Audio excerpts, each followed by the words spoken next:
Hello guys, welcome to the Friday night stream. I can promise you tonight, we've already got nearly 100 people in, so that's good. Thanks for being here already. I can promise you tonight, this stream will not be going on for 4.5 hours like it did on Sunday with Ed Sweeney. I don't know if probably not everybody here was in that stream, but it was epic. It went on. This is the problem doing streams with Ed Sweeney. I just get totally wasted, and so does Ed, and we get into it and we just don't know when to stop. So it won't be 4 hours tonight, guys. Only me. I'm sure I'll run out of things to talk about way before then.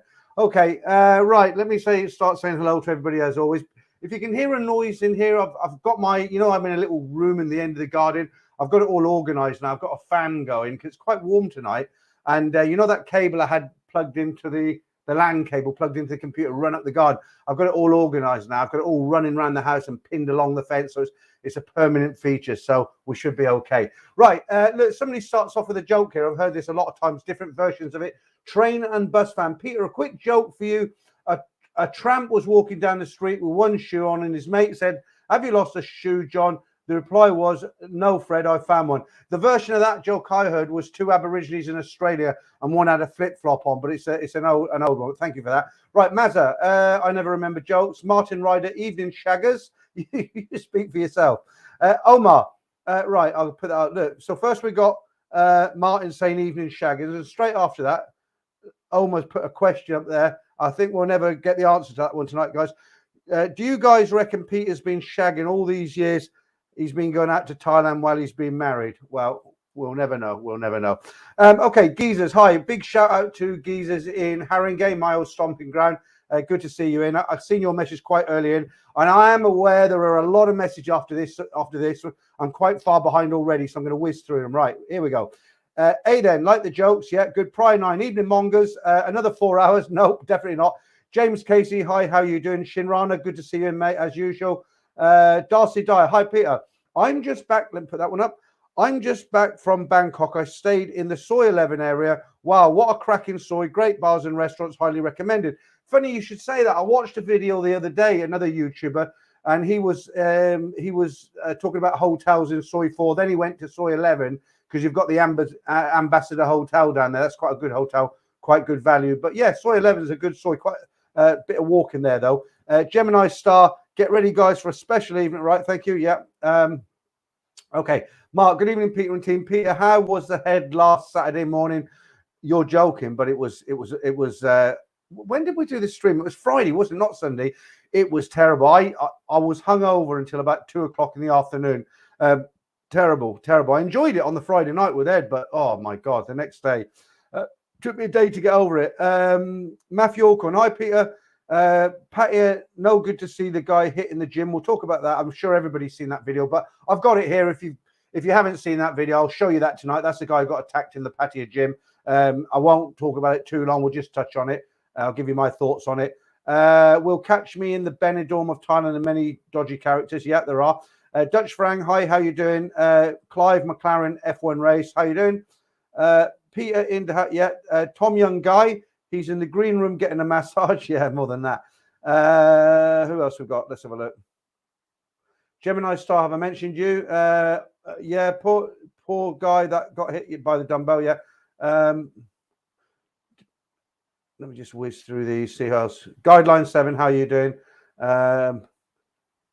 Seems to be the same comments from the same people. Here we go. Brian Street, hiya, money poxers. Hope all's good. Yeah, monkey pox. Here we go again. Jump on the merry-go-round. To be, not to be. Happy Friday, Peter Monger's crew. Yeah, hi, Prime 9. I said hi to you.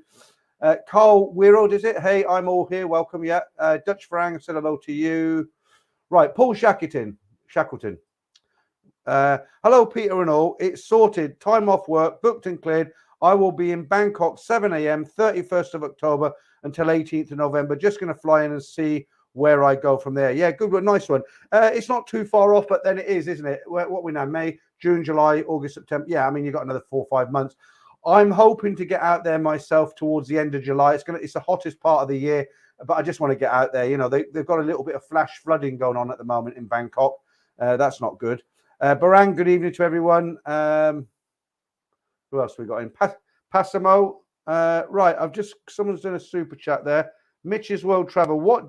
Let me put that up there. That's Right, there we go. Thank you for that super chat, Mitch's World Channel. What do you think are the biggest difference between the Philippines and the Thai girls? Well, I have worked with a lot of Filipino girls. I used to work part of my career in the hotel business. I actually had a year on a cruise ship that went from Phuket to Singapore to Malaysia, and they had about 1,000 Filipino girls on there. But in answer to your question, what for me the main difference is they all speak English, fluent English. In the Philippines, English is taught in school. It's not necessarily in all Thai schools. The level of English is very much better. Personally, I think the Thai girls are a bit more prettier. That's just my personal preference. Other than that, everything else is pretty. It's Southeast Asia, and a lot of similarities. Okay, and thanks for the super chat. Ben Lino, hello from Laos. How you doing, mate? Scott, hi and all. I've lost where I was on the. Sawan Sharma, hey handsome man. Where is he? Oh, he must have just left. Right. Let's have a look. Black Bolt, hi, I'm going to just try and go back up to the older comments because I don't want to miss anybody out. Ladybug, how are you? Stuart Marston, couple of cans of Holston pills, chilling in the fridge, settled in, ready for another Friday night. Yeah, good. It should get lively later. Got loads going on, guys. I'm just saying hello to everybody. We've got the Ladyboy competition. We've got the Hooters competition. We've got the joke of the week. I've got a few videos and snaps and a few serious stories. We're going to talk a little bit about the Thailand Pass. So we'll do the first 20 minutes. Say hello to everybody. Already got 254 in now, and then we'll get straight into it. So Peter Bailey, good evening from Newcastle, Australia. Peter, September will come. Yeah, hi, how you doing? Passimo Wall, just in time. Peter Fretwell, is it? Hi. Paul Leverage, hi. Canary spreads his wings, hi. Shane O'Traveller, good to see you, mate. We'll have to get you on here again. What are you saying? Go time, Pete? Yeah, okay.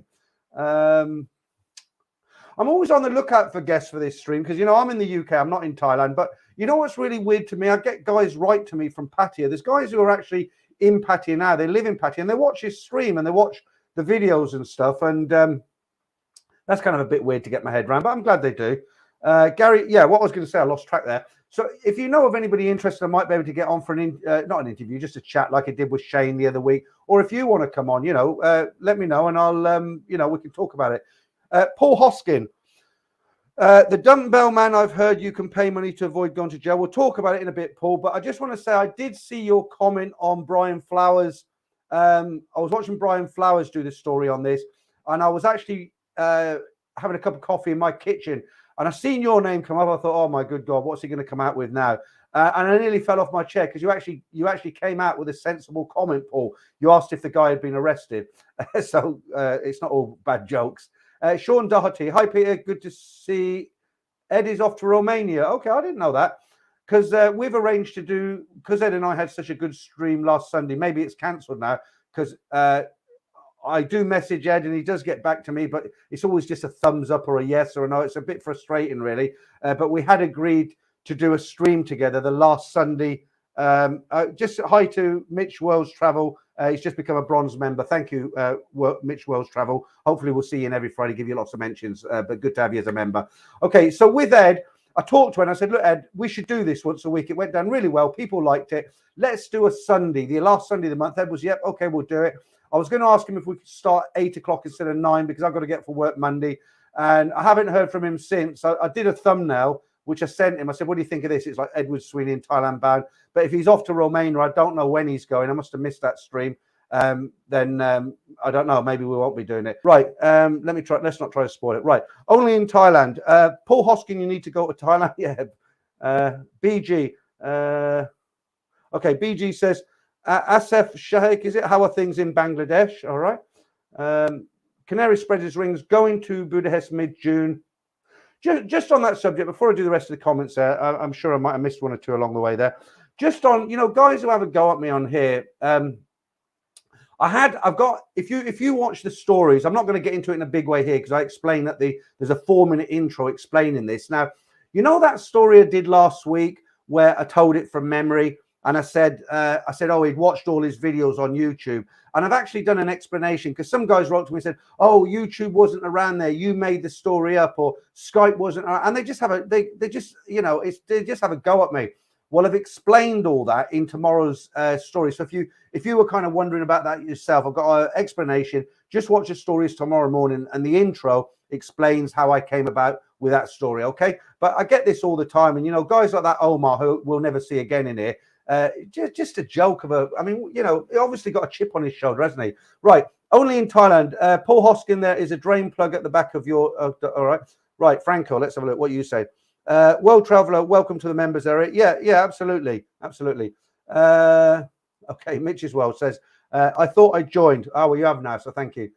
Shane or Traveller, get on, fellas. Peter does the hard stuff and worth showing us who out here watching. Yeah, thanks, Shane. Right. Hi to Parky, Charles Sanders, hit that button. Angels Cabal. Does the burning season affect all the time in terms of air quality? No, it doesn't. It's Chiang Mai. If you're up in Chiang Mai at that time of the season when they're doing the burning over the border, it's terrible, absolutely terrible. But it's only, I think it's for about a month a year, and it's only the northern region of Thailand that gets affected. Right, let's try and pick some of these new ones up.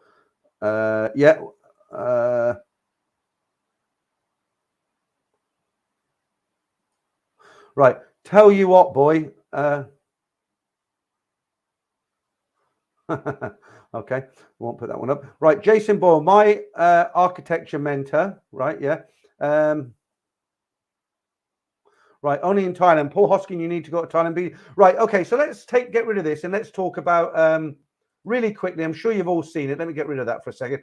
Right, I've got the video here. Right, you might, I'm sure everybody's heard about that story about the guy who attacked another guy with a dumbbell. Now, if you haven't heard about it, which I'm sure everybody has, but if you haven't, this is a story. It happened in a gym in Pattaya, and there was a bit of an argument about a bench. One guy was put his towel down. He wanted to do some press ups or use this bench. Another guy came along, and there were when you watch this video, there were empty benches around this one bench, and he wanted to use the bench. And the guy's like, "Well, look, there's other benches. I'll be 5 minutes." And the guy didn't like it. He picked up a dumbbell. A solid metal dumbbell, came back and smashed it into his face. Now, it's only about 45 seconds long, and I've slowed down the part of the video where he does that. Just have a look at this.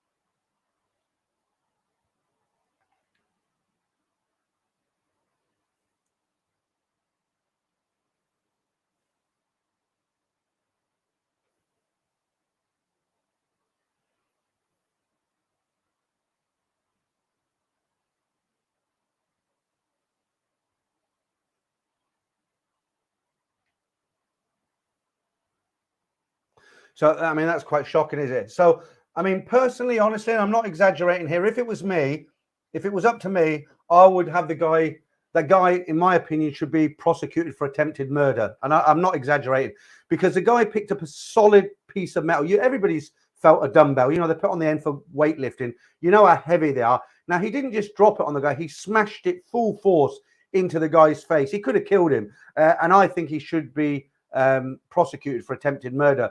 But what this video shows you guys is when you go to a place like Pattaya, it's all very well. You can have a false sense of everything's okay. You go there, you're on holiday, you got money in your pocket, you got a girl on your arm, you go and drink. It's all good fun, isn't it?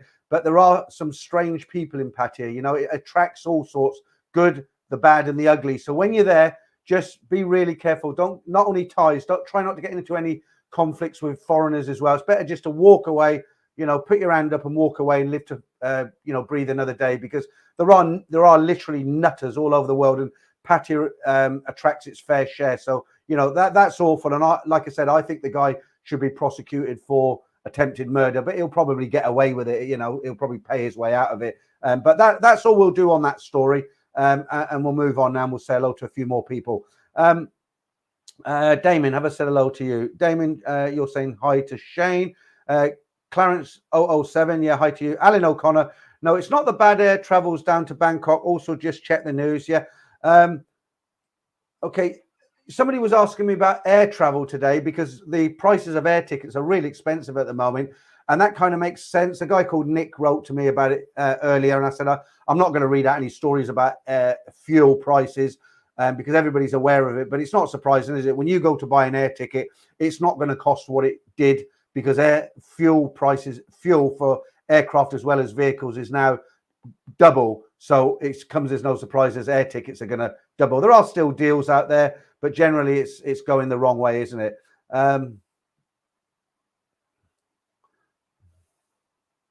Okay. Right, Black Bolt. I'm glad you've written a comment. I haven't read it yet. Let me just sort my mouse out. Right. Yeah, Black Bolt. That guy could have killed him over a bench insane. Yeah. And the thing about it is, did you notice there were 3 other benches around there? So I think there must have been something else going on there because you don't just smash somebody in the face like that. I mean, there's no excuse to do that, but why would you do that? You know, there was empty benches. So there must be some underlying current to that. It just seems strange that he took such a drastic action, but there are nutters out there, isn't there? Peter Bailey, did they arrest that fella? Hope some Thai lads sorted him out. I don't think they did. I think the police were involved. I watched it on Brian Flowers' stream. I didn't get the video from Brian's stream, but I watched it on Brian's stream, and the guy was interviewed on there, and yeah, not good, not good. Okay. Right, Gemini Star says, by the way, guys, Gary Reeds, who is a victim, has got a GoFundMe page. All right.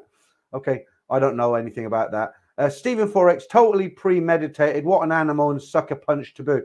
Yeah, it was premeditated because he wasn't arguing with him and just picked something up. He walked off, looked for the dumbbell, found the dumbbell, came back and smashed it into his head. So, well, yeah, it was totally intentional. And as I say, it was, in my humble opinion, I think it was attempted murder. I really do. Right. Way High says, yeah, the guy should have been locked up. Absolutely terrible. Stephen, he should have moved his towel. What, really?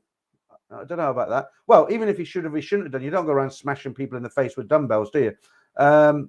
Right, Mitch World Travel. This guy gives foreigners a bad name, seriously. And it was all foreigners in the gym, wasn't it? They were all foreigners. Let me just, I know you don't like to see this, but latest numbers there, just quickly. Right, Mac, looks like they hugged and made up. No, they didn't. The guy was apparently covered in blood, and they were going at it. Right, Paul Shackleton, first time I've seen that, it was shocking. Have you not seen that, Paul? Let me do it one more time, and then we'll give up on it, okay? Just for the few guys out there who haven't seen it.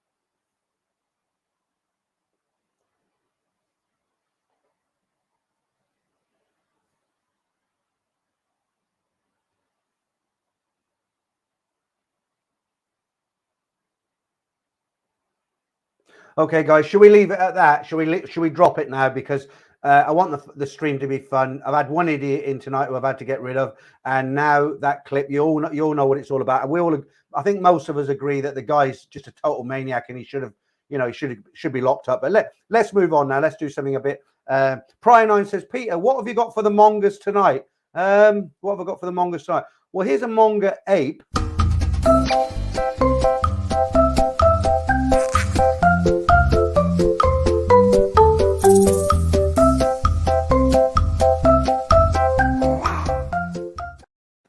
She didn't seem to mind that, did she? Okay. Right. Joshua Zavala. He was all right. Okay, good. Let me put that up there. We're trying to walk away from this now. Last comment. He was billed 750,000 baht from the hospital. Cannot fly for 6 weeks due to his eye and the cabin pressure. Okay, this is a guy who got hit. So he's a guy with a GoFundMe page. All right. And we'll leave it at that now, guys. Right. Thai Billy Boy. NDTV interviewed the victim. His injuries look terrible. Yeah. Franco De Rosa, Thailand-bound. What's with a Danny Dyer? No, we're not getting into that. Black Bolt, that type of behavior is usually reserved for correctional facilities. Yeah. Paul Thompson, looks like they kissed a maid. No, we read that one, didn't we? No, we shouldn't joke about it because it's terrible. Right, let's talk a little bit about the latest on the Thailand Pass now.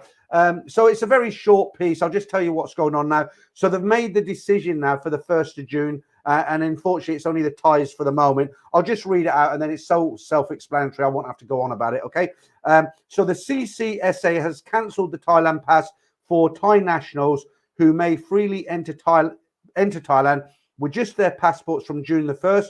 Foreigners are still required to download the Thailand Pass prior to entering Thailand, but the CCSA announced today that they have streamlined the Thailand Pass for foreigners with the changes commencing on June the 1st.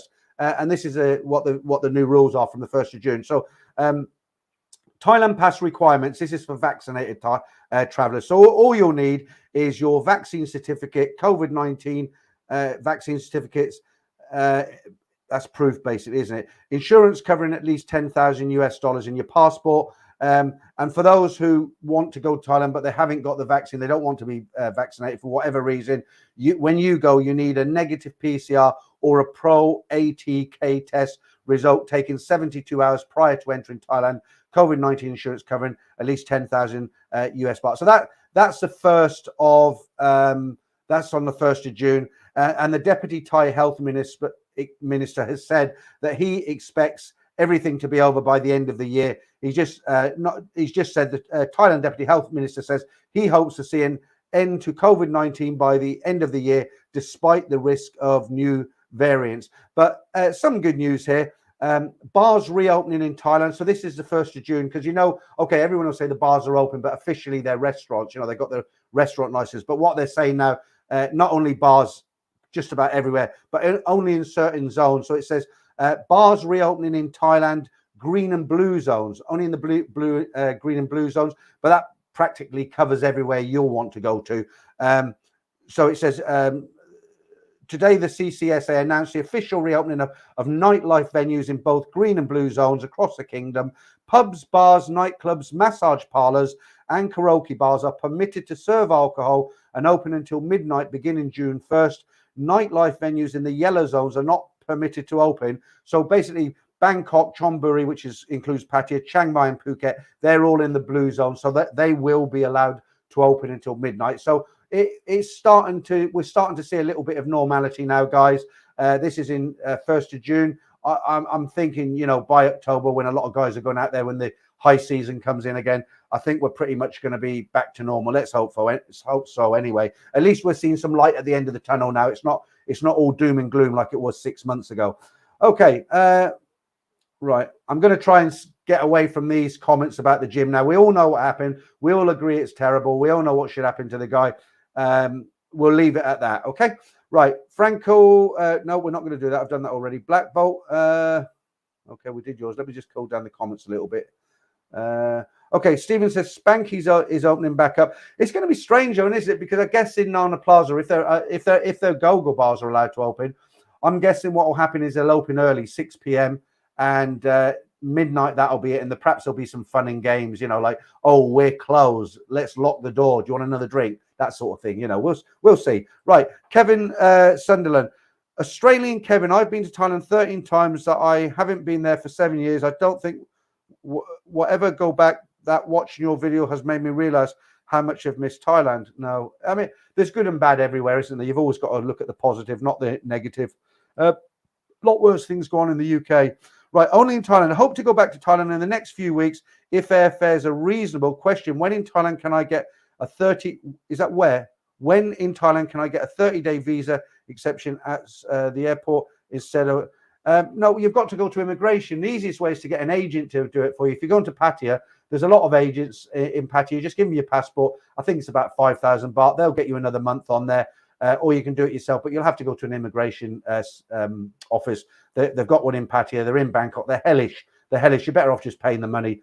Right, Tom Young Guy again says, Soy 4 Nana, Bangkok, Thailand, 13th of May, 10 o'clock, inside Therme Cafe, Hillary 2, Nana Plaza. Okay, right, see you in there. Right, Danish Bacon says time midnight is around 2:30, but yeah, all right. Yeah, that's like doors a lot. Would you like another drink? Okay, let me just turn this fan off. It's getting chilly now. I put a fan on there, and now it's getting chilly. Let me just, I don't want to, let me put something on while I go and do that. Let me just put this on. Just literally 10 seconds.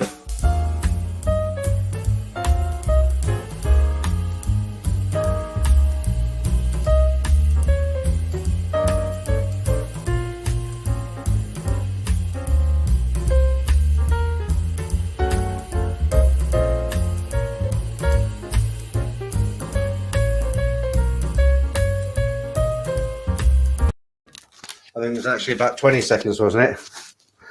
Okay, there we are. Okay, right, we've got nearly 350 in now, so let's carry on where we left off. Okay, right, Leeds. Hi, Peter. How's the move into Thailand going? Well, the latest is I have got a viewing on my house tomorrow. I was thinking of actually keeping it and renting it out, but I've got a guy who seems quite keen. He lives in a town about 2 hours away.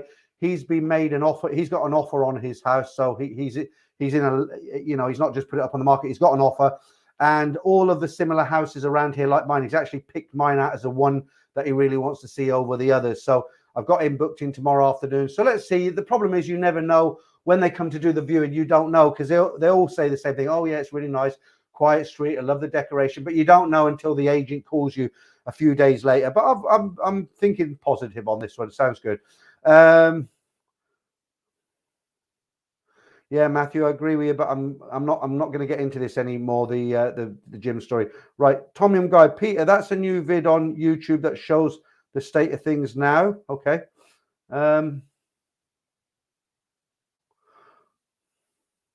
Yeah. Okay. Let's get into something else now.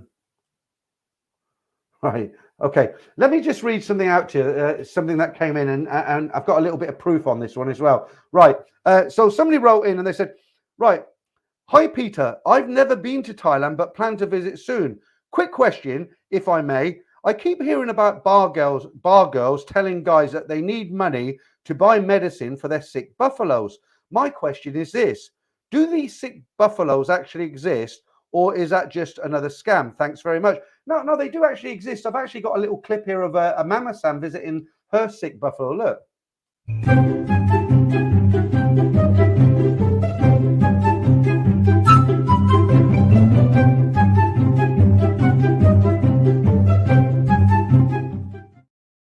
It's getting silly now, isn't it? I couldn't resist that. I came across that this afternoon. I thought I've got to put that up.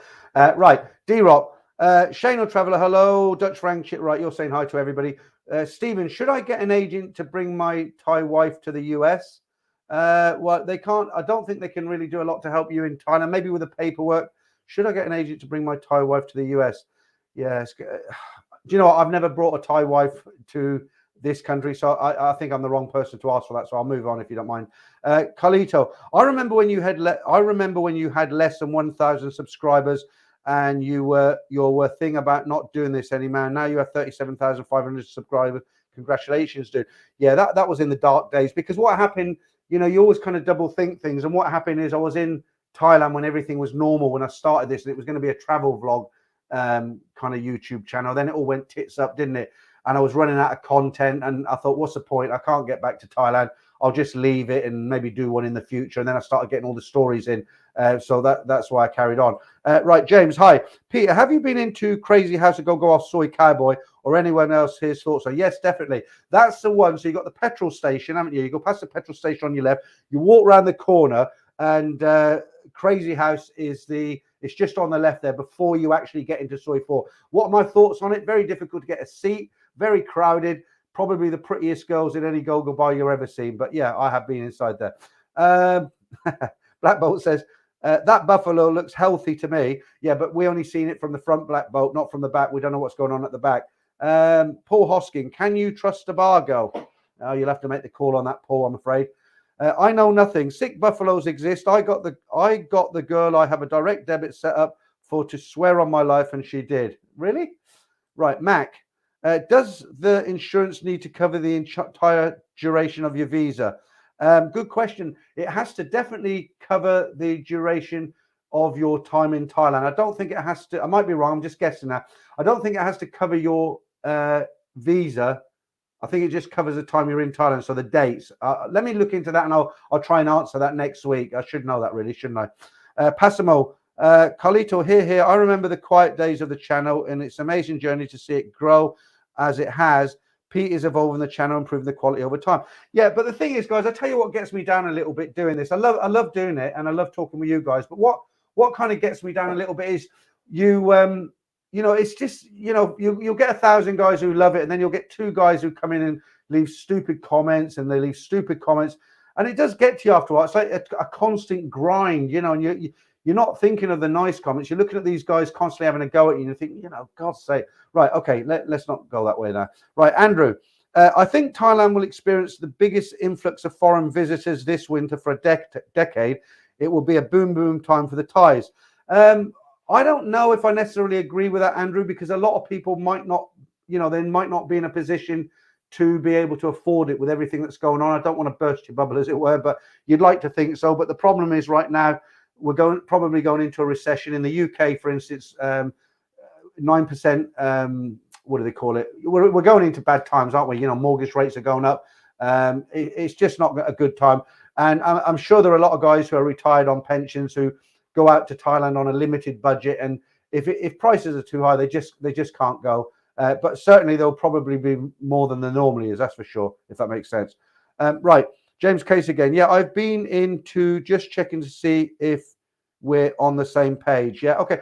I practically know all the go-go bars down there, James. Been going there for like the best part of 30 years. I've seen Soy Cowboy evolve to what it is today. If you'd have seen it kind of early 90s, it didn't look like it does now. It was totally different. Well, not totally different, but it was different. But I've probably been in every bar down there like 100 times over. Okay, Cats and Good Coffee. Hi. Right, Paul Hoskin, go on then.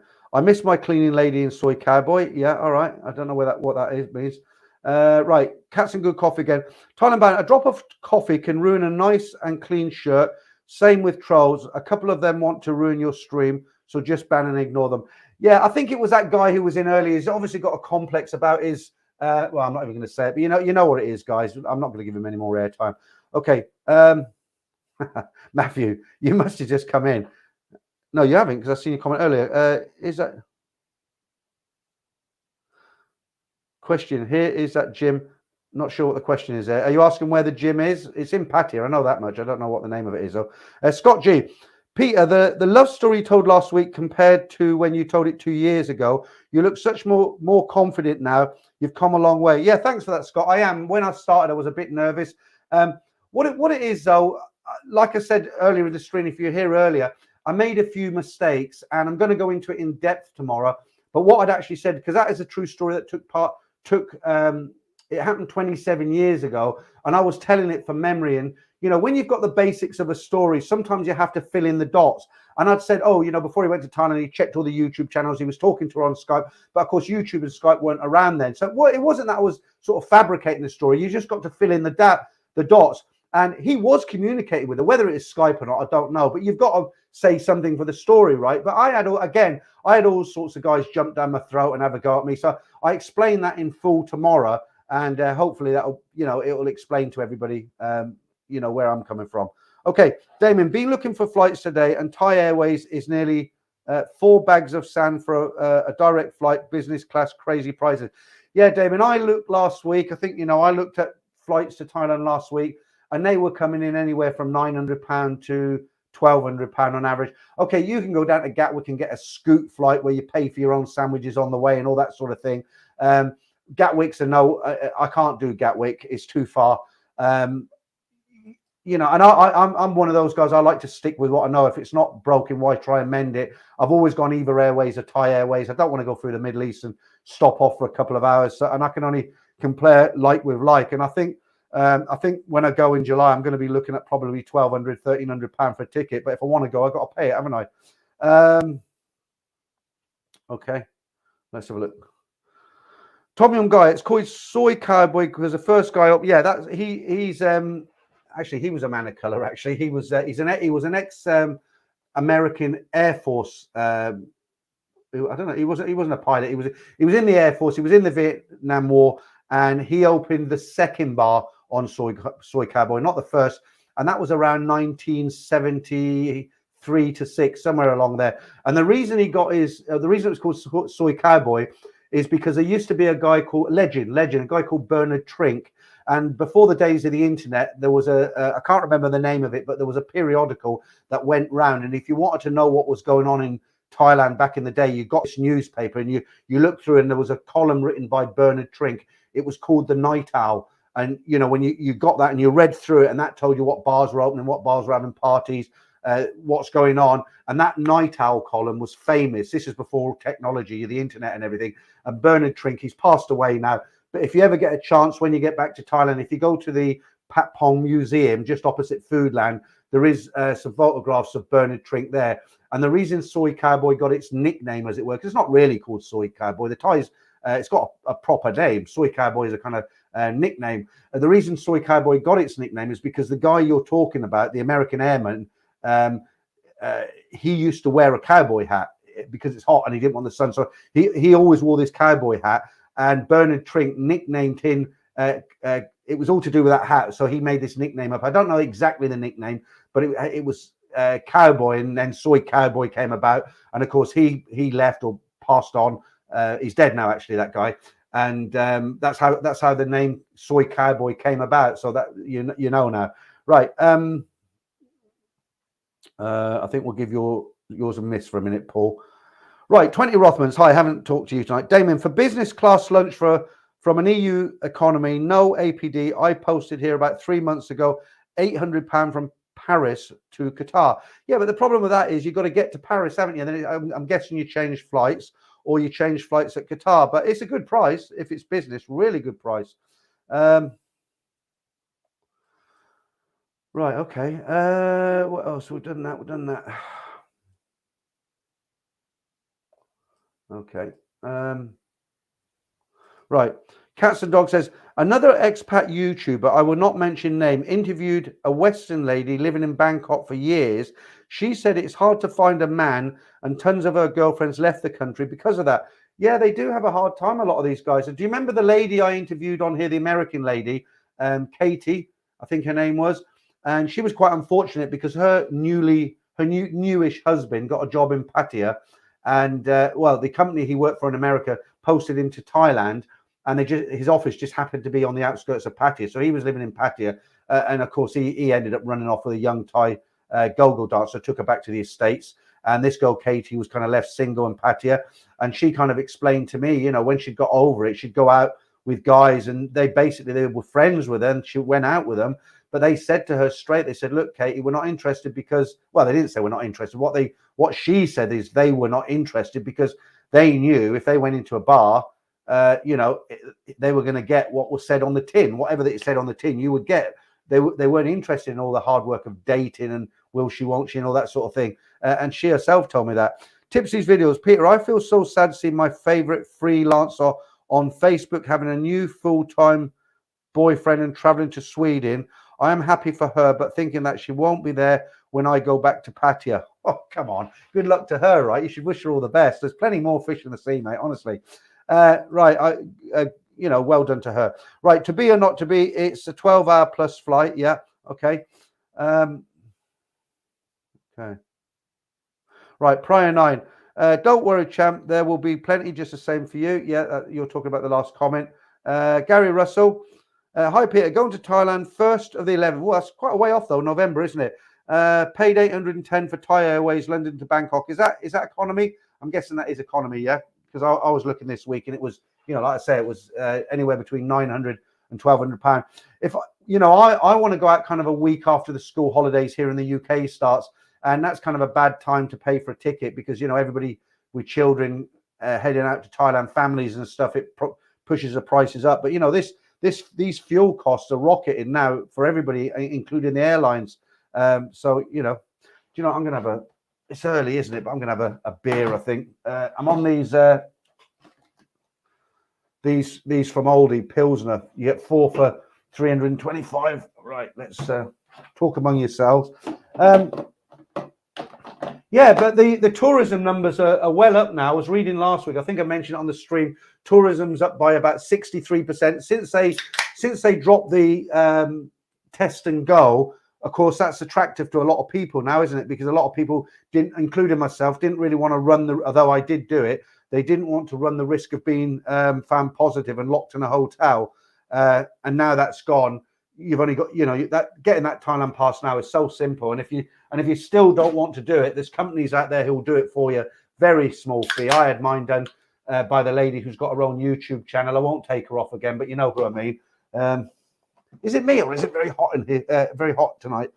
Right. Okay. Let's stick that back there. Right, guys. Cheers. First one of the night. Ooh. Oh. It won't be like Friday with Ed Sweeney, that's for sure. Oh, we were hammered. Right, Paul Hoskin again. The older you get, the harder it gets to go economy. It's funny enough, Damien and I were talking about that. You want a bit of comfort in your old age, don't you? Gary Russell, that's not too bad. Right, Mac. Peter, is the older Pilsner hoppy or malty? Which Thai beers are malty? I don't like hoppy.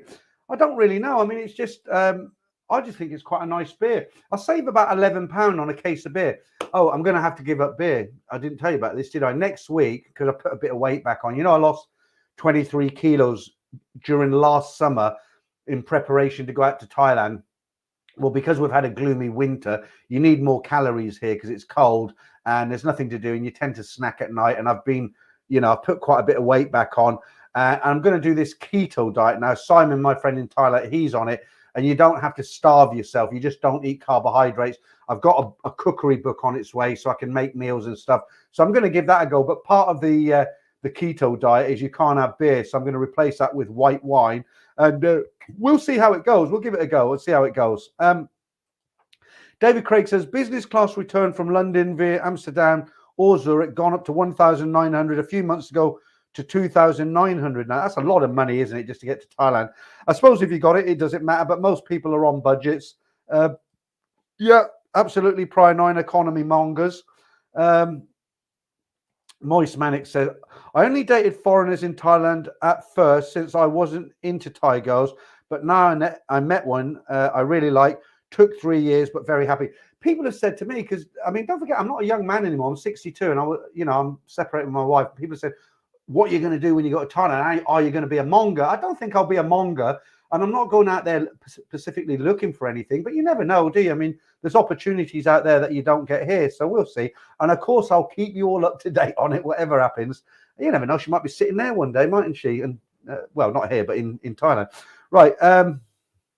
Right. McLaren F1. I need to save face, Mr. Peter. Ladyboy competition, please. Right. Good time. And we'll do that now, Clive. We'll do the Ladyboy competition. I normally lose a lot of people when I do the Ladyboy competition, but a lot of people like it. So let's do it now.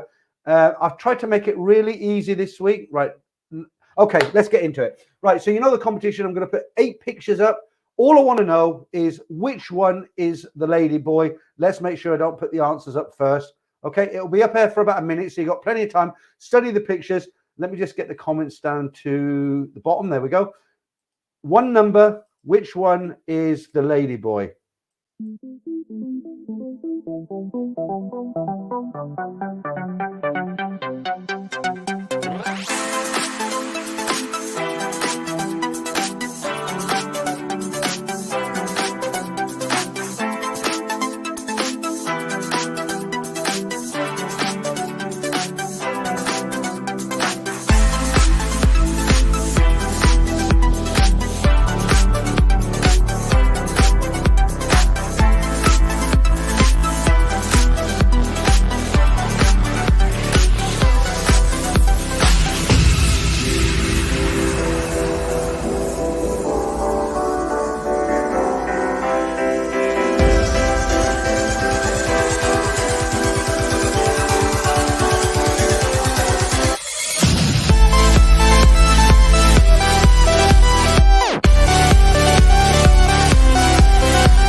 Okay, these chats must come down in block because I was watching there and they were like da, da, da, da, da, da. On here there was nothing coming in. Right, so let's see who's right this week. Which one was the Ladyboy? Let me go right to the beginning and I'll read them out really fast before I give you the answer. Right, which one is the Ladyboy? Okay, Brian Street says 3. Omar Blanchfield says 6.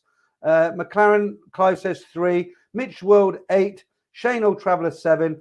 Kevin Insian 3. I'm not going to say who's right or wrong until the end. Danish Bacon 8, James Casey 8. You're having lots of guesses, Clive. Leeds 5, Gemini Star 8, Paul Shackleton 8, Only in Thailand 6, Oh Hapelin 7, McLaren F1 Race 3, Citizen Mikey 7, Barang 6, A Nomad Overseas 2, Dan Barrett 2, Danish Bacon 8, Bully Boy 5, Paul Falcon 7, Mike Jones 6, JB number 4 is One Hot Bloke. Okay, Thai Billy Boy 6. Tipsy Videos 1, and well, it's one answer, yeah, one Ladyboy. Navarre Picker, is it 6? Tom Young Guy 8, Mark P 5, Chandler Bing Bong says number 1.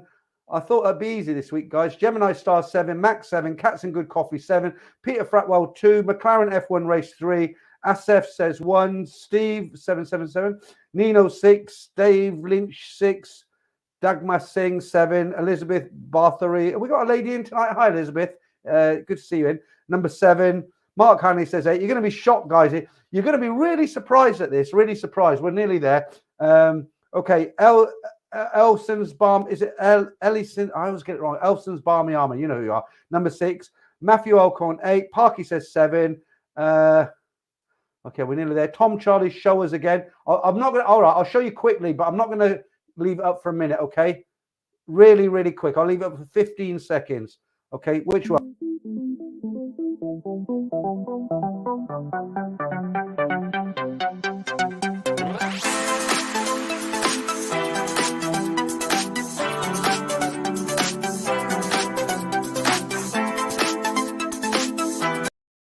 Right, okay, so you should have it by now. Which one is it? Vlad the Inhaler, that's a good name. 5, Rog Ward 4, Nana on Savari 4, Clive Allen 1, Dog 7, James Casey 5 could be, Glenn Hendricks 5. Okay, I'm going to put you guys out your misery. Give it another 20 seconds. So that Franco says number 5. I'm worried about you, Franco. Right, I'm going to put the answers up. Right, guys, let's see if you got it right. Now, there's a load of guys come on here every week and they never get it right. So I thought, what I'd do tonight, I feel sorry for the guys who always get it wrong. So I thought, what I'd do tonight, I'd make everybody in this stream really happy. Here is the Ladyboy.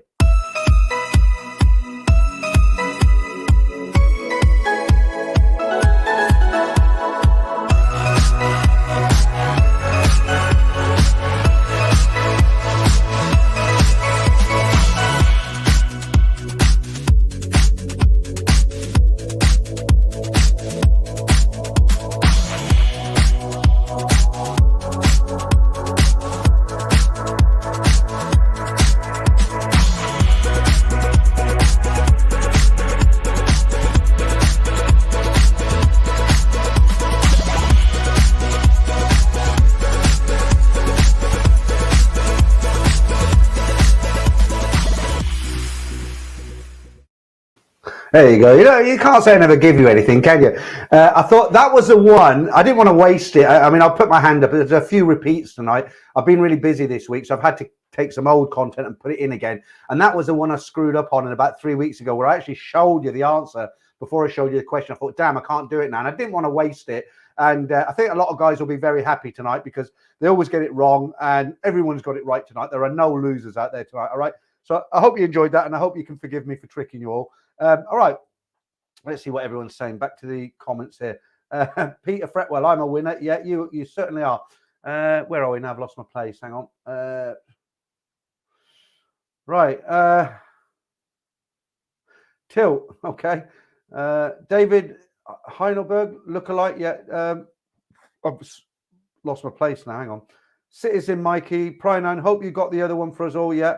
Well, at least you all got it right this week, didn't you? Nino says, at least I was right. Go to Thailand again. Yeah. Jesus wept. Nick T. Then heads we win, tails we win. Yeah. Okay. Gemini Star. Well, to be honest with you, I wouldn't mind any of them. Really? Okay. Each to his own. Well, I can't criticize, can Dutch Frank says, last time you did this, you showed the answers on. Yeah, that's what I just said, Dutch Frank, because I had to cancel the competition. But because I put so much work into setting those cards up and then making a video with the music, it takes a couple of hours to do that, you know. So I thought I don't want to waste it. I'll leave it a few weeks and I'll catch them out. And I think it worked. Okay. Okay, Clive Boom. Damon says, Peter, you were grinning like a naughty schoolboy. Yeah, because I knew what was coming, didn't I? All right, let's bring a bit more humor into it now. Right. Oh, this is a good one. Let me just get rid of Damon's comment there. Put that on to get rid of that. Right. Someone said to me the other week, not in the stream, but somebody said to me, what's the wasted you've seen people, you know, in Pattaya? Have you ever seen someone like on a bench in the morning who's been out all night? And you do actually see that. But just to give you an example of how bad it can get, have a look at these two guys.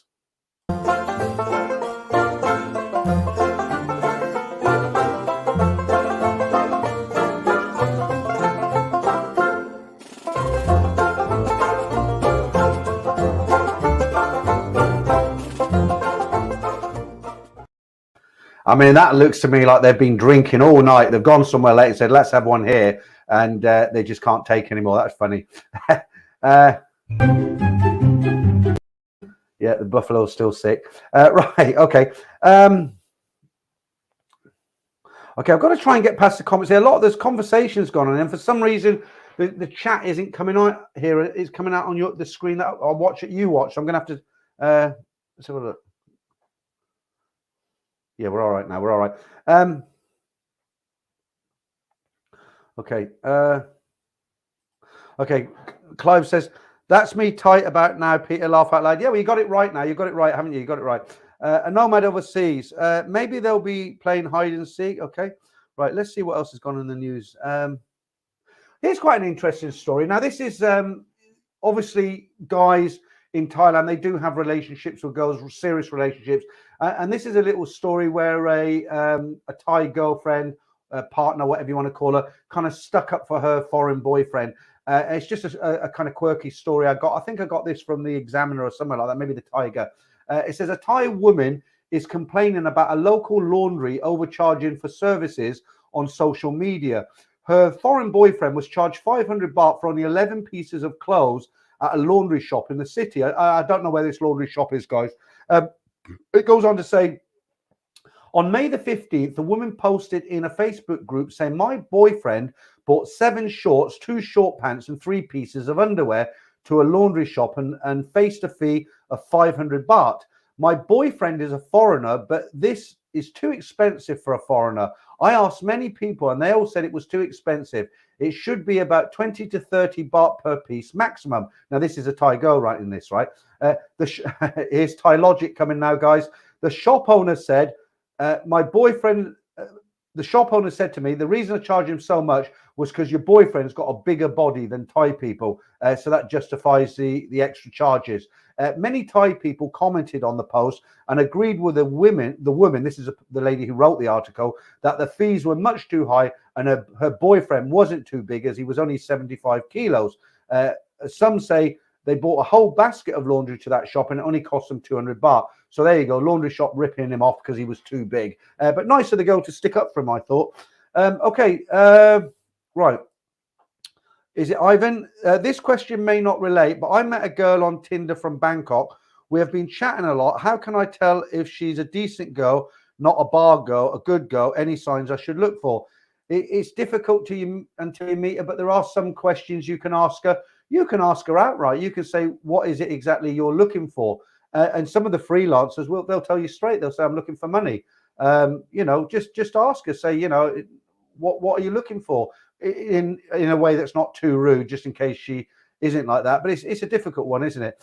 I have got a video, one of my really old videos. It might be worth you going through the channel. It's actually called something like how to tell if your Thai girlfriend is an ex-bar girl or an ex, you know, been in that industry. And it's got a title that is very obvious, but it's one of my early videos. So you have to go right back. There's over 300 videos. Just go right down to the bottom.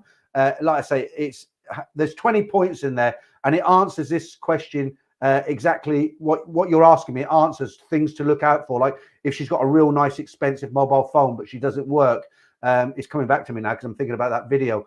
If when you eventually meet her and you have a look at her phone, has she got a lot of men on her line? That's a sure sign as well. There is lots of does she have expensive jewelry, nice watch and jewelry, but she doesn't appear to hold down any kind of job?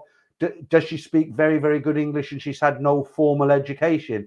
That means she's probably spent a lot of time around foreigners. There's lots of clues, but go off and watch that video. That should help you a lot. Okay, D-Rock. McLaren F1 race. I almost feel bad that all were ladyboys. I thought he was joking with us and would say no one was a ladyboy. No, they were definitely all ladyboys. Nayaga, is it? Hi, Peter. The Thailand Pass is now an instant approval. Yep, we spoke about that earlier. Pesky McNugget, seen you in Ed Sweeney's stream before. The buffalo is still sick. Yeah, I'll whack that on at the end again. Danish Bacon says, nice scam. They do laundry by weight, not size of clothes. Not all of them, Danish Bacon. I'm not saying you're wrong. A lot of them do them by weight. But the laundry I go to in Soy 4, it's called, it's right opposite the Omni Tower. It's great. I think it's called Nans. But they charge by the item. So they have a list and it will say, like, I can't remember how much they are, but it'll say like shirt 10 baht, trousers 15 baht, socks and pants, whatever. And that's how you can actually calculate it. And you're right, some do it by the weight. I think they're just different.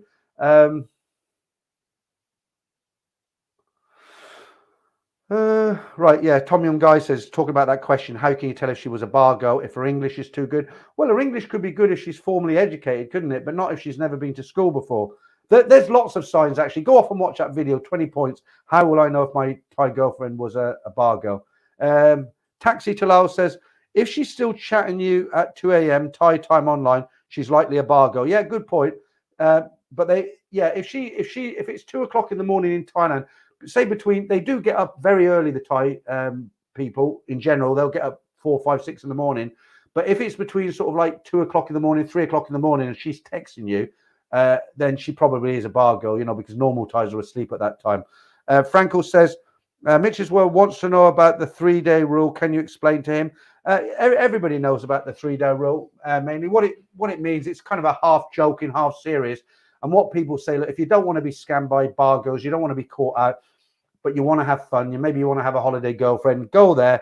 You might find a girl that you like her company. By all means, take her out the bar.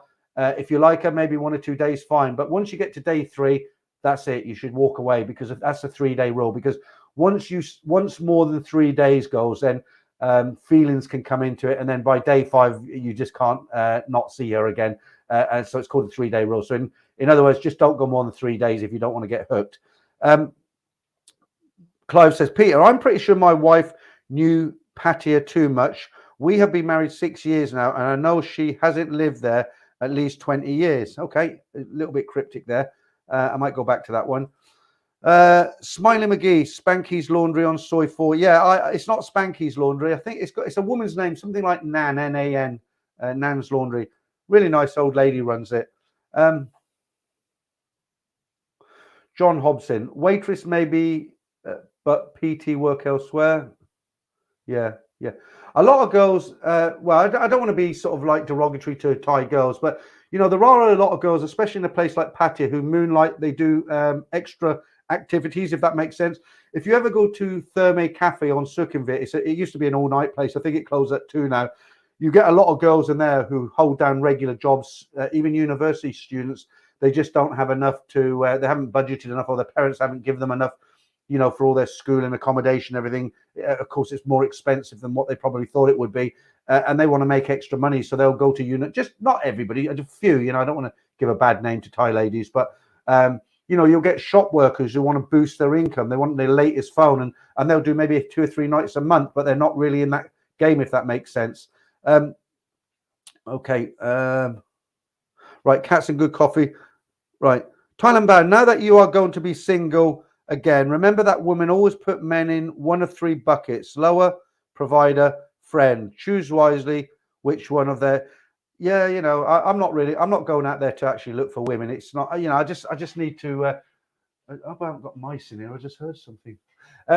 I just need some space, and I'll be honest with you, I've had a really stressful year with what's been going on. I don't want to get into my personal business too much, but it's been really stressful. I just need to get away now and unwind. I just need to sit on a beach for a week and de-stress and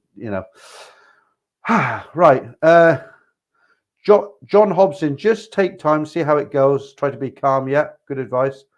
Mark Hanley, let's go down to some of the later ones. Right, Damon. Been with my Thai partner for 17 years now, but she still costs me a fortune. Well, yeah, I mean, she like you say, she's your partner, isn't she? So you're looking after her. But you should see her soon, hopefully. Right. Mark Hanley says, even the 40-year-old ones, yeah, I've seen 40-year-old women in Bangkok. They look fabulous, some of them. They don't age like Western women. Yeah, Prior Nice says, the mouse crawling up your thumb now. That you're thinking of the Nat and Dave, aren't you?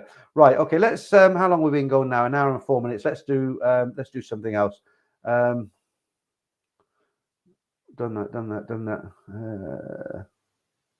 Okay, we haven't done any PG tips this week, have we? So I've got 6 PG tips again, 2 lots of 3. So let's do the first of these. These are a bit dated now, but they still put a smile on my face. Hopefully they will you as well. Let's give these a run. And now, the films you've been waiting for. Straight from the files of the British Secret Tea Service. My name is Bond. Brooke Bond. Meet T, Bond's boss. That's me. Ada Lot. You called? And the beautiful Tanya. Brooke, darling. The films they didn't think possible. On your screens now. Morning, sir. Is it about the big bag? You called? Now, gentlemen, we must safeguard the secret of the nation's favourite tea. Admirable. If you get caught, Bond, use this converted tea urn. What's a converted tea urn? About 15 quid a week. My name is Bond. Brooke Bond. We was expecting you, Mr. Bond. Tea and crumpet. And a message from London Brooke. We must all safeguard the secret. Look, Brooke, he's got a gun. Hand over the secret, Bond. Hold that. That's off to the British. That porter chappie got ideas above his station. They're great, aren't they? All right, we'll run some more of them a little bit later on. D-Rock says, I love the monkey skits. Yeah, they are good. Right. Darcy Dow says, girls in Thermi prefer Korean and Japanese men. They do. That is absolutely true. FVTV, Thermi Cafe sounds good. Yeah. Mark, PG tips, Ling's in the area. Yeah. Right, Moist Man, what are you saying? I don't pay a cent for my girlfriend. I pay for myself and she pays for herself. Exactly the kind of girl I want. Yeah, okay. Shane Old Traveller says MI6. Yeah, you know about them, do you, Shane? Ivan, I remember watching The Monkey Business every morning before school. They've actually got American versions of them. They're I must try and get them on. I think I had them on once a long time ago. They got the same kind of adverts, but they advertise like Home Depot, something like that. These big mega stores. Right, only in Thailand. I agree that most Thai women look ATV at least 10 years younger than they are. Yeah, often you meet a girl. I've been with friends. They meet a girl and they'll ask them their age and they tell them the age, and then they'll date these women. They'll find out 3 months down the line they're actually about 8 or 10 years more older than they actually said they were at the beginning of the when they first met them. Right. Paul Hoskin again. Sunbathing and bar girl massage is the same to me. 15 minutes on each side. Okay. Nice one, Paul. Right. Michael McKen, is it? Bangkok, soy 11 and 18 for hotels. What do you think has location? Yeah, anywhere, right? It depends what you want to do, isn't it? Don't forget, there is a lot of people who go to Thailand. They don't want to have anything to do with the bars. They don't drink. They certainly don't go for the ladies. But if you're one of those guys, you're going there to drink, go out with ladies, have a good time. Then, yeah, anyway, around there, soy 4, soy 7, soy 11, soy 8. I stay in soy 8 now. Yeah, good area. Anywhere between kind of soy 3 and Asok. You're in the action there, aren't you? But soy 11 is a very good soy as well. Some good hotels on there, some good places to go out and eat. Right, cats and good coffee again. Moist Man, come on, mate. A gentleman pays for dinner and stuff. Generally, Thais earn a third of your salary. Do not be a cheap Charlie. Yeah, you're talking about the comment where you say she pays for her things and you pay for your things, right? To be, not to be, is everything fully open now? Soapies, clubs, etc. From the 1st of June, they've just announced it today. They can all open from the 1st of June, but they're limited until midnight. Okay. Mark Hanley, few mongers in tonight than usual. Suspects including me. Yeah. Peter, you need a Discord. Clive, you need a Discord now, mate. Take it to another level. Discord and YouTube can launch social media. The thing is, it takes up all my time now. Maybe when I get to Bangkok, because at the moment, you know, I still work. I'm trying to sell my house. I've got a family, and you know, I lead a regular life here in the UK. And the thing is, with YouTube, there's only me. I don't have a team behind me or anything like that. Some of the bigger YouTube channels now, they have marketing people, they have sales people. They got a whole. You know, I'm not going to name any, but some of the bigger YouTube channels in Thailand now, they work from offices, and they have like girls who do stuff for that came out wrong. You know, they've got people who they pay people just to go on social media all day. It'd be nice, but at the moment I just can't take on any more work. But let's see when I go to Thailand. Let me see what I can sort out. I'm going to be trying to do something with Trevor when I get out there, buzzing Pattaya. He's interested to do something with me. Maybe not in Pattaya. Maybe he'll come up to Bangkok, or maybe we'll both go somewhere else. I'll definitely be doing some stuff with Bangkok, Pat. So I've got to get out there first, guys. I've got to get out there first. Okay. Right. Damon says, I heard that the Soapies are opening up next month. Great stuff. Can he beat it? Yeah, that's 1st of June, Damon. I won't say it. I'll just put it up there. Right. And I'll take that down. I'll put that up for Paul Shackleton. Thanks, Paul. You're a legend. Appreciate that. That will go straight. I don't put it into any charities. Only this charity. Look. Cheers. Appreciate that, mate. Thank you. Right. Okay. How do I say that? Milivoy Markovis, is it? I've seen a few interviews of the Englishman who got attacked in the gym. How about doing an interview with a man who done the attacking? That would be. I don't think so. I mean, can you imagine it? You say the wrong thing. You're interviewing him. You say the wrong thing. He picks up your computer screen and smashes it across your head. I mean, I shouldn't joke, but no, I wouldn't want nothing to do with that guy. Absolutely nothing. I was going to call him an animal, but animals only kill for food, don't they? Right. Thai Billy Boy. Peter, will you do long-term condo rent when you go to Pattaya, or will you move around Thailand? No, I'm going to be based in Bangkok, Thai Billy Boy, because of my YouTube channel. If I was going out there to retire and I wasn't really doing anything, I would go down to Hua Hin, because it's at my time in life. Hua Hin is my pace, my levels, everything to do down there.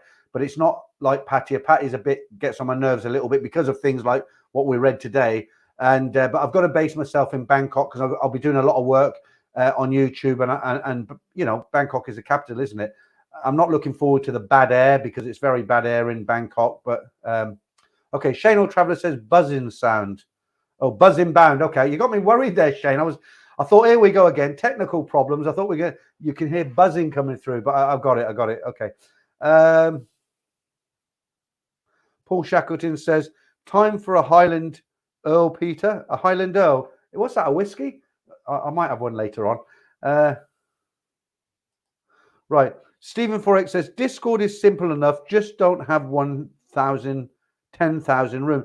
Do you know what, guys? I am a bit of a dinosaur. I mean, all this, you know, the thumbnail you see at the beginning, I make that myself in a graphics program. I set up all the stream. When you see the stories on a Saturday morning, all the backgrounds of the beach and green screen, I do all that myself, but I don't know everything about everything. I don't even know what a Discord group is. I think it's some kind of a community, online community, isn't it? But I don't even know. When I get to Thailand, hopefully I can put more time. I can be totally focused on YouTube and all that sort of thing, Facebook, and get into all that. But because I'm kind of got a double life here, as it were, YouTube and my regular life, I've got limited time. Yeah, Gemini Star, Bangkok pollution is too high. Mark P, we should arrange a Mongers meetup in Bangkok this year. I met a lot of guys in Bangkok when I was there this time, and I was a little bit nervous about it, as I've mentioned before, because I hadn't met anyone. The first person ever to recognize me, I had this channel going for about 18 months before I was recognized, and it was Franco. I walk my dog every morning, every night, and I was walking along the top road, the main road, and I heard this voice, Peter, really loud. I thought, who the hell is that? And a couple of days later, he parked up. I was walking down the road. I see this white Range Rover, and I thought, who's this? Looked a bit dodgy, and it was Franco. Yeah, just got talking to him, and yeah, been friends ever since. But yeah, back to what you're saying there in Thailand. Yeah, when I'm in Soi 4, somewhere like Stumbo, I do get recognised a lot. Touch wood, no one's bottled me yet or said anything derogatory. Everyone's been quite nice and complimentary. So yeah, I don't think I've upset anybody yet. Maybe the guy at the beginning of the stream, but other than him. Right, John Dyer says, it's all good, Peter. You do a great job, and the missus and I love watching every week. It really makes me happy that women watch as well, because I'm not a monger, believe it or not. I mean, I've been married for 33 years, and I've actually had people off camera say to me, look, you claim to be not a monger. Why do you put girls with big boobs on the thumbnails? Why do you tell these stories and all that sort of thing? But you've got to do what people want, haven't you? I've watched YouTube channels of guys who live in Thailand, and they do travel vlogs, beautiful travel vlogs, riding along. There's a sunset. I'm in the beach now, and here we are at whatever. And they don't get many subscribers. Some do better than others. But the thing is, I'm stuck in the UK. People send in the stories. People love the stories. So I'm going to carry on reading them out. And a lot of them are about bar girls, aren't they? And of course, thumbnails. When you put a pretty girl on a thumbnail, it is clickbait. On stories.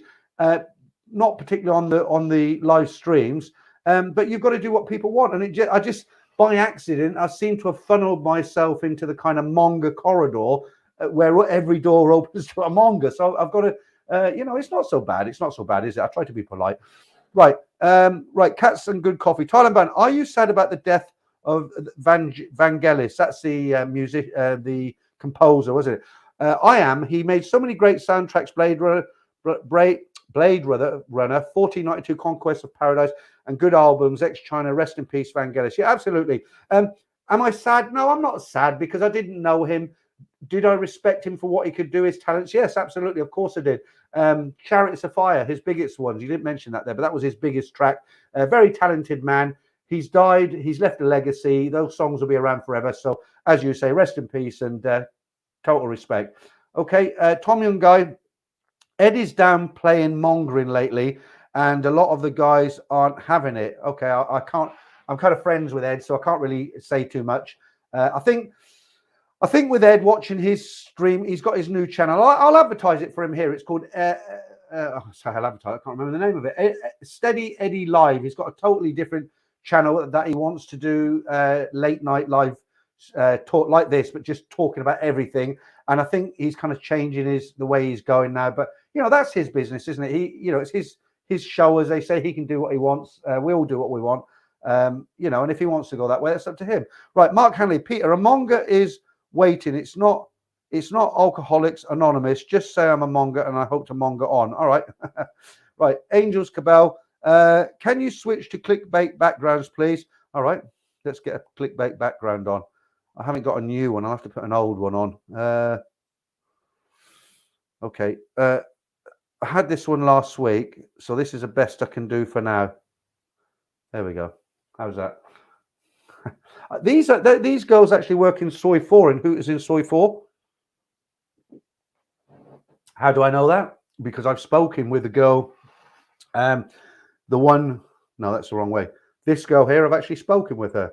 So I know she works in Hooters in Soi 4. About the same age as my daughter. Right, Paul Shackleton. I can see myself being a monger, however, I haven't been to Thailand yet. If you're going to Thailand, if you're going to the right parts of Thailand, I'm sure you've done research and you're here every week, you are definitely a monger, 100%. Danish Bacon, Little Eddie is still worn out. I know what you mean by Little Eddie. Right, Jerry. Hi, Peter. First time in your channel. Never been Thailand, but watched a few YouTubers in Thailand. So hoping to go at the end of the year. I think there's a lot of people. Let me just say thank you to Mikey there, Citizen Mikey, and I'll carry on what I was saying. Thank you, Citizen Mikey. I appreciate that. I personally think there's a lot of guys who would have never thought about going to Thailand, never thought about it. And because of the lockdown and everything that's been going on, everybody's forced to watch Netflix or movies that they not necessarily would have done. We've all been under a 2-year lockdown just about. And I think a lot of guys have kind of stumbled upon YouTube channels. Maybe they've seen one of mine with the big boobs, what's this all about? And I've actually had guys leave comments and say, I clicked on the thumbnail because it was a pretty girl. I came across this guy who was just talking, but I found myself being hooked. So they got they started listening to the story and thought, oh, I wonder what and they didn't look for me. They just got pulled in. And I honestly think there's a lot of guys going to go out to Thailand for the first time this year, towards the end of the year, because of all these YouTube channels. You know, all these YouTube channels, they talk about girls, mongering, Pattaya, Soy 4, and it's all out there now. And there's a lot of guys out there, maybe they're divorced, single, and they're like, wow, there's a whole world out there. I didn't know there's life, you know. And I think these guys are all going to head out there. And when they get out there, they're going to find it a lot of fun. Right. Okay, shall we do the Hooters competition now? Now, again, I've been very busy this week, so I've had to cheat a little bit. What I've had to do is I've had to use one of the older ones. So you might remember it, but you might not necessarily remember the answers, okay? So you know the game, guys. Nearly an hour and a half now, so we'll get this on now. So what I need you to do is there's a bunch of Hooters girls from Southeast Asia. Only one picture are Thais. The rest are either Filipinos or Indonesians or Chinese. And I want you to tell me the number of the picture that you think are the Thai Hooters girls. All right, so good luck with this.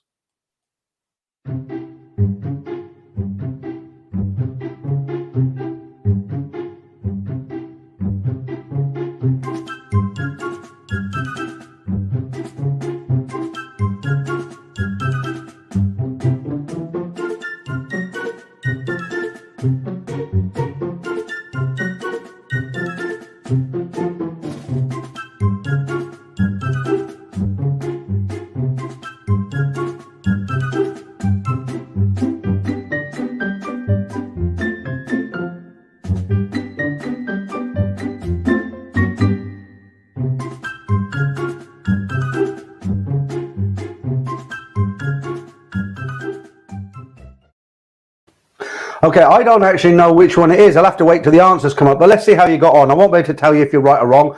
I'll just read out the answers, and we'll run the answers. Okay. So TGC 2450 straight in with a bullet. Number 2, Matthew Cartwright. Number 2, Prior 9 says 4. Paul Shackleton 1. Smiling McGee 4. Damien no disqualified. Bike Packer 3. Nick Frankel 3. Harold Bishop 1. Chris Folk 1. John Dyer 1. Parky 2. Gary B71 2. Darcy Dyer 1 again. James Casey 4. David Holder, but looked like Russell 1. John Campbell 2. Danish Bacon 1. Brian Street, all of them not falling for it again. No, not this time, Brian. Only one of them are Thais. Honestly, mate, hands up. Only in Thailand 1. Torchy says 3. Omar Blanchfield 1. Blimey, they jumped up fast. Angels Cabell 1. Nick T 4. Geezers 5. Hang on, let me go back. I've missed a load of them. Where were we? Might repeat myself here. Yeah, Frankel says 5. Shane O'Traveller 2. Paul Falcon 2. Darcy Dyer 1 and 2. No, disqualified. You can only have 1. Tony Foyley 2. Citizen Mikey 3. Ty Billy Boy 5. Gemini Star 1. Jolly Fox 1. To be not to be 1. McLaren F1 race. Okay. Lex 500 2. Nino 2. Geezers 1. D-Rock 1. Cats and Good Coffee 1. Abraham Ford 4, John Hubson 1, Big Bass 2553, Elf Barmy Army again 1, Big Bass 2553, Clive Allen 2, McLaren Clive, I don't know, you're laughing there, Stephen 4X 2, Roswell Native 5, Taxi Talal 3, Darren Howe 5. That's just going to end. Charles Sanders 1, Mike Sands 1, Paul Hoskins 4, Dutch Frang 1, Dave Lynch YT 4, Geezers 5 again. We've got you twice there. Seamus 1 or 4. You're only allowed one answer, Seamus. Wok ATM 4, Catch for Cham 1, Mac 4, Gabor, I can't read that 5, Ivan 5, Angels Cabal 1, Nick T 4. Whew. Right, I'm going to just put the answer up. If I missed you guys, I do apologize. So many here. Vlad the Inhaler, last one, 5. Okay, right, here we go. I'm going to run the answers now. I don't know who the answers are myself until I see this. Right, here we go.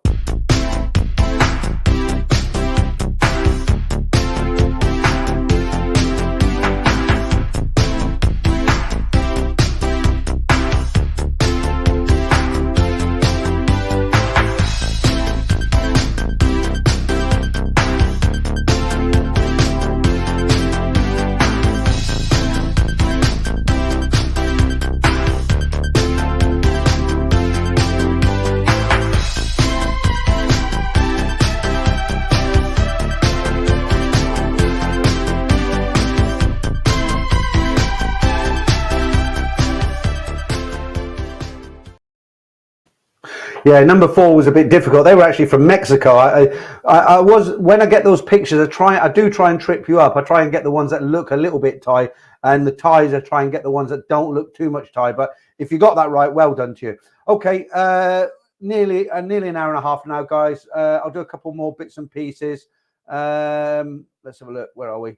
Let's do the second PG tips. Here we go. You, my prisoner, Brook Bond. You wagging tongues don't frighten me. Hussar, you will tell us honorable secret of PG tips, Mr. Bond. No, sorry. They will miss you in London, Bond. I've just got back from China. Oh, Peking? No, but I had a jolly good log. And a big thank you to my mother-in-law for laying on our tea. Tea, I'm not drinking this rubbish. You're showing me up, George. Like this at home, Missy. No, I'm charming at home. She serves me my PG tips, son. What day? I've got these bags for your mother-in-law. They never fit a day. I feel faint. Relax. Nothing to it, lad. Oh, I feel faint. Don't worry, I've had 7. Morning, nurse. Nice cup of tea, gentlemen. Not that rubbish again. I feel faint. We'll have some PG tips. Mr. Tratt, congratulations. What's your hand, nurse? Twins. Oh, I feel faint. Yeah, I mean, some of it's corny, isn't it? But they are funny. Look, guys, excuse me for 1 minute. I'm going to go and water the daffodils. I'll be right back.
All right, he's back. Okay.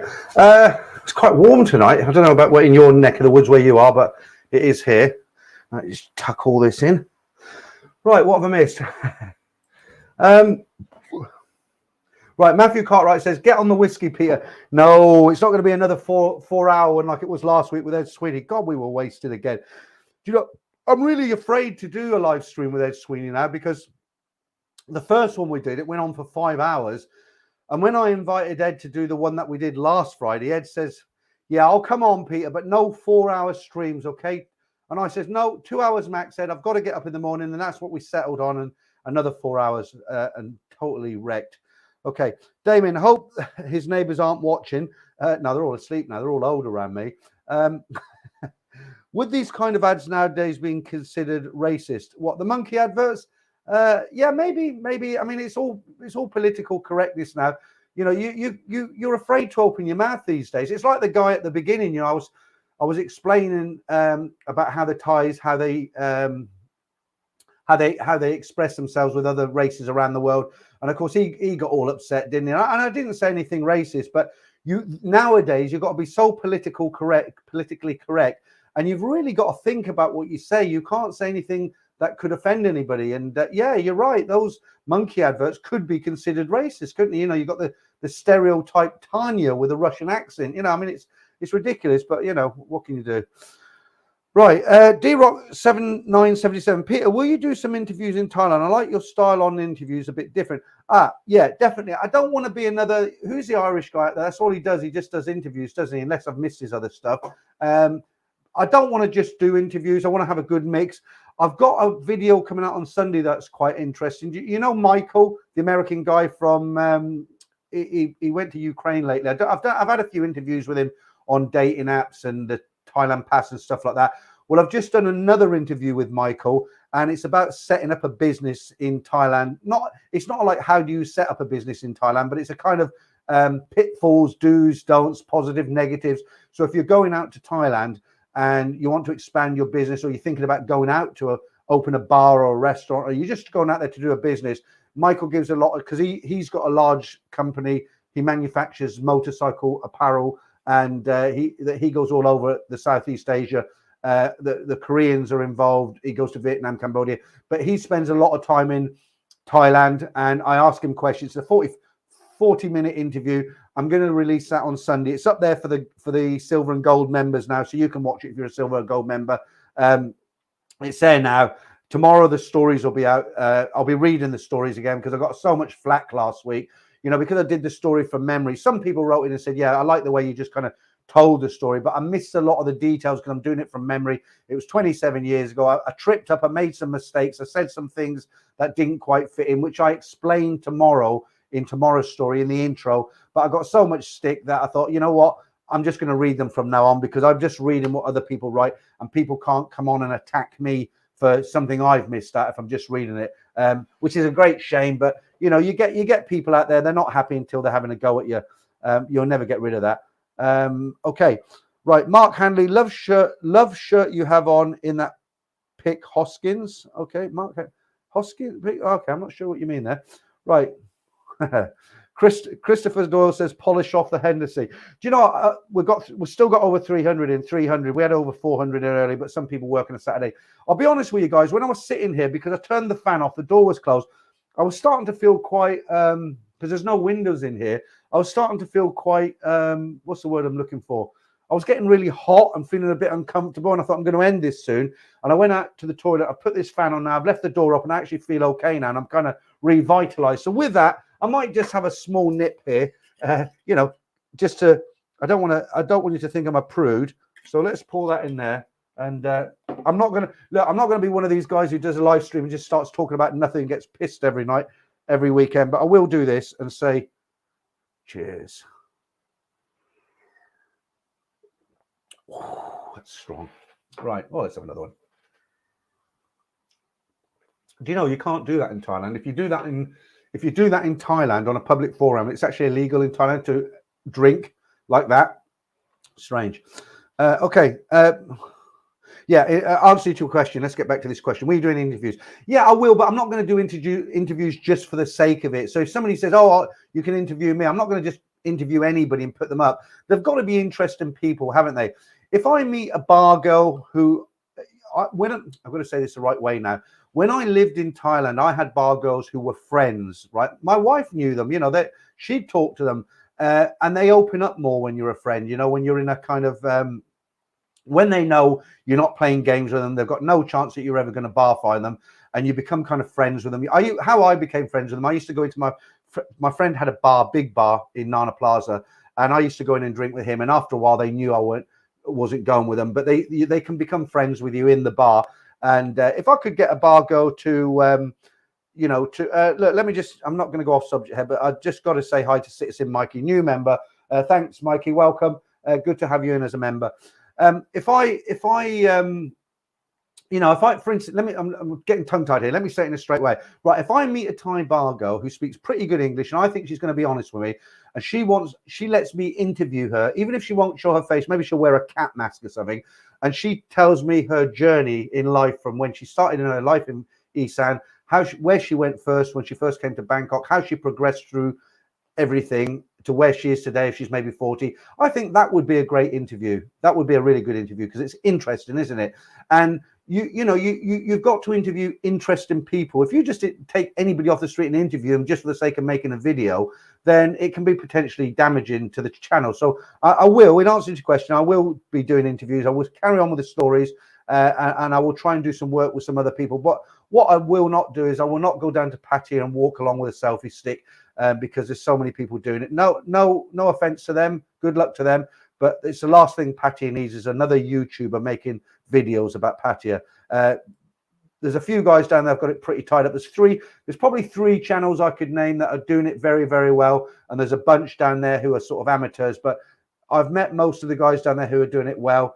They're doing a good enough job. They don't need people like me jumping on the bandwagon. I can't bring anything to the party. Right. Have we read this one out? Yeah, I've read that one out. Am I getting behind in these? Clive, it's like you're feeding the monkey, aren't you? You're saying, yes, Peter, drink. But it's like, it's like these guys. Who's that YouTuber? He used to get totally drunk and throw his laptop against the wall and ask people for money. I tell you what, I was disgusted by that. I watched this YouTuber once and he got drunk. And it's okay if you're having a drink and you get a little bit tipsy. It's just for fun. It's like, oh, guys, I've got to go. And that's fine. But this guy was like, oh, I've got no money. And, my girlfriend ripped me off. And here I am in Pattaya. Guys, can you help me out with a few pounds? And it was actually like, it was embarrassing to watch it. I mean, it's just wrong, isn't it? Right. Paul Shacker said, explain that drink in a shop here. Well, it's whiskey, so you don't drink it like a tequila, Paul. A shot is a tequila, you bang it down with a bit of salt and that. It's a nice whiskey. It's a 3-year reserve, oak aged casket. So treat it with respect. Enjoy it as it was meant to be drunk. Welcome to Alcoholics Anonymous. Right. New, I haven't seen you in the chat before. Oh, Haplin, Peter, where's your account from Stoke? I've got a wager on this. Where's your account? Oh, your accent. Oh, sorry, I thought you said account. Peter, where's your accent from? Stoke. It's really strange because I've travelled all of my life around the world. It's probably got mixed up now. Originally, I was from a place called North London was my roots, basically. Haringey. And I live in Northamptonshire for the last sort of 18 years, but obviously traveling around the world, you pick a bit up everywhere. A lot of people say like I've got a kind of farmer's accent, like Bath or something, or Norfolk, but it's definitely not that. Right. Okay. Mark says, don't turn into Dave Strachan. Terrible. Is he still around? I don't know who he is, but no. There was another guy who used to do it. Do you remember that guy, Dave, the Irish guy? He used to come on and he'd be like, warm welcome to I won't do the Irish accent. I'll get stick for that one. But there used to be a guy called Dave. He had he was in Bangkok. He was a nice enough guy. I met him. We had a few emails with each other. And he had a YouTube channel, but he used to get totally pissed. And he'd be drinking Chang beer and he'd be wearing all his Buddhas would be hanging down. It's up to him, but it's not my style. But he'd drink and drink and drink. He'd be on it by himself for about 5 hours and he'd get totally pissed in front of the camera. And it was just a car crash, and it's like, I don't want to turn into one of those guys, Yeah, I like a drink, but if I can't talk sense, then I'm not going to be here, Okay, Red Frang, have you moved out to Thailand yet? You're talking about Cheap Charlie, the American. He's a knob. Okay, I never said that. You said that. No, I'm planning to go out in July. I don't screen these messages before I read them because I'm by myself here. I've got Franco in the back doing the moderating, but I just put them up and read them. And I don't normally put messages up like that. Right, the fake head Sweeney. Good to see you in, mate. If fake head here, where's Sweeney, the real head? Is he off with the Hennessy? I think he's finished that Hennessy bottle. He got stuck into it. Didn't he get stuck into it on my live stream last Friday? He loves it, doesn't he? He was he was pretty inebriated, let's put it that way. But yeah, somebody told me he's going to Romania, so I shall be watching that when he's off. I hope it's not too soon because we're supposed to do a stream next Sunday. Right, okay, it's getting interesting now. Cats and Good Coffee. Thailand-bound, an American YouTuber in the Philippines, recently interviewed another American man that went, I watched that went broke and was in a really bad situation. The video got thousands of views, plus the guy got help. Yeah, there's a lot. I'm not talking about this guy. I'm just saying be careful because there are a lot of con men out there. And I'll tell you a very true story. There was a guy who went out to Thailand. Let me just reiterate and repeat that. What you've said, your comment, absolutely. I've seen the interview. He was straight-laced. I'm in no way, form, or manner am I even hinting anything to do with this guy, right? But I'm telling you a different story. There was a guy.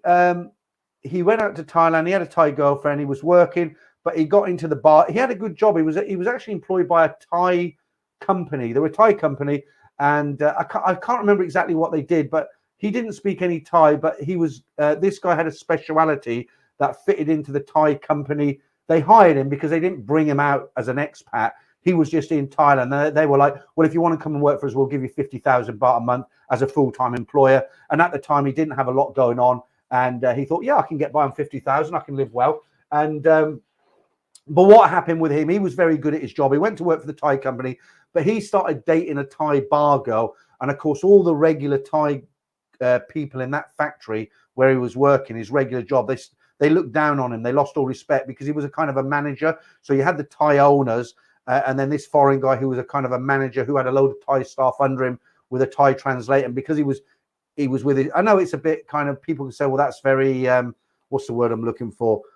Snobbish, maybe, you know, because he hooked up with this Thai bar girl, but they knew she was a Thai bar girl and they just looked down their nose. And because of that, they lost all respect for him. He started hitting the bars more and more and more. And in the end, the Thai boss basically said to him, look, you're no good to me like this. You're coming in drunk when you bother coming in. And he lost his job. And he turned into one of these guys who lost everything. And he did have friends in Bangkok. And eventually what happened, he was a down and out and he was sleeping in the temple. His girlfriend left him when he ran out of money. So he ran out of money, couldn't give her any money. She was off like a fart in the wind, as they said in the Shawshank Redemption. And he was pretty much potless. Then what happened to him? He was sleeping in a temple, and he managed to get onto the internet, onto a mobile phone or something, and he emailed quite a few of his friends, people that he knew in Bangkok, told them the situation, that I've messed up. It's all my fault. I'm not looking for sympathy, but what I am looking for my true good friends, I'm looking for enough money for an air ticket. I need to go home, dust myself off and sort myself out. And a lot of people sent him money. But what did he do? He was an idiot. So he took this money that his friends sent him, that they lent him. And instead of him doing the right thing and going and buying the air ticket, going back to wherever he come from, getting a job, saving up and thinking, right, here's my sensible hat. I'm going to do it the right way. Instead of him doing that, what did he do? He got these donations from all his friends. Probably, I'm guessing now, probably ended up with maybe 50,000 baht. What did he do? He hit the bars, got pissed up every night, took a few bar girls, ended up with nothing. He did exactly the same again. And all of his friends said, no, we've helped you once. That's it. You're a loser. We're not helping you again. So you've got to be careful. There are guys out there who are, you know, they are beggars. I've seen foreigners on the bridges over Sukhumvit with a plastic, but it's embarrassing, guys. You know, you go over them footbridges over on, I'm having a rant now, so just stick with it. Okay, you go over the footbridges on Sukhumvit to get from, say, Soy 7 to Soy 8, and there's a guy sitting there with a bowl with a card that says, need money for air ticket, please help. And the Thai people are chucking a few coins in his you know, in his tray. And I feel embarrassed. I don't know why. It's nothing to do with me. Look, I just want to say to TGC2450, you've upgraded to a gold member. Well, thank you for that. I guess you want to see that video, don't you, about business in Thailand. But even if you don't, thank you. It's great to have you as a gold member. The benefit of being a gold member, the story videos and any extra videos that I upload for the Saturday, you get to look at them on a Monday or Tuesday. I always prepare them at the weekend, upload them Monday, Tuesday. You get to look at them 4 or 5 days earlier, some other bits and pieces as well. So let's get on with what I was talking about there. Yeah, so I'm just talking generally now, okay?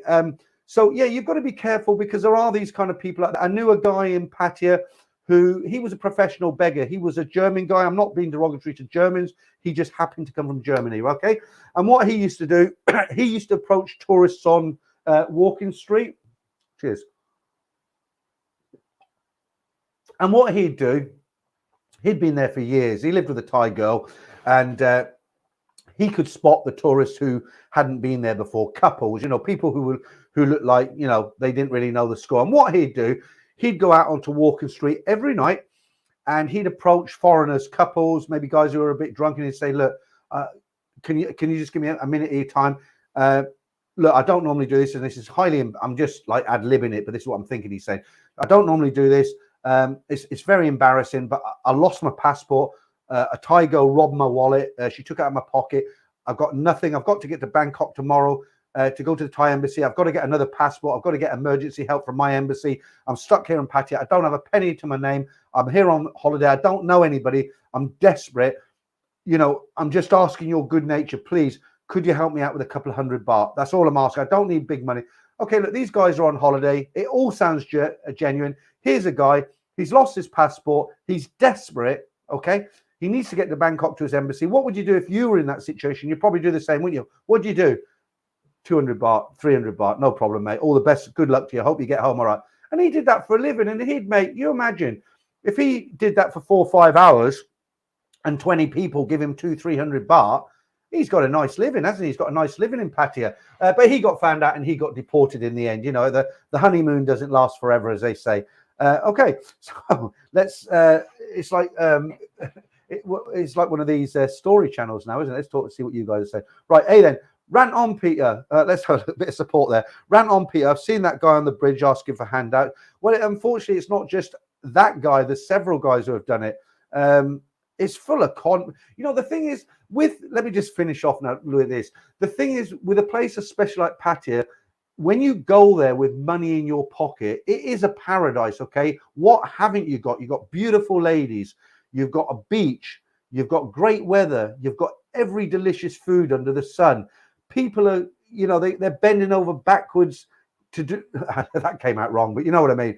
And you know, people don't want to leave. You know, they just do not want to go back to their humdrum lives.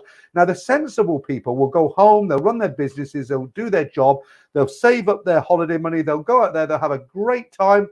Okay, they get back on the plane, save up again, and go out and do it again. But you get the guys who, I'm not knocking the guys who go out there and retire. They've got funds, they've got pensions, and they do it in a sensible way. No problem whatsoever with those guys. But you get guys who run out of money and they just they just try and scam their livelihood out there. Okay, so you've got to be aware. If you haven't been out to Thailand, you've been out once or twice, don't take everything on face value. I don't mean be heartless, don't have a heart, and don't be helped, but just don't be an open book. Just watch out for these guys. Right. Stephen, you're a star, mate. You do that every week. Let's have another one. Yeah, well, I'm halfway through my second one. How long have we been going?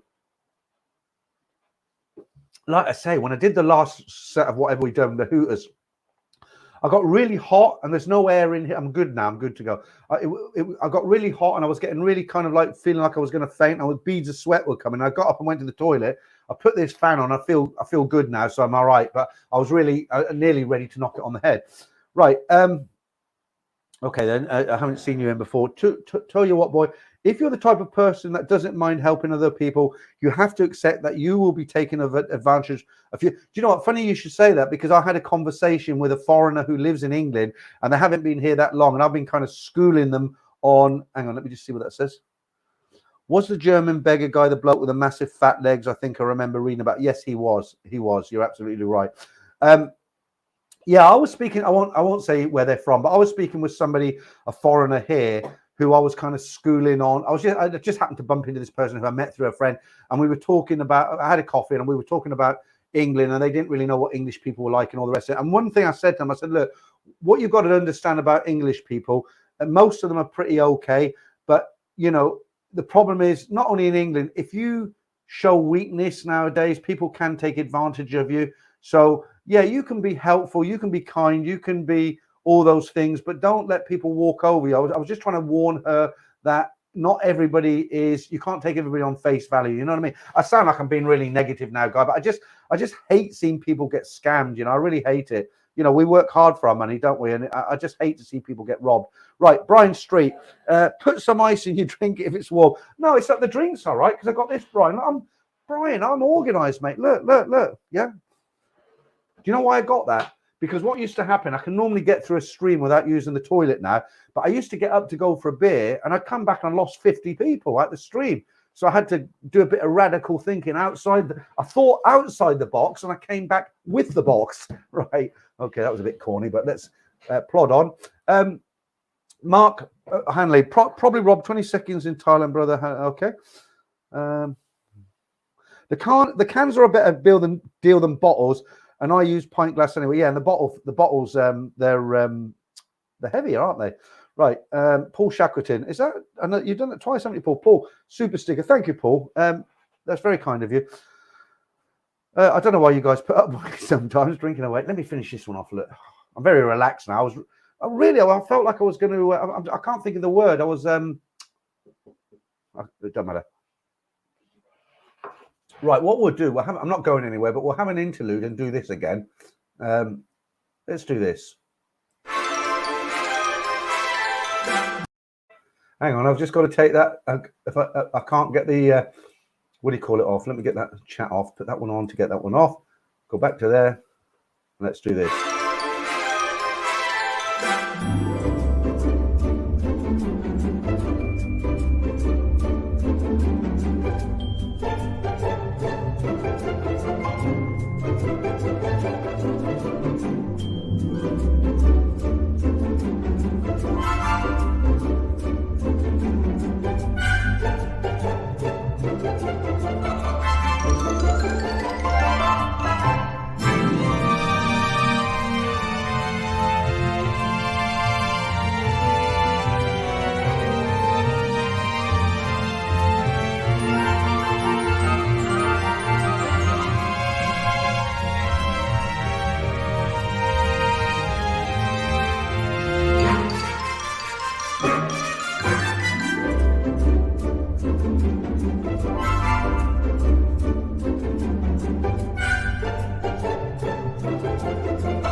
don't you just love Thailand there? Doesn't it bring it all back? Right, Frankel's reminding me, we haven't done Joke of the Week yet, but we're going to put that on hold. I'll put it there, Frankel. Thank you for reminding me.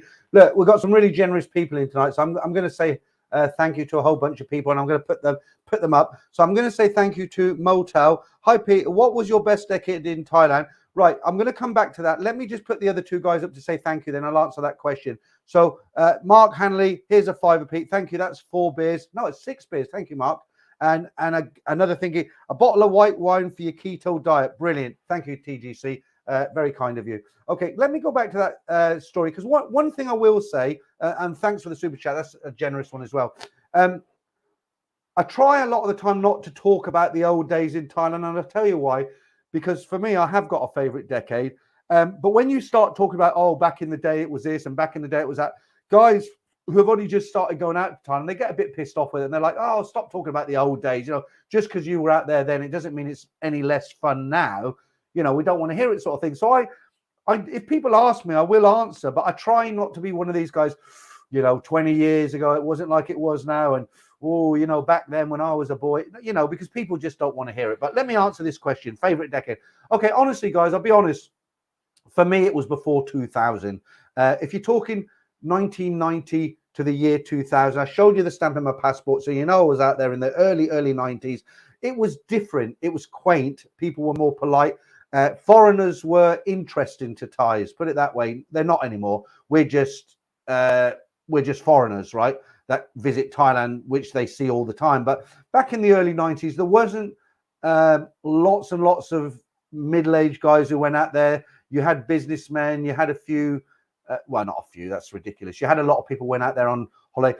Pattaya, for instance, I'll tell you, Pattaya was actually, I mean, there was no internet for a start, so it wasn't all over the internet. You didn't get big groups of young lads, like young guys. You go down to Pattaya, you'll see 22, 24-year-old boys in groups, and what they do, because it's so boring in their own country, like England, for instance, they won't go to the pub like they used to, buy a kebab and get kicked back by some girl. What they'll do, they'll go to the gym, they get fit, they go around their friend's house, play Xbox, and they save every penny they get, and they go to Pattaya and they have a blowout, right? Who can blame them? But, you know, back in the 90s, there was no internet. You didn't get all these groups. As I remember, you didn't get big tour groups of Chinese. You didn't get big tour groups of India. I've got nothing against those two countries. I'm just stating a fact, okay? You didn't get them. There was no MRT underground in Bangkok. There was no overhead rail. There was no internet. I remember when the first internet started to become alive, as it were. There were internet cafes all around Sukhumvit, and all these girls, about 4 or 5 o'clock in the evening, all these bar girls would be in these internet cafes getting their translators to send letters to their sponsors and one of their boyfriends overseas. Please help me, my buffalo's sick, sort of thing. So there was all that going on. What else? The girls, the whole scene was totally different. You know, when you walked into a bar, everyone in that bar wide you. You know, they seemed genuinely happy to have you in there as a customer. They appreciated you, and it was just, they found you interesting as a foreigner. Now, you know, I'm not saying it's a bad place to go to now. It's still good fun, but it was different. It was different. Okay, right. Easy Company. How you doing, mate? Great stories. Thanks for your hard work, Peter. Yeah, thanks. I appreciate that. And I will repeat myself now on last story, just for guys who've come in late, because we've still got over 350 in. So on the story last week, I'd made a few, I filled in the dots. So I'm telling the story from memory. I'd said 27 years ago, the story, he checked out all the videos before he went out there. And of course, YouTube wasn't around there, but I explained tomorrow why I said that. I've got a good reason for saying it. And it's all about connecting dots and filling in spaces. All right. So if you watch the stories tomorrow, I do a 4-minute introduction. If it's a bit boring, just skip to the first story. I do give you a timestamp so that you're not wasting your time. Okay. Right. Red Farang. Let's, you're not going to say anything bad here, right? Right. Red Farang. Pete, what's your favorite bar in Pattaya? Favorite go-go far? Okay. So Pattaya is not really my sort of place anymore. I used to live in, I spent 3 years living in Pattaya. You know where the Dolphin Roundabout is? Turn left, go to the beach. First soy. There's a hotel, I think it's called the Crown Plaza in that soy. I used to have a little apartment there, got bored with it, moved up to Bangkok. I definitely don't like the new side of Pattaya. Maybe I'm getting too old. When I was there in December, Trevor, Buzz in Pattaya, met me every night, took me out, and we went, oh, I don't like the kind of, you know, when you go down the second road, you've got soy bakal, soy pothole, Tree Town, all that sort. I don't like that. That's not me. It's not how I remember Pattaya. For me, I still like the beach road. I still like Walking Street. All the soys like 7, 8, 6. The soys that connect the second road to the beach road. I like all that, but I don't like that side. It's just become. It's almost like Ibiza, isn't it? Or Benidorm, something. When I went there with Trevor, it reminded me of Benidorm. It really did, and it was like. I just didn't like it. What can I say? I didn't like it. So let me answer your question though, right? Favorite. Okay, so I can tell you in Bangkok. Do I have a favorite bar in Pattaya? When I used to go to Pattaya very frequently, I used to like the Happy Go bar. So you go down down the walking street from where the bus is at the beginning, the tourist police. Halfway down, turn left. There's an alleyway, and then at the end there was a nice go-go bar called. Happy Go. The logo is a girl with big butterfly wings. I liked it in there very much, and I liked all the bars along Soi 7 and 8. You know, you walked around all those outdoor bars. Bangkok Soi Cowboy. I like Tilak Bar. It's a good early bar, good happy hours, nice air conditioning, nice eye candy. Nana Plaza. I like the top bars, the big bars. I think it's called Billboard, just because it's a nice place to sit and look. Okay. Right. Someone's done another super chat there. Hey, then. You did tell me your name in the week. You wrote to me, but I'm ever so sorry. I can't remember what it is. But thank you. That's generous of you. Backpacker says, Chiang Mai is a lot closer to the old Thailand. Yeah, I mean, I'm talking about Pattaya and Bangkok, the changes. Chatham's nice. If you get a Thai girl and you want to go away for a weekend or a couple of days in the week, Chatham is real nice. It's a beach town. Looks a bit like what Pattaya would have been 50 years ago. All palm trees along the front. Nice long road. Damien, you're talking to someone else. What are you saying there? I always like pissing on the ice. Yeah. Do you know what? It's surprisingly satisfying when you go into a toilet in Thailand. If you've never been to Thailand before, they put ice cubes into the urinals. I've got no idea why, with a piece of lemon. It's almost like you're going to drink it. What a thought. Maybe too much information this late in the evening, guys. But it's very strangely satisfying when you go into a bar and you look at the ice cubes and you go to the toilet and you see the ice cubes melt. Very satisfying, very, very therapeutic, I always thought. Right, okay. Right, okay. Should we do joke of the week? It's quite a good one this week. I hope I can read it out. I've been on the whiskey, haven't I? Let me get the ladies lined up. Let me just put this on again. This is funny.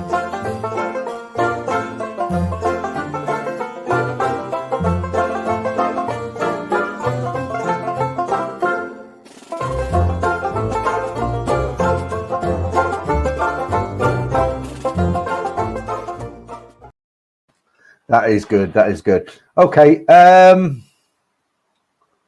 Right. Okay. So, joke of the week. Thank you, Franco, for reminding me, because I'm rattling on about nothing. And joke of the week was over here. I've got it here now. Quite a long one. Look. All right. Here we go. It's quite a good one. I quite like this one, actually. Right. Here we go. Have we got them lined up? Yeah. Here we go. Okay. Joke of the week, guys. A murderer imprisoned for life escaped after 15 years and was on the run. He broke into a house and he tied up a young couple he found in the bedroom. The man to a chair on one side of the room and his wife to the bed. The helpless husband watched him get on the bed. This is the escaped prisoner. He got on the bed, straddled his wife and started to nuzzle her neck. His wife started to move her head violently, at which a man got up and left the room. The husband squirmed the chair across the room to his young wife and whispered, "Darling, I saw him kissing you. He probably hasn't seen a woman in years. Please cooperate with him. If he wants to make love, just go along with it and even pretend you like it. Whatever you do, don't fight him or make him mad. Our lives may depend on it." "Darling," the wife said, spitting out her gag, "I'm so relieved you feel that way. He wasn't kissing me. He was whispering to me. He told me he thinks you're really cute and he asked me if we kept the Vaseline in the bedroom."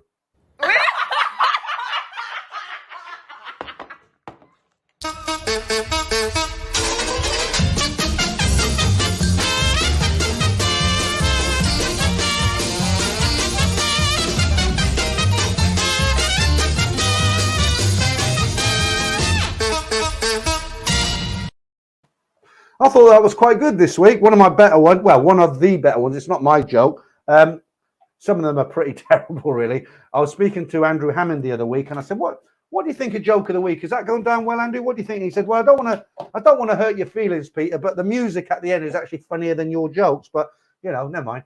Right. Let's get back into the chats. How long have we been going now? Nearly 2 hours. We'll keep it going for a while longer. Guys, if I don't read your chat out, sometimes people get a bit pissed off and say, oh, I'm going, you're ignoring my comments. And I'm not. They're just like, and sometimes you miss them when you're talking, I do like the questions, though, because it's easier to answer the questions and try and a lot of the comments you're talking to each other. Okay, let's go back up. Okay, see, like this one, for instance, you're saying backpacker, I probably met you in 91, so you're talking to somebody else. Right. Fran Rush, did you ever go to Spanky's in Nana Plaza? I went to Spanky's before it was Spanky's, to be honest with you. Spanky's used to be called, Spanky's used to be 2 bars. So you're talking about, you walk in the Nana Plaza, escalator on the right, white stairs on the left, you go up to the first floor, turn right, Spanky's first on the left. That used to be 2 bars. The first one used to be called the 3 Roses, and that was owned and run by 2 guys who were helicopter pilots in the Vietnam War. They did their R&R in Thailand, decided to stay. They opened the 3 Roses. I used to go and have a drink with these 2 guys earlier in the evening. I used to sit out on the balcony, and you can watch everybody coming into the plaza. So if I went out about 8:30, 9 o'clock, I'd go and sit there. I'd talk to these 2 guys. They always bought me the first one. They're very kind. They would get me the first drink. I'd get them a drink and hear their war stories, which, I'm into all things World War II, especially aviation. And the bar next to it used to be called the Hog's Breath. So those 2 bars were kind of put into one, and it became Spanky's. And then you had Memory Lane. Now you had Woodstock up on the, I can't remember if it was the 2nd or 3rd floor, but it was totally different to what it is now. Right. Gemini Star says, who knows the Bamboo Bar at the end of Beach Road had some great nights there. Yeah, there was a Bamboo Bar in Soi 3 in Bangkok as well. That was very good. You can tell you guys are old. All these places coming to light now. Right, Joe Diamond. I started going about 1996. From then on, jewellery exporter, so all sorts of many years I visited. I also DJ'd in Soi 4 a couple of times. So much fun in those days. Whereabouts did you DJ in Soi 4 then? Would that have been in Rick's Disco? Hang on. Do you remember the Nana Hotel? They used to have a disco in there, and it was run by a guy called Rick. I believe he went to Cambodia. It was called, what was it called? Was it called Angels? I can't remember what it was called, but I wonder if it was in there.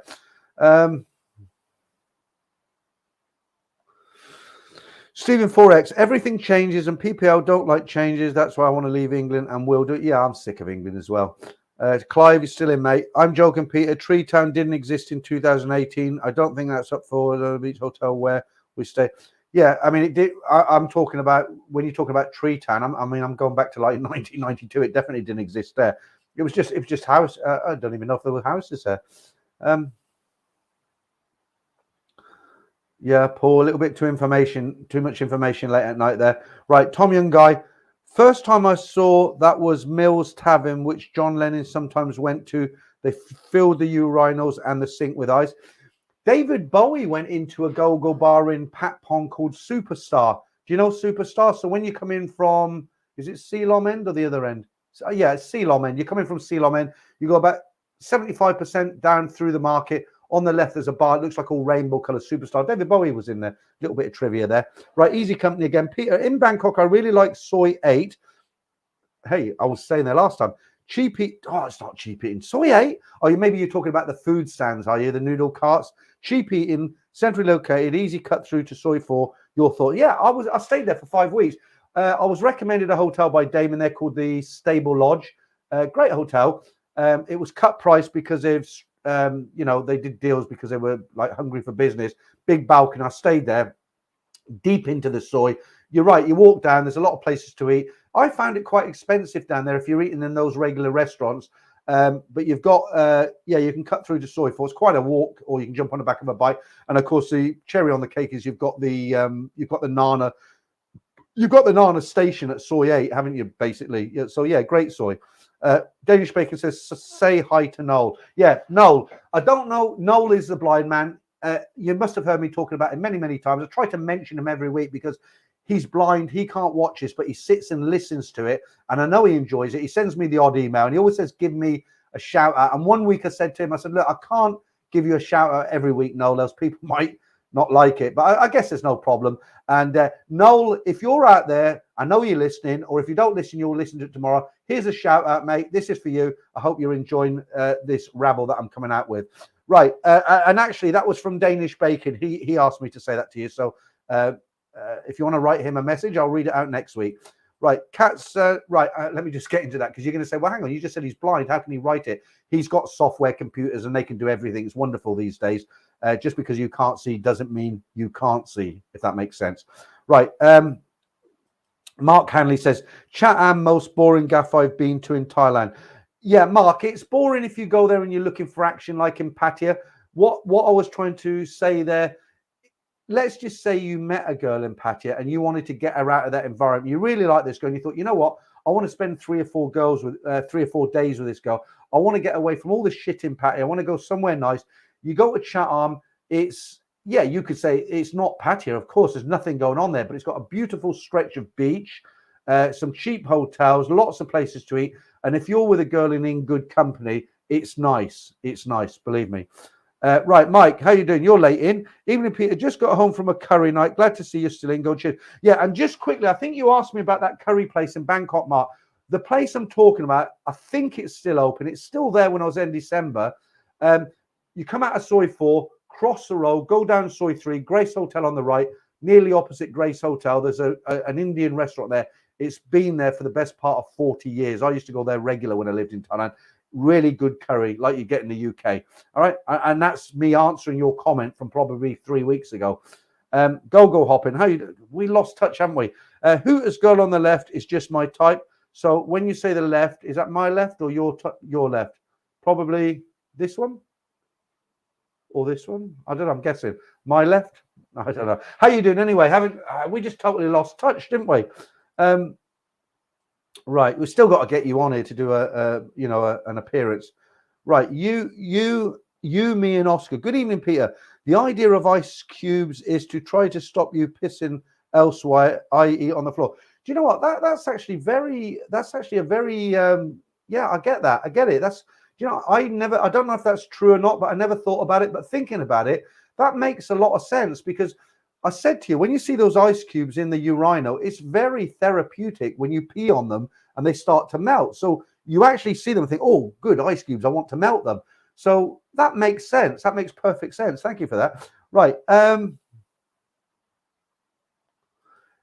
Is iBar still rocking in Pattaya? It will be. It will be once it all opens up again.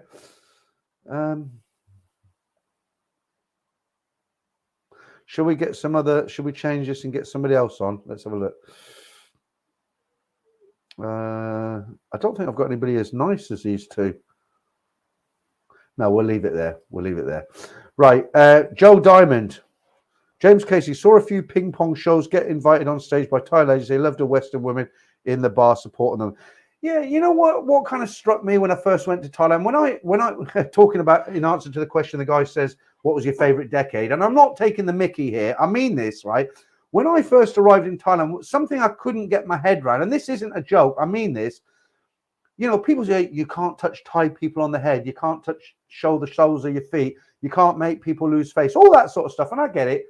But you know what really kind of screwed the idea up for me? I went to Patpong when I was one of my first nights in Thailand. I was probably, I think I was 31. I'm 62 now. It shows how long ago it was. And somebody took me to Patpong. We went to one of the upstairs shows. And I thought to myself, well, hang on a minute. Thais don't like you to touch them on the head, but it's okay to shoot ping pong balls out of your fanny. I thought that's really strange, but I understand it now. Right. Paul Shackerdin. Joe, what do you call a bar girl with no, is it eyes? Ears? Is it, what do you call a bar girl with no, is that a spelling thing? Anything, okay. All right, good one. Joe, what do you call a bar girl with no ears? Anything you like, she can't hear you. All right, thank you. Franco, are you off to bed? Yes, they are done for now, but you can watch the reruns. There is a special 1 hour in the video section on the main Thailand-bound site. Asblast Alive. What a name. Asblast Alive. Okay. Right. Shall I have another whiskey or are we done now? I'll have a little sip. I'm not going to get drunk. 2 hours and 9 minutes. This is where I was with Ed last week. We've still got 334 people in, so I don't want to show myself up. Let me see if there's something I can... what haven't I done? Pretty much done all this. Let me do this one last time because, you know, guys, if a girl ever asks you again in Thailand... Hang on. We're going... Let me get rid of that. You know, the next time a girl says to you in a bar, look, my buffalo is sick in my village and I need some cash for medicine, do not disbelieve her.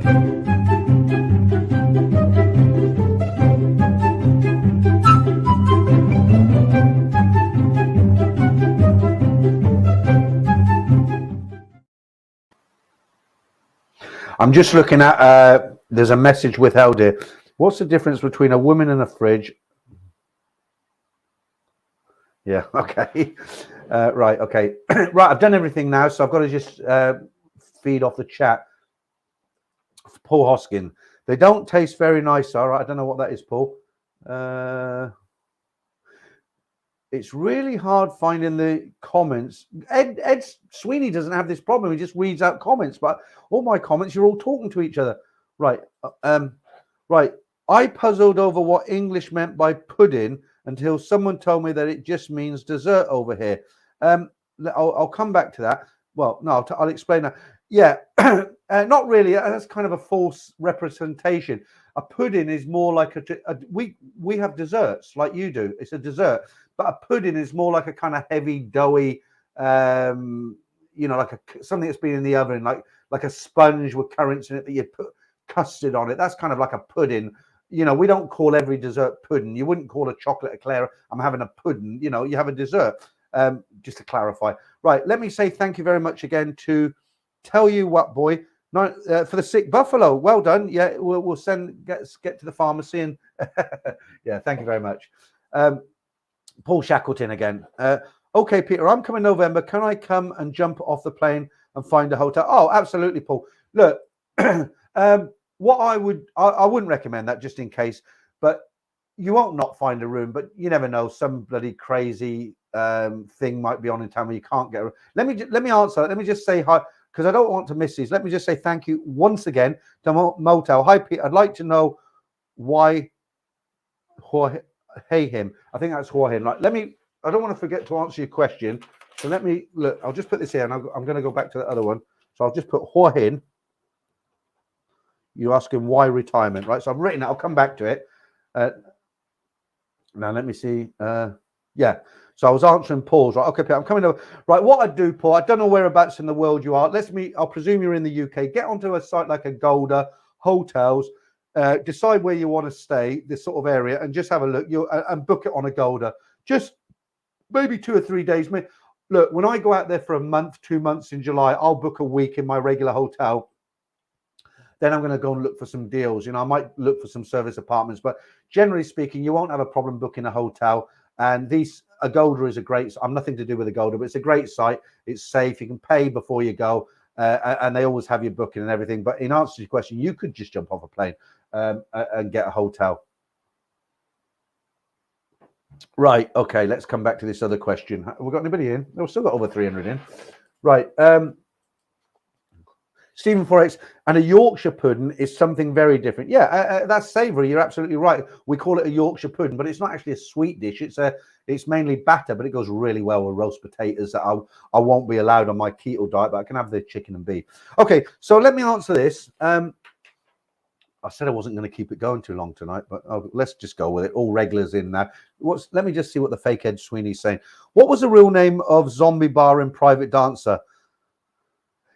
The real name of Zombie Bar and Private Dancer, it was the Heidelberg, I think. I'm pretty sure of that. You know the book Private Dancer? Hang on. Copy here.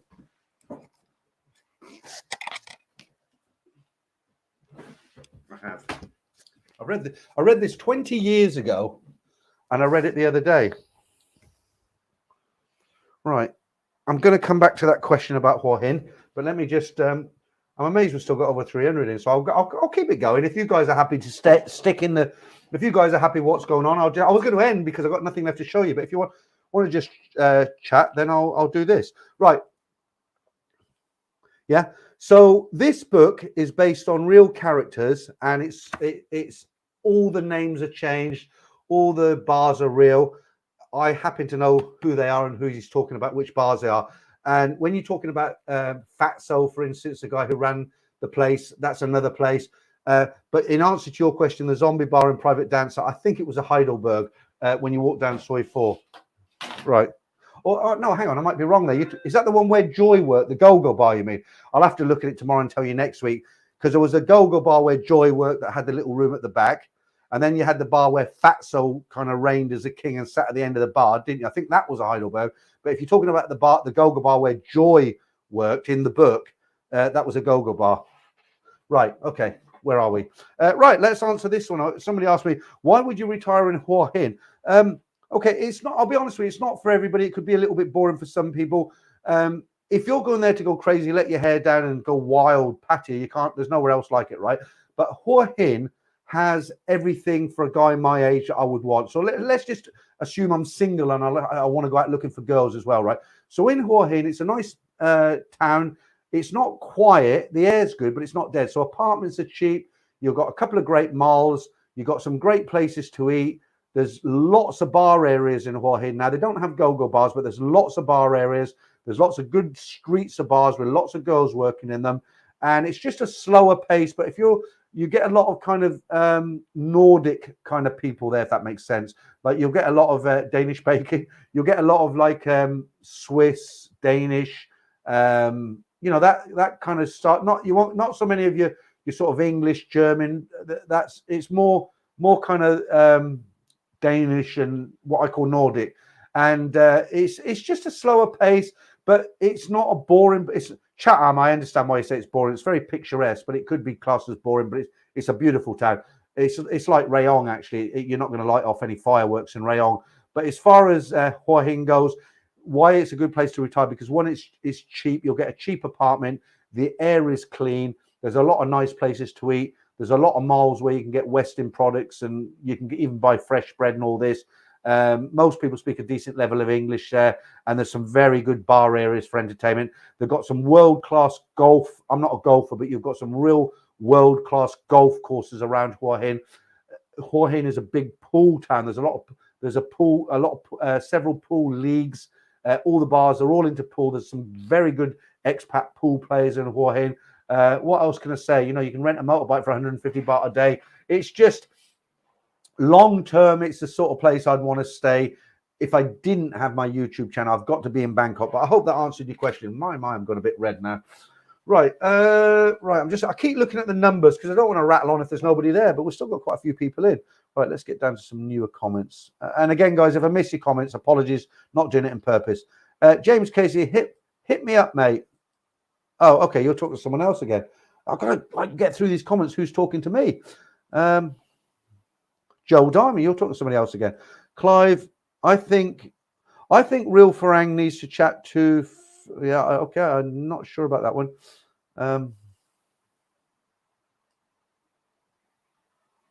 Right, Paul Hoskin, that's actually a sensible question, Paul. I'm glad you answered us. I don't think you've asked a sensible question on my channel. You did on the other day on was it Brian Flowers' channel? Paul, I'm glad you've asked a sensible question. So you've said, what happens if you get sick? Would you go back to England? It depends what it is. I've got a package set up, an insurance package.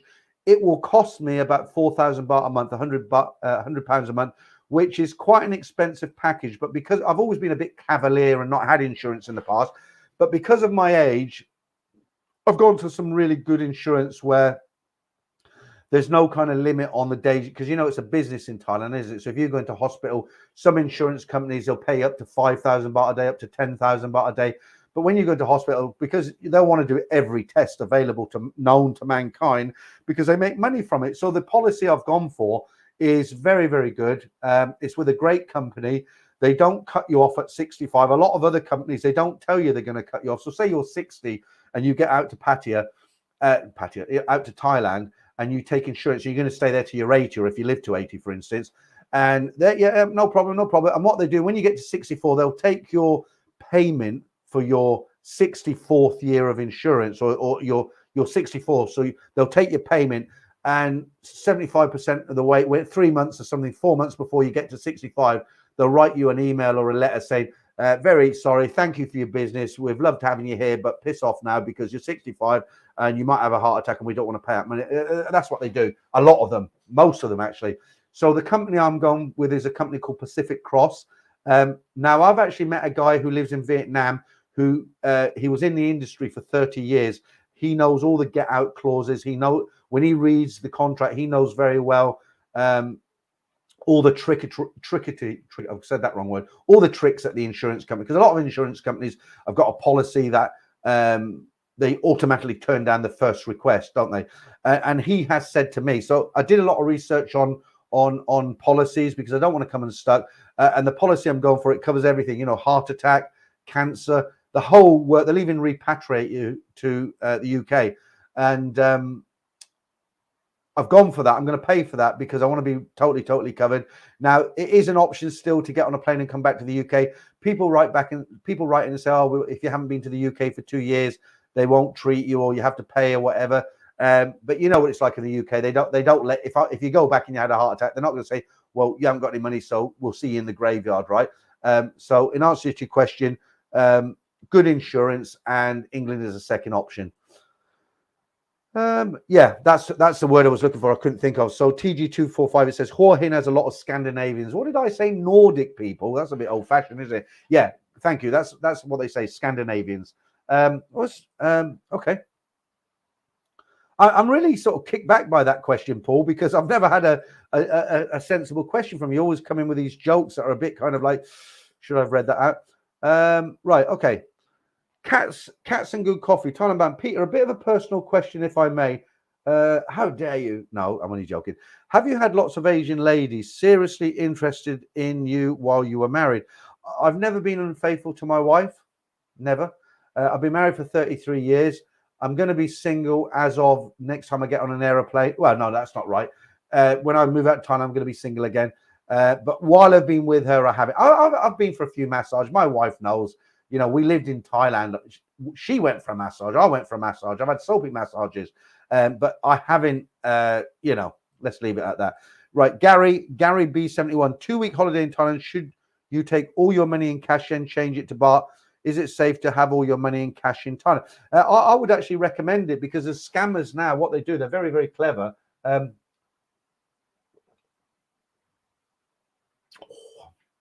Lovely. No, I'll touch on the ATM thing in a minute, but no, it's better to take cash, but just be very careful how you do it. Before I forget this, when you take money out of an ATM machine, a cash machine in Thailand, go to a bank, an ATM that's attached to a bank, because they have scams there now, especially in places like Tree Town, where you get these freestanding ATM machines. You might see 3 in a row, 4 in a row. People put false covers on them, cameras to read your PIN and all that. But the ones that are attached to the bank, so you go to Bangkok Bank on Beach Road, they've got a window, it's a bank, they do exchange, and there's an ATM. They're the safest ones to use in Thailand. So if you have to go to an ATM, right?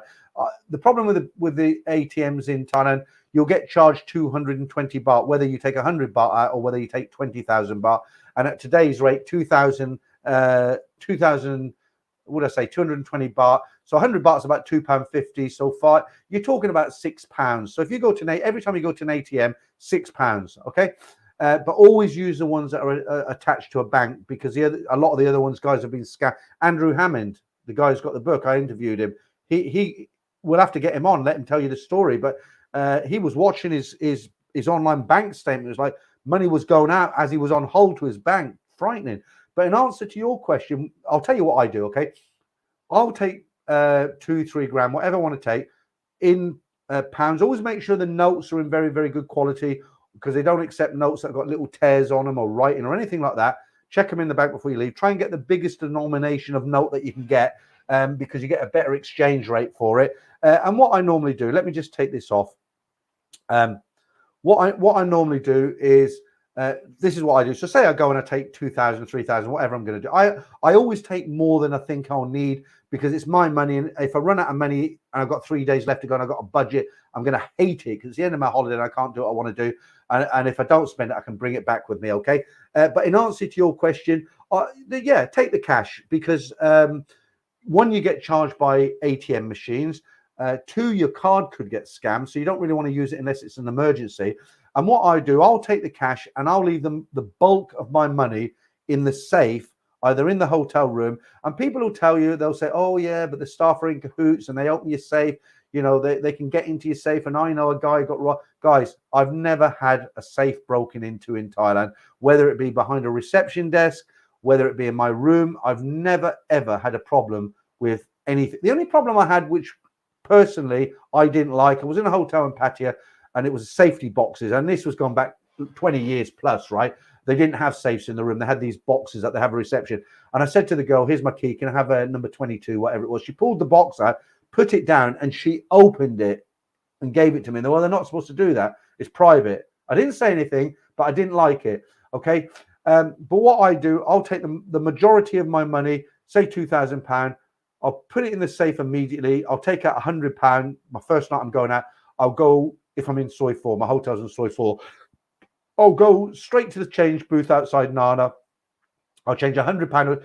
Nowadays, I'll change £200, right? I'll change £200. I get just over 8,000 baht in my wallet. My bulk of my money is in my room. And I'll go out and have a good time. I'll eat. And if in the morning, I've still got 5,000 baht, I don't change any money. If I haven't, I'll take another £200. And then as an emergency, I've got my ATM. I've got my debit card. I've got my Visa card. But it's pretty safe. You know, it's pretty safe. I mean, obviously, if you're going to put it under your pillow, then that's a silly thing to do. But yeah, I would definitely recommend it taking cash. Okay, Kay Jensen. Now, after COVID, here in Europe in bars and restaurants, they are not really happy to receive cash. Is cash still okay elsewhere? Yeah, look, cash in Thailand is king. They've banned bitcoins and they don't like things like Bitcoin, PayPal that you cannot use in Thailand anymore. The very cryptocurrency, that's the words I'm looking for. In Thailand, cash is king. Okay, it's not a cashless society. They use debit cards and all the rest of it, but cash, you want cash when you go to Thailand. Right, Max Vite. Don't take Scottish banknotes. They won't change them. Made that mistake once. Yeah, that is a very good point. In England, Scottish banknotes are legal tender. They don't like them in Thailand. They'll refuse them most of the time. And if you can give them the best, you can be Rumpel of the Bailey and give them the best argument in the world why they should take them. And they'll just say, no, we're not having them. And you can't do nothing about it. So that's a very good point. Right. Cohort 61. I hear safes have a default code or hidden access key. Yeah, they do. But hotel staff, the security, they don't generally rob them, because if they were robbers, they wouldn't be hotel security. They wouldn't work in the hotel. Like I say, I can only go on experience. I'm not saying it never happens. I've never had a bad experience. And they have to have a hidden access key, because if dumbass Peter goes to his room drunk one night, puts this code in, falls asleep drunk, wakes up in the morning, my passport's in, and I think, what's the code I put in? I can't remember. And I call the reception. They're going to send maintenance up, and they have to have an override key to open it for me, right? So, but I can only repeat what I've said. I've never had a problem myself. Not to say it doesn't happen, but I've never even heard of someone having a problem with a safe in a room. Thai Billy Boy. I always change cash at Vasu or Super Rich in Bangkok. Good rates, but always have a couple of cards for backup. Yeah, Super Rich is in the airport basement, and it is good. But the problem with that is you never know how much I don't like to change a lot of money when I get there. So I like to keep my money in pound notes. So if I get there, I'll change £200, then I'll change another 200, then another 200 until it's gone or nearly gone. I don't like to arrive in the airport and say, right, here's £1,000, give me 40,000 or 45,000. I just don't. It's not how I do things. Hang on a minute, guys. Right, okay. Harold Bishop again. Harold, joke of the week. Right, joke of the week. I don't know if we can tell this. An Irishman. No, we can't say that. You can't say it. It's I'm going to read it off camera, Harold, but it's politically incorrect. You're naming a country or race of people. I'm going to read it now. Yeah, okay. Sorry, Harold. Send me, look, you know, what can I say? You know, there was a guy at the beginning of the stream tonight. He really, I've got rid of him now, but he basically had a go at me about race, and I wasn't being racist at all. People who know me, I'm very diplomatic. I don't go off course. And this guy had a go at me and actually asked me to apologize. I was like, piss off, you know. You know, I'm not even going to give him any sort of airtime, as it were. Right, Clive, 11:30 now. I'm on my wife alert. Wife's a chef. Imminent walk-in now. Laugh out loud, volume down on either. Well, we're not doing anything illegal, are we? I mean, I'm sure I had over 400 people in the stream at the beginning, but I know a lot of people have got to work. I'm still amazed. I keep refreshing my TV because I'm thinking, is this stuck, or have I really got still 323 people in there? I guess. Oh, 2 people have just left, but they'll come back in. Right. Okay.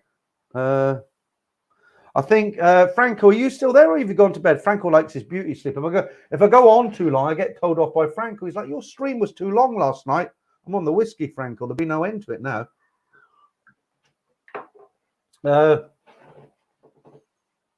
Okay, let's get sensible.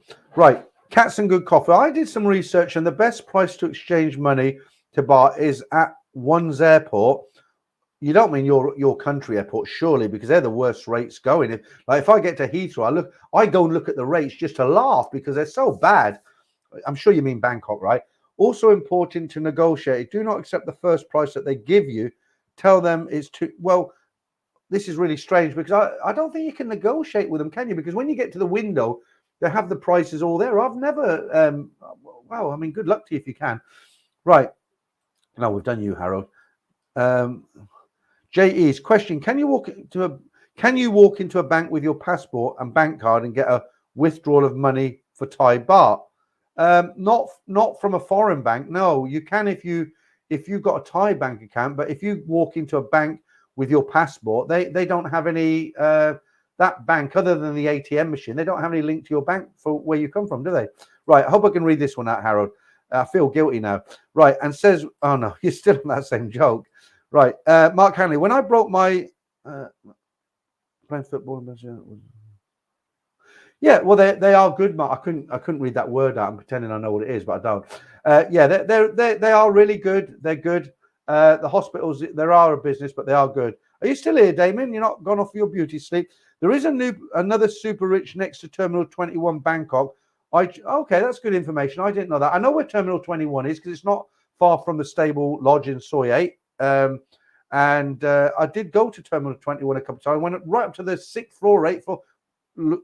Quite scary looking down. All the phone shops on the top floor. I was trying to get a good internet connection, a good fast internet connection for my live streams, but it was awful. But yeah, good information there, Damon. There is another super rich next to Terminal 21, Bangkok. I changed my money there, best rate. Right, I'll remember that, definitely.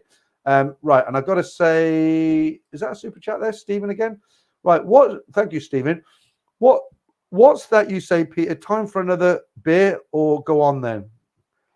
Christ almighty. Ed's not even here. Well, do you know, I can't understand this. You got this, like I'm drinking whiskey and beer and I'm looking at the numbers thinking, well, they'll go down soon and I'll wind down, but they're actually going up. Right. Okay. Good timing. I'll tell you what, guys, maybe I'll lose a few now. I'll be probably 30 seconds. You know, I've got to do the daisies, you know. Hang on. Right, give me a minute, guys. I'll be back.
Right, I'm back. Stick this on.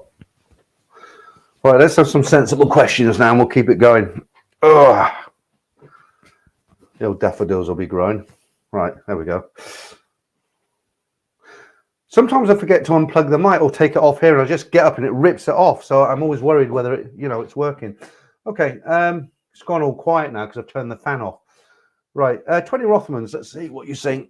Quick, teachers out of the room. Thank you. Right, just right. Okay, Mac just brought 60 days insurance for Thailand Pass, £25. That's a good deal. Yeah, excellent. Stephen again. Wise is excellent. Very fast, very low fees. Yep. Yeah, Wise is very good. I'm currently taking Thai lessons. I can speak quite a bit of Thai, but because I'm going out there to live, I want to be able to hold fluent conversations, not around the bars, because you do that around the bars, the girls stop speaking to you. They think you've got a Thai wife. My Thai is okay, right? But I've just made the decision because I'm going to live out there and I'm planning to go out of town to make videos. Maybe I'll go up to East End, I'm sure of it. But I actually take Thai lessons, and my Thai teacher, she's only a 25-year-old girl, but she's no, she's my teacher, guys. She's level 2 English, and she cost me, it's about £10.70 it works out. She's very good, and I use Wise, and she's thrilled to bits. We started off on a platform that takes 30% of her money, and I said to her, look, what you can teach me online, you know, we can get the 2 phases up and all the rest of it. And she's thrilled to bits about that. And yeah, Wise is great. You're right. Wise is a good way to send money. Dave Lynch, is it? Dave Leach Whitey. Right. Certain Capital One cards won't charge foreign exchange fees, so you'll pay less if you withdraw large amounts using ATMs. Still bring crisp new high. Yeah, the thing is, I don't think I'm wrong in saying this. The ATMs, they've got a standard charge. It doesn't matter what card you're with. You're not talking about, yeah, maybe in your country, or if you go around Europe, or I don't know, I'm assuming you live in Europe, you might be American or something. But the thing is, in Thailand, when you take money out of any cash machine from any bank, they've got a centralized charge. It's a standard. And that's why I say whether you take 500 baht or 20,000 baht, it's 220 baht charge. And it says it on the screen. So what I generally do is if I need money for the ATM, I'll take the maximum amount. And just to let you know, every bank's maximum amount is 20,000 baht. But Bangkok Bank, which is all over Thailand, not just Bangkok, that they allow you to take 30,000 baht. So it's actually cheaper. You take 30,000 baht out. Okay, Parky, where is the best? I like that picture, by the way. Is that a hurricane or a Spitfire? I think it's a hurricane. Is it? Yeah, it's a hurricane. Right, where is the best place to eat around Nana Plaza? I would definitely say Terminal 21. There's a lot of places. Soy 8 has a lot of good restaurants, but it's very, very expensive, I think, unless you want to eat noodles on the street. I found a great Thai restaurant at the beginning of Soy 7. It's the first place on the right. Really good food for about 100 baht. Terminal 21 in the basement. Most of the malls, here's a top tip for you if you've never been there before. Most of the shopping malls in Thailand, they've either got a food court in the basement or on the top floor, like Mabukon, the MBK Center. They have a food court on the top floor. I always have an Indian curry when I'm up there, funny enough. They've got one store that does, your naan bread, your rice, your chicken tikka and all that. And when I go there, I don't have Thai food. I have Indian food. Yeah, but in answer to your question, where's the place around Nana? Any of the places on it depends what meal you're having as well. For instance, I'll give you a tip here. If you want breakfast, the Nana Hotel, you could do worse. They charge 250 baht. You can walk in off the street. I used to go, I'm not going to name it because that wouldn't be fair. Let me take this down and I'll explain this to you. I used to grab a breakfast on Soy 4 in one of the little bars, and it cost me, let me just try, I don't want to, it was 280 baht. But then I switched to the Nana Hotel. I wasn't staying there. I went there. I'll tell you why. Because when I got the breakfast in this small bar in Soy 4, it was very good. I had, a couple of eggs, bacon, beans, toast, mug of coffee. It was good. But the problem is when I finished my coffee, if I wanted another one, I would be charged 120 baht for the coffee. What you had on your plate, that was it. When you go to the Nana Hotel and pay 250 baht, you can fill up bacon, eggs, coffee, orange juice, the whole lot. And if you think, oh, I want another coffee, I want another glass of orange, it's still 250 baht. And the staff are nice, so you can't go wrong with a buffet most times, can you? Right, a lot of talk on the ATMs now. Right, Richard Miller says, ATM still has, yeah, exactly, that's what I said, Richard. ATM still has a fee. Paying at a hotel or something with a Capital One or Chase card, no foreign transaction fee. But as Peter said, cash withdrawals are another story. Baht to pull out maximum amount. Yeah, absolutely. You're basically confirming what I just said. Right, Damon. Thai notes are changing soon. Plastic notes coming soon. Same as the UK. Yeah, well, the plastic notes are good. The plastic notes are good. Black Bolt, did you go and come back? Good to see you back. Black Bolt says 25-year-old Thai teacher. Well done, Peter. Do you know what? Honestly, guys, she's a lovely, lovely girl. And what I mean by that is, you know, I've got two daughters. One is at university. She's, I can't remember her age, 21, and my eldest is 24. And this girl is 25. There's no funny business. I'm not trying to, you know, she calls me her second dad, you know, good sales lady. But, you know, we talk, and sometimes after the English lesson, it goes on for another 20 minutes because I'm showing her magic tricks, and she's telling me about her. She lives with her boyfriend is an attorney, so they're very educated, young Thai professionals. You know, she's level English too. Her boyfriend living, I think it's a boyfriend is an attorney, a proper like attorney. You know, so they're very educated. But she's a lot of fun. She's a nice girl. You know, and I wouldn't insult her or try to do anything. You know, I mean, I'm not. You know what I'm trying to say, guys, right? She's a nice girl. She's a level 2 English teacher. I respect her, though she's a lot younger than me. I show her the respect and the decency. And if I wanted somebody to do the other, then it wouldn't be that way, if that makes sense. But yeah, she's lovely. She's lovely. Right. Kay Jensen. Yeah, thanks for that, Mr. Kay Jensen. Euro, is it? Yeah, lovely. Yeah, thank you. Thank you. I'm going on a bit tonight. We've still got over 300, and I've lost a few now. I guess people have got to go to bed. Blimey, 2 hours and 41 minutes. Is it really? Right, let's go back to some more comments. Paul Shackleton says, bad jazz. Jazz is just jazz to me, Paul. It's like, I like the picture, and I couldn't leave it sight. I'm presuming you're talking about the filler card there. Right. Right. Peter, watching from New Jersey. Very welcome, mate. Nice to have you in the stream tonight. Okay. All that nitrogen. Yeah, well, the daisies are growing now. Yeah, I've done you already. Park, yeah, we've done that. Why am I getting the old comments up? Yeah, everybody know. Anybody who goes out to Thailand, they know Wise. They used to be called TransferWise. You can't. The thing about, if you don't know how TransferWise works, we're talking currency now tonight, aren't we? If you don't know how, is my face going red? I'm trying not to do an Ed Sweeney Thailand-bound retake from last week because that was terrible. TransferWise, how they work, why they're so cheap is because if you transfer money from your bank to Thailand, so what will happen? Stage one, the bank will send the money, but they'll charge you a fee. Okay, that's the first stage, and then there's a transaction. So you get charged a fee, then you get charged a fee for the exchange rate, then you'll get charged the same at the other end. There's all these. It gets expensive, right? But what Wise do? It's very, very clever. They don't exchange the money. What they do, so you'll have Knock in Bangkok who's coming to England, and she needs pound notes, and then you've got Peter here in England who's gone to Thailand who needs Thai baht, and they swap it over and they charge you a small fee, and that's why they're so cheap. There's no exchange rates. You guys have been really generous tonight. I don't know what's going on here. Right, Parky, £5. Thank you, mate. I appreciate that. Very nice of you. Just let me know, that is a hurricane, is it? It's a really small picture. You know me, I'm into all things World War II, especially aviation.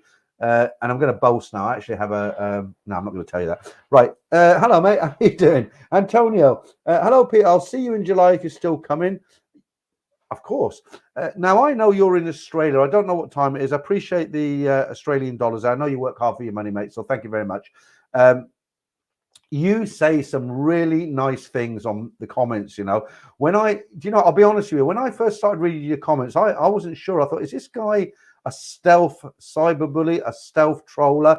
Because it came across as too nice. And then over time, I read everything you write, and I thought, no, this guy's genuine. He's just, he likes the channel. And thank you. I do appreciate it. I don't take it for granted.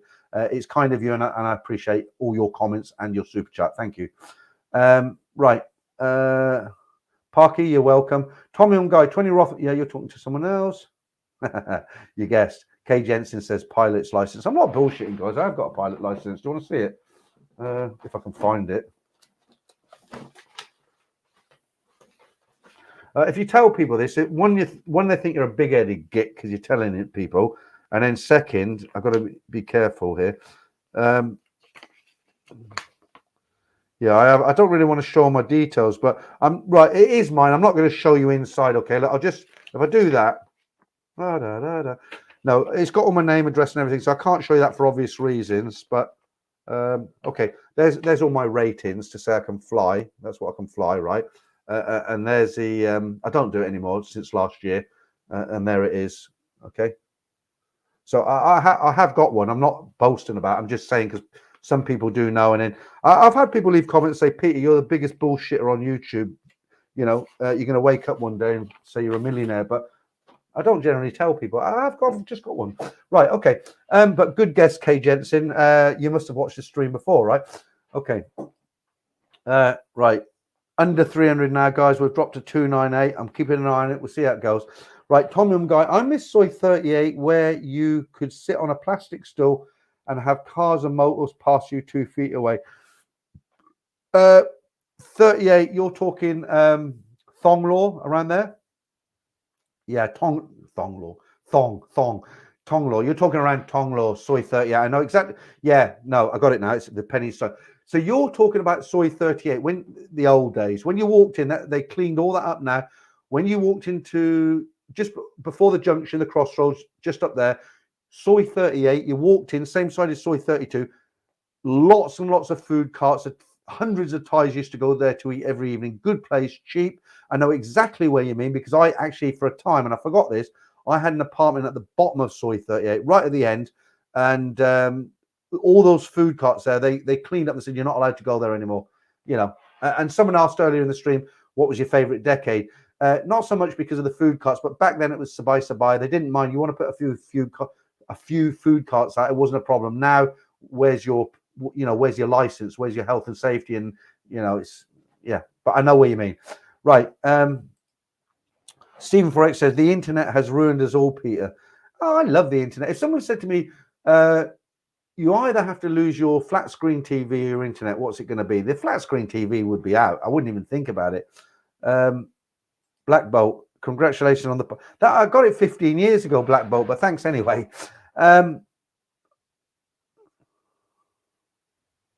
Right, cats and good coffee. Peter, Thailand-bound. My name's actually Peter. Right, you're a boxer surprise, Peter. I did not know you are a pilot. Nice.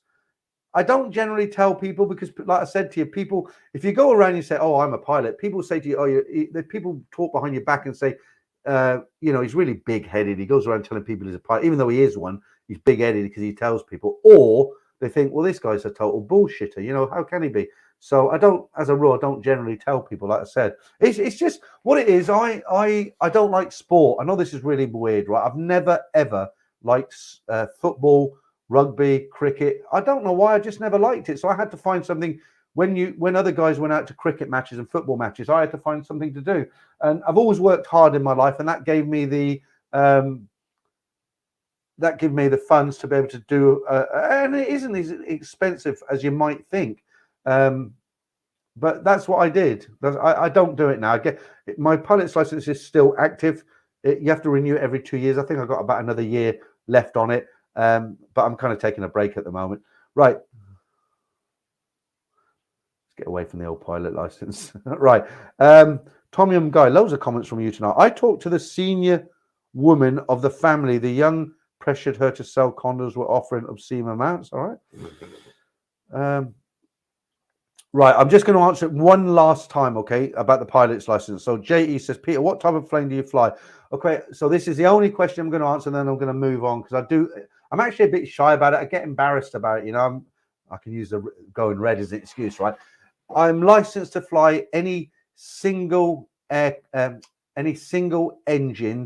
piston aircraft. So in theory, that's a Spitfire, isn't it? It's got one engine, but I've never flown a Spitfire. No, anything that's got one engine at the front, I can fly basically. Okay. If you're talking about a twin or an airline, no, I can't fly anything like that. Or a night flight, and I can only fly in the daytime. I can't fly at night. So an aircraft that's got a single engine, I can fly it, and that's it. Right. No more. Right. Gemini Star says, Peter is down to earth, fella. Yeah, I am down to earth now. And I did actually have a crash. I don't want to get into this, guys, because this is going to get wind people up. I actually crashed once. I nearly killed myself. I actually took off, and it was the wrong weather, and I thought it was It was a Sunday afternoon. I'd been working. I was tired, and I went up, and the sky went black, and I was like, I thought it was Biggles, didn't I? And I went off, and I actually ended up upside down in a cornfield, but luckily I'm still here. Right. Okay. Enough about me. Right. Kay Jensen, going 3 weeks to Bangkok to research in June. Found a good offer at Western Hotel Sukhumvit. Any good? I don't. Well, if it's a Western hotel, it will be up to a standard, an international standard. But to be honest with you, for me, the standard of the hotels in Thailand, or even the budget hotels, are pretty good standard. I wound Ed up a little bit on the stream last Friday. Do you remember that hotel Ed stayed in, Ed Sweeney? He stayed in the Swan Inn, and I kind of ribbed him a little bit, and I said, good God, it was like the Bates Motel. That chair at the end of your bed that was threadbare, I thought things were going to jump out of it. So, I teased him a little bit. But no, in answer to your question, if it's an international hotel, it'll be a standard. But what you got to think about, when you stay in a 5-star hotel or something like that, they've always got a big marble lobby that when you walk across it, they echo. Now, if you bring a friend back with you at night who's wearing those clip-clop high heels, you're not going to be able to stealth your way through the lobby, are you? So sometimes a budget hotel is a way to go. You know what I mean? Right. John Campbell. Peter, were you ever in Hua Hin in the 1990s? Joy Guest House, Soy Bintabat was a great place. Right. I'll be honest with you, John. I discovered Hua Hin later in my time in Thailand. It was one of my later discoveries, Hua Hin. I know Soy Bintabat that you're talking about. It's right next to the Hilton Hotel. And I've run out of beers. Never mind. More in the house, but I don't want to run again. Right. In answer to your question, no, I wasn't there in 1990. It's way before my time. I don't know Joy Guest House, but I do know Soy Bintabat. And I would have loved to have seen it in 1990 because it's good now. I wonder what it was like all them years ago. Peter, want a cartoon video series of Peter and his flying adventures? Yeah, it's a shame. I miss the old cartoons, but I can't make them. Right. Bike packer. I ended up upside down in a cornfield one night, but in an aeroplane or just something else? All right. I'm going to go back to some of the older comments now because I'm missing a few. How long is the flight? Thinking about that makes me tired. If you're talking about a direct flight to Thailand from the UK, it's 12 hours. I don't know where you are in the world.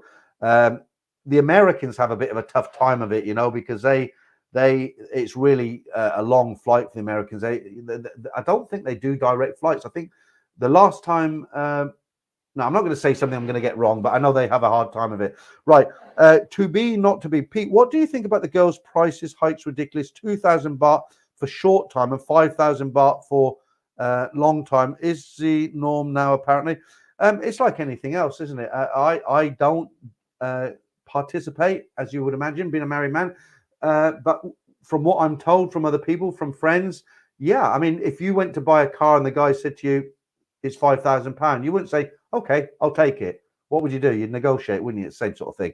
Right. Kay Jensen, going 3 weeks to Bangkok to research in June, found a good offer. I read that already, didn't I? 20 Rothmans, did I read that? They welcome you back because they like you, not because of the money. Out of the way, but I can't even pronounce that. Okay, yeah, I'll look that up next time there. I haven't been there. Right, someone says back over 300. It must be an old comment now because I'm back down to 392. I'll do this one, guys, and then we'll call it a night. I could run in and get another one, but I don't want to start slurring and talking nonsense. I think it's mainly regulars in now, so I'm not going to get told off. I got that guy pissed me off at the beginning of the stream. You know the guy I'm on about, don't you? When I made that comment, which was very innocent from my side. And he come out with a shit, and that really pissed me off at the beginning of the stream. But I'm all right now. Right, Jen's Cruise, is it? The license isn't that expensive, but when you have a plane in the end, you'll turn out bad. It isn't that bad. It isn't that bad. People think if you fly, it costs an arm and a leg. It's not cheap, but it's not that expensive. It costs about £100 a month to keep the plane in a hangar. To get your actual license, over the period of a year or 2 years, it's probably about £5,000. So you're paying it bit by bit. Maintenance fee, it's probably cost you the same as being a member of a good golf course, good golf club. It's not.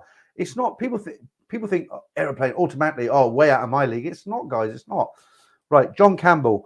Let me just. Oh, I read that already, haven't I? Let me change the scenery for a while. Okay. VHF into IMC Legend. Okay. It's actually EFL visual EFR visual flight rules, but you're close. IMC is close as well. Right. Okay.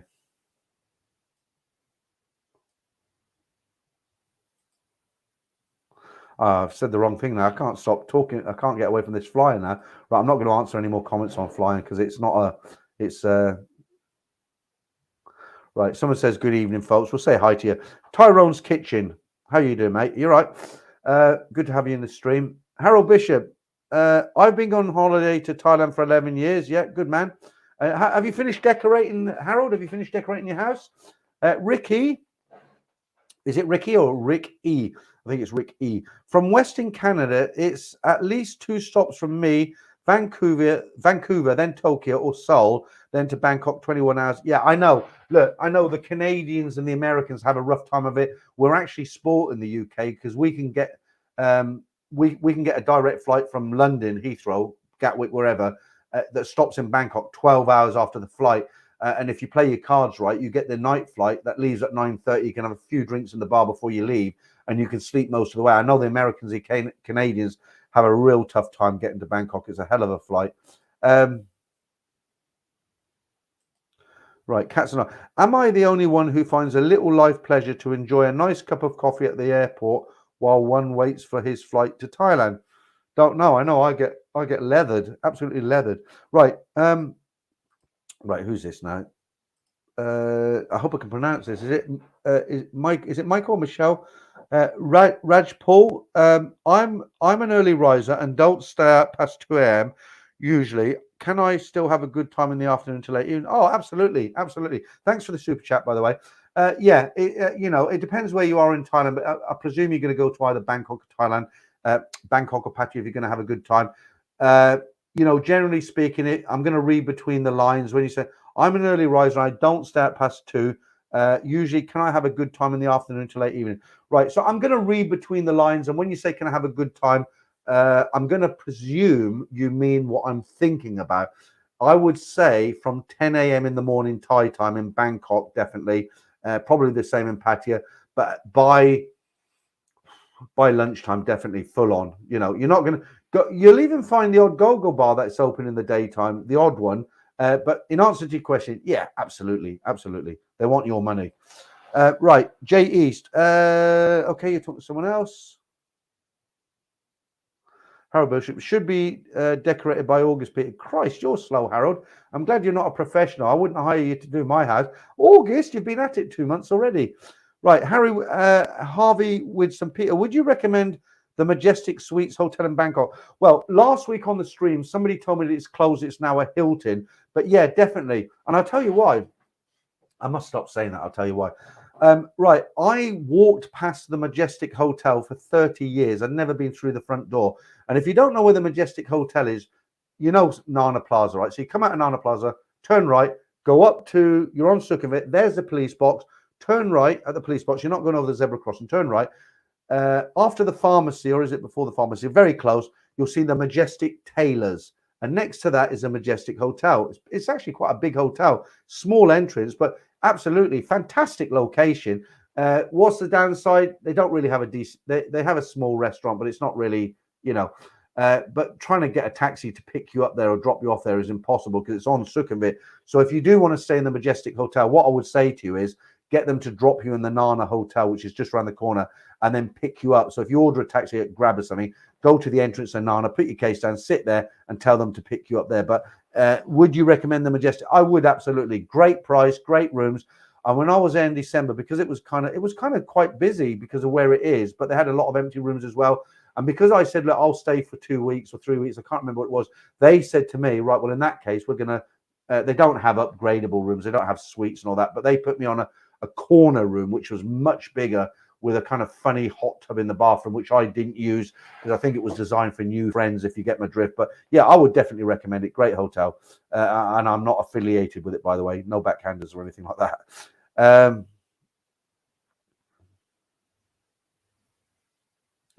They actually have a, I'm trying to get away from this pilot talk, but they actually, you might not know this, but they actually have an airfield in Pattaya. It's, whereabouts is it?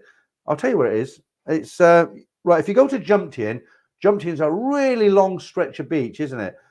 If you've got a little motorbike, if you're there and you've got a little motorbike, you can come on the stream next week and say, yeah, I was there, I've seen it. Right, so if you come into Jumtian, right, you come down the hill, there's a police box, turn left and you're on the beach road.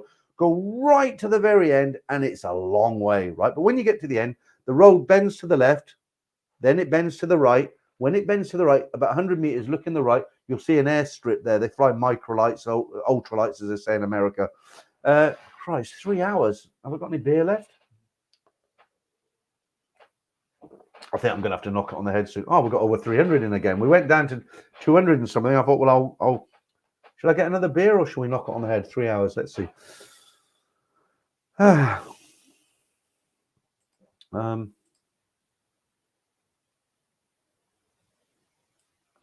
tell you what, let me get another beer. I shouldn't do this really. I'm going to put this on and I'm going to race. I hope, let me get this comment off because I've still got 300 people in here. I was going to clear off now.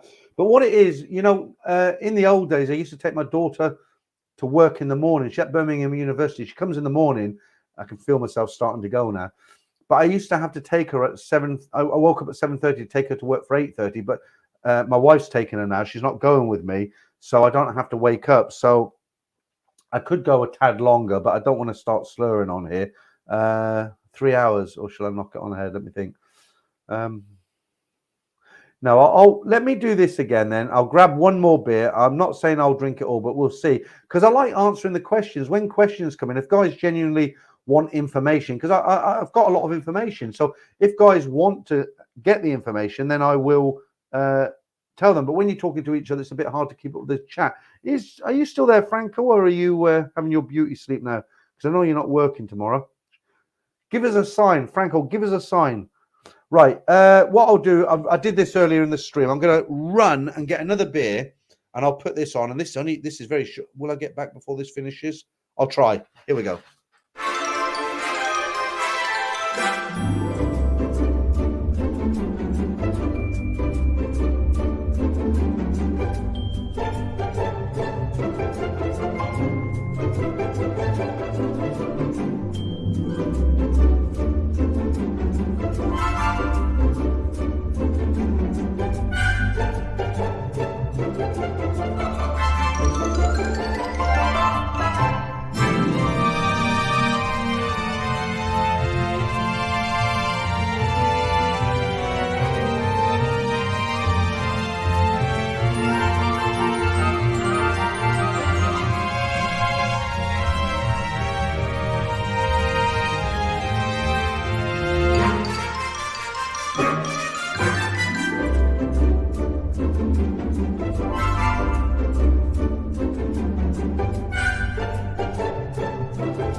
Are you still here?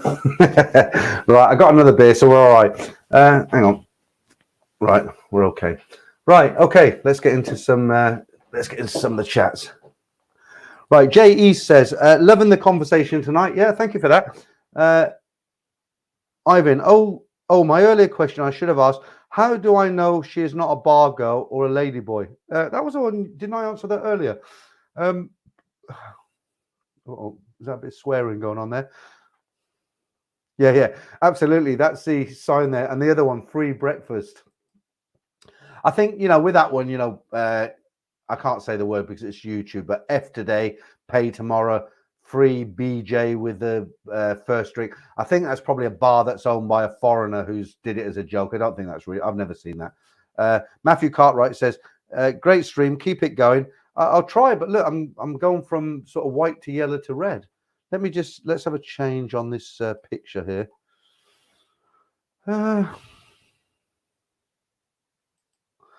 Okay, no, we won't do that one. Let's do a different one. Let's do that one. Okay, that'll do for now. Right, hey then. While Peter's this is an old one now. While Peter's fetching his beer, I've never cared for the ping pong shows, but my bar of choice had V good girls on go. Do you know? I don't know if that's a joke or you meant it, but I'm going to address this because those ping pong. When you first get to Thailand, it's interesting, right? To see you can't touch a Thai on the head, but to fire ping pong balls out the lower regions is fine. They are interesting. Are they sexy? No, they're not sexy. I mean, what's sexy about that? I went into a go-go bar years ago. Can I say this on YouTube? I'm going to say it in a candid kind of roundabout way, and you got to guess what I'm saying, right? Lily pond frogs, right? Frogs, live frogs. I went into a go-go bar, and one night there was a girl on stage. Special show was pulling certain things out of regions that shouldn't have things in them. You know what I'm saying, right? And I found that absolutely disgusting. Absolutely disgusting. Sexy, no. Right, cats and good coffee. Good to see you still here, mate. You're hanging on in there. Peter, I'll get embarrassed when you say things like that. Peter's cool. I know YouTuber that says, guys, if you want me to stay longer, send me donations. Or really, they say that? I know YouTube. I know a YouTuber that says, guys, if you want me to stay longer, send me donations, or I go to sleep. It's true story. Do you know what? If I am subscribed to some channels because I do appreciate some. There's a guy who's got. I will address this, but there's a big channel. He was in China for a long time. I think his name's something like Serpico. He speaks Chinese. He was a teacher in Thailand. I'm a big fan of his channel. He had to leave. Well, hang on. I don't want to say that. I might be wrong. He left China. He might have felt uncomfortable being there, but he exposes things about China that you won't normally hear. It's a good channel, and I watched that. And but you know what? If I was watching that and he came on and said, "Send me a super chat," or I would unsubscribe. I'd never watch him again. That is, people work hard for the money, and when somebody sends you a super chat, it's I don't want to sound corny here, but people are giving you money. People work for their money. And you should never. I'm going to move on, guys. I'm going to say the wrong thing. But yeah, I get where you're coming from. Right, Jay East. If you're not sure if she is or not a ladyboy, she probably is. Can always ask her. Thing is, when you're there, guys, you can tell, can't you? There's giveaways. They're very loud. They're very tall. Big plates of meat, as we say in the UK. That's feet if you're not from the UK. Right. Yeah, dead on. That's the guy. I just like his channel. It's nothing to do with Thailand.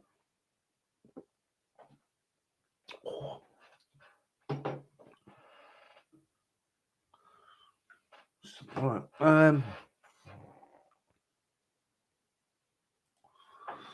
Peter, does long time with us?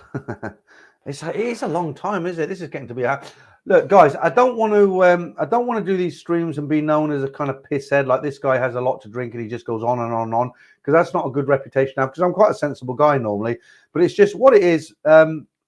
I actually enjoy it, because when I did it with Ed, he enjoys it. And when we come on together, we're just like two mates in a pub drinking, and it just goes on and on and on and on. But I don't have to get up in the morning, and I've got nothing else to do. And there's still like close to 300 people in the stream. And I'm thinking, well, I could say goodnight or just carry on having a drink and just keep talking. So no one's called me an idiot yet. I should have said that because somebody will now. Right.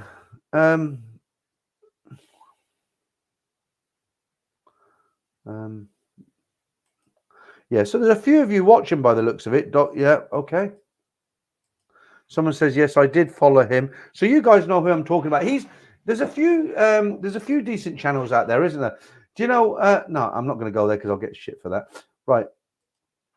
South African guy, yeah, he's all right. Is he? Yeah, he is South African. You're right. Yeah, he is. Yeah, and his wife's actually a doctor. I learned, I spent a few years in China because my background's hotels. I worked in Beijing a couple of times. I was there when they opened the first McDonald's in China. That was like, that must have been about 1989 or something like that. I was in a place called Dalian, which is a seaport. But I've actually learned things from his channel that I didn't learn when I was actually in China. I wonder if anybody will ever go on his stream and say, hey, there's a guy called Thailand-bound. He gave you a mention. That'd be funny, wouldn't it? Right, Peter, we understand, we appreciate your informative chats, even if you are sus. I'm not actually sussed. I'm kind of like, I am having a drink, but I'm not,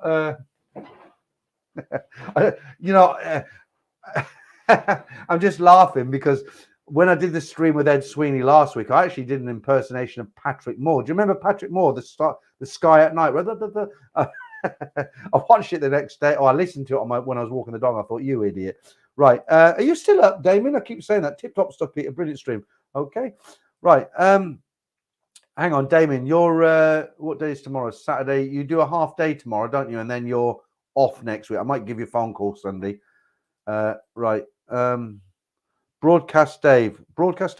Ivan, it was in Tunisia, but it was a horse. Okay, I don't know what that's about. Right. Hey, then.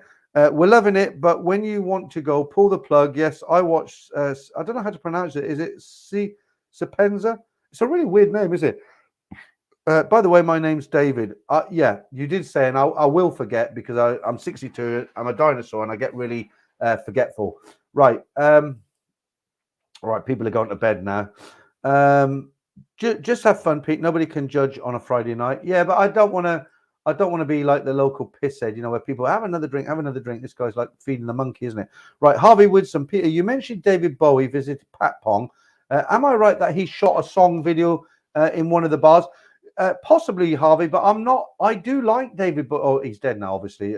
Musical genius. Life on Mars, that was my favorite song of his. Fantastic. And they had the series, there was a kind of hidden messages in there without getting too deep late night. He refers to certain things, and if you listen to that song over and over, you'll actually pick up things that he's actually thinking. Again, very cryptic now, but you know what I mean.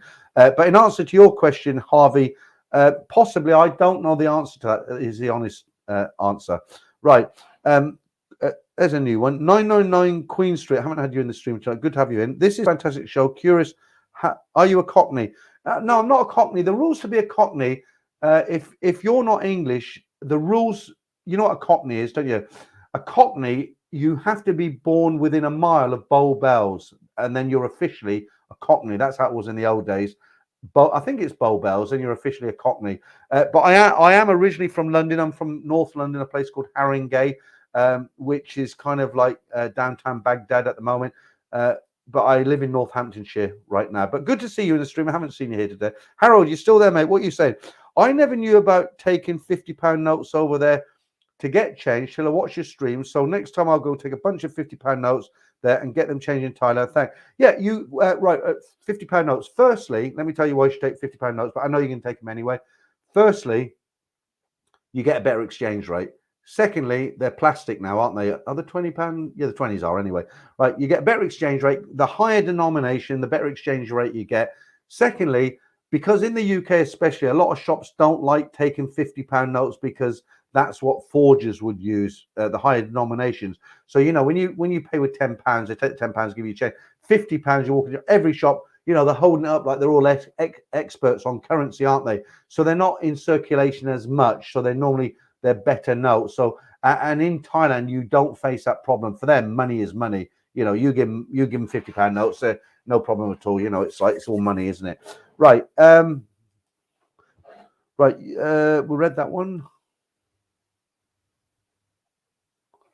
Okay. You're still there, Clive. We're still. I thought you'd. Oh, hang on 1 second, guys.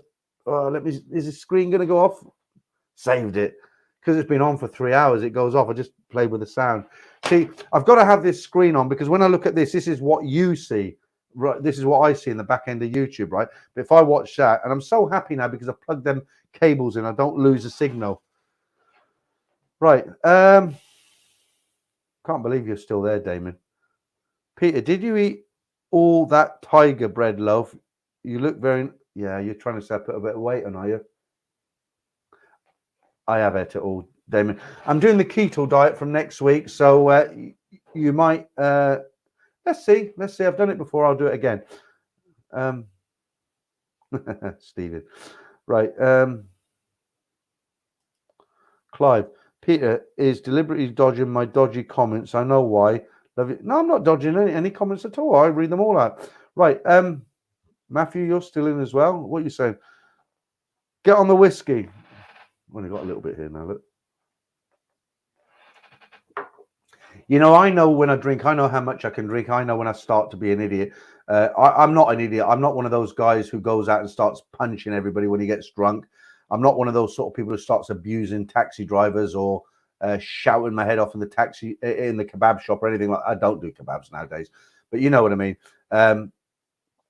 I'm quite sensible. And if I got to the point where I thought, okay, I'm starting to slur, okay, I know I'm got a little bit red now. I'm probably not taking things too seriously. But if I got to the point where I felt like I wasn't doing what I should be doing now, then I'll just knock it on the head. But at the moment, it's okay. There's a lot of guys watching the stream still, a lot of regulars in. The beer's going down well. I don't have to wake up in the mornings. So I'll regret this tomorrow because I'll come on next week and say we're not doing so long. Okay, J.E. says, best go-go bars in Pattaya. What say you? I found out. So I'm not really up on Pattaya these days. If you ask me about Bangkok, I can tell you. There's a lot of new go-go bars in Pattaya that I haven't been to. Not because I haven't been to Pattaya for a long time. I was there in December with Trevor, but it was all closed. That was a problem. All them sort of places. Right, Steven says, "Oh, I love me some tiger bread. Smells so damn good." Yeah, fresh bread. You can't eat bread when you're on a keto diet, which I'm going to miss. Jimmy Page, another person I haven't seen in the stream today. Good to have you in, mate.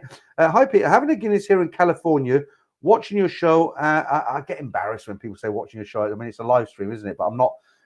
You know, I always think when you say, I'll read the rest of it in a sec. I always think when somebody says watching a show, you're watching somebody who's got talent, aren't you? So that guy's got talent. You're watching his show, but I'm not.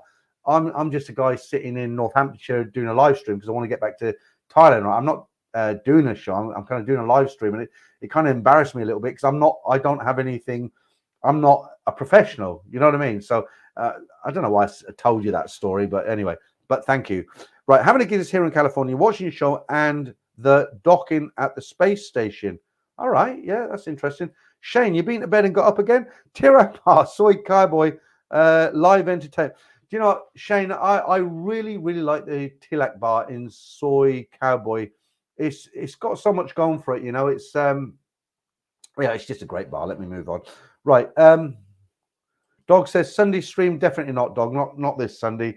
I'm trying to get I think Ed Sweeney and I are going to do the last Sunday of the month, but somebody told me that Ed is going to Romania, so I don't know if that's actually going to happen. Steve J. Allen says, are you on the keto diet? Carbohydrates. No, I've sent off for a cookbook because I'm going to struggle to find what to eat. Simon's on it, my friend in Bangkok. He's lost 15 kilos. No, I'm on the beer now. I'm enjoying the beer for now because I am going to knock it on the head. I'm going to have maybe 1 or 2 glasses of white wine in the evening and see how it goes. My face is getting red, though. I'm going to have to stop this in a minute. Unless it's the... is it the camera? Oh, I might not be that red. Look. Right, let me see if I can tone that down a bit. I've got some software here. No, I better not play with it at the moment, haven't I? No, let's leave it. Right. David, a lot of new names coming in later here. David Leon, to be a Cockney, you must be born. That's what I just said. To be a Cockney, you must be born within the sound of Bow Bells, not with. Oh, okay, all right, yeah, okay, fair play. But as I remember, I'm not trying to one up you, right? I'm just stating a fact. As I remember, Bow Bells can be heard ringing up to 1 mile. So in other words, you need to be within 1 mile of Bow Bells to be a Cockney. And Bow Bells, you can't hear them after a mile. So you know what I'm getting at, right? You are right. Am I wrong? I don't know. You make your mind up. Right. Okay. Gemini Star. Who doesn't love a bit of docking? Yeah. Oh, do you mean docking? Dogging? Right. Joe. Hi, Peter. Do you know Pattaya? Yes, I do. Do you know Pattaya? He documented his trip and broke it into 20 videos. I really enjoyed the videos. I hope he goes back.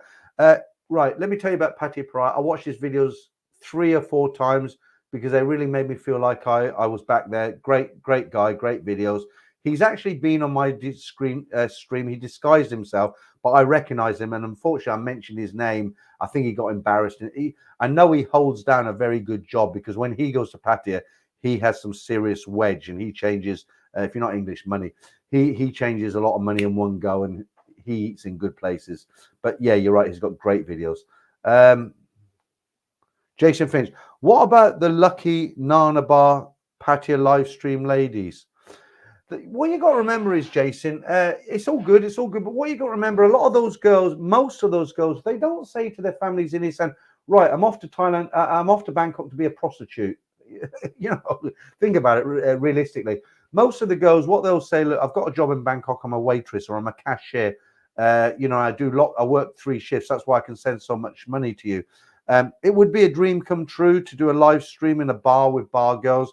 But they don't want to show their faces. They don't want their families to see. They've all got internet now.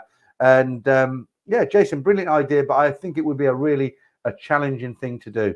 Right. Only in Thailand. Peter, your show, your stream is much more entertaining than Britain Got Talent. Shame you can't charge a license fee.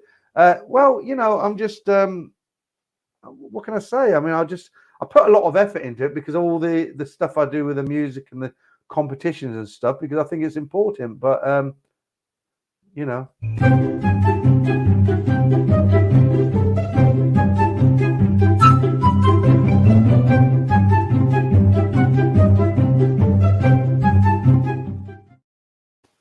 I'm actually feeling a bond with that buffalo. You know, I actually feel like there's something, you know, like he's my friend now. Right. Okay. Let's get serious now. Okay.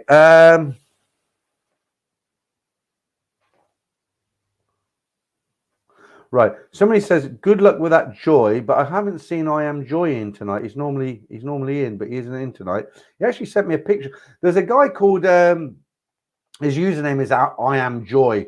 And when he came in here, his comments were a little bit kind of, is this guy a troll or is he on the level? And I used to really watch him and think, is he genuine? And he actually turned out to be okay. And he sent me a picture of me on his mobile. He was watching me. I don't know how he did that. And he comes in, he leaves a lot of comments, but I see you say, yeah, I've got that message, but I haven't seen his message. Right. Okay. So David, how do you say that? David Heisberg lookalike. Okay. I'll get it. Yeah.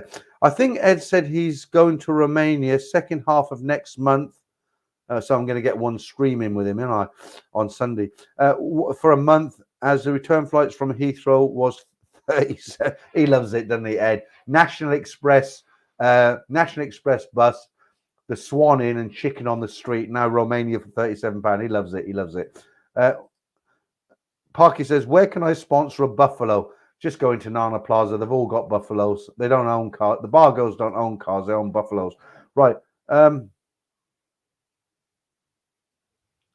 Right. Stephen says, comment was right before the one you just read out, Peter. Okay, let's go back and have a look if I can find that.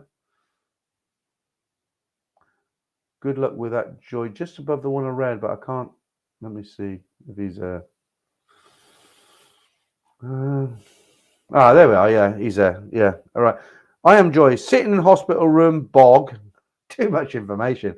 Waiting for. Oh, really? Right. Sitting in a hospital bog, waiting for a heart op, vaping, and you're making a smile too. Okay. Look, mate, honestly, good luck with that. It's serious stuff. I hope you pull through. And thanks for that photograph, by the way, back then. That is serious shit, really. Yeah. I mean, good luck with it. I'm not going to say anything more than that. Right. Only in Thailand. Peter, you're... Oh, I've done that one already.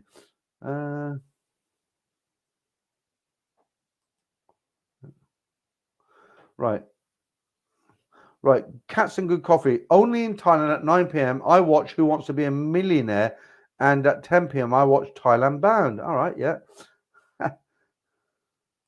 That's what always amazes me, actually, is because I when I do these streams, I'm in England, obviously. I couldn't get to Thailand until last December, and I finally got out there, and I caught COVID and had a great time and everything. But what amazes me is the channel has grown. People do seem to kind of get involved.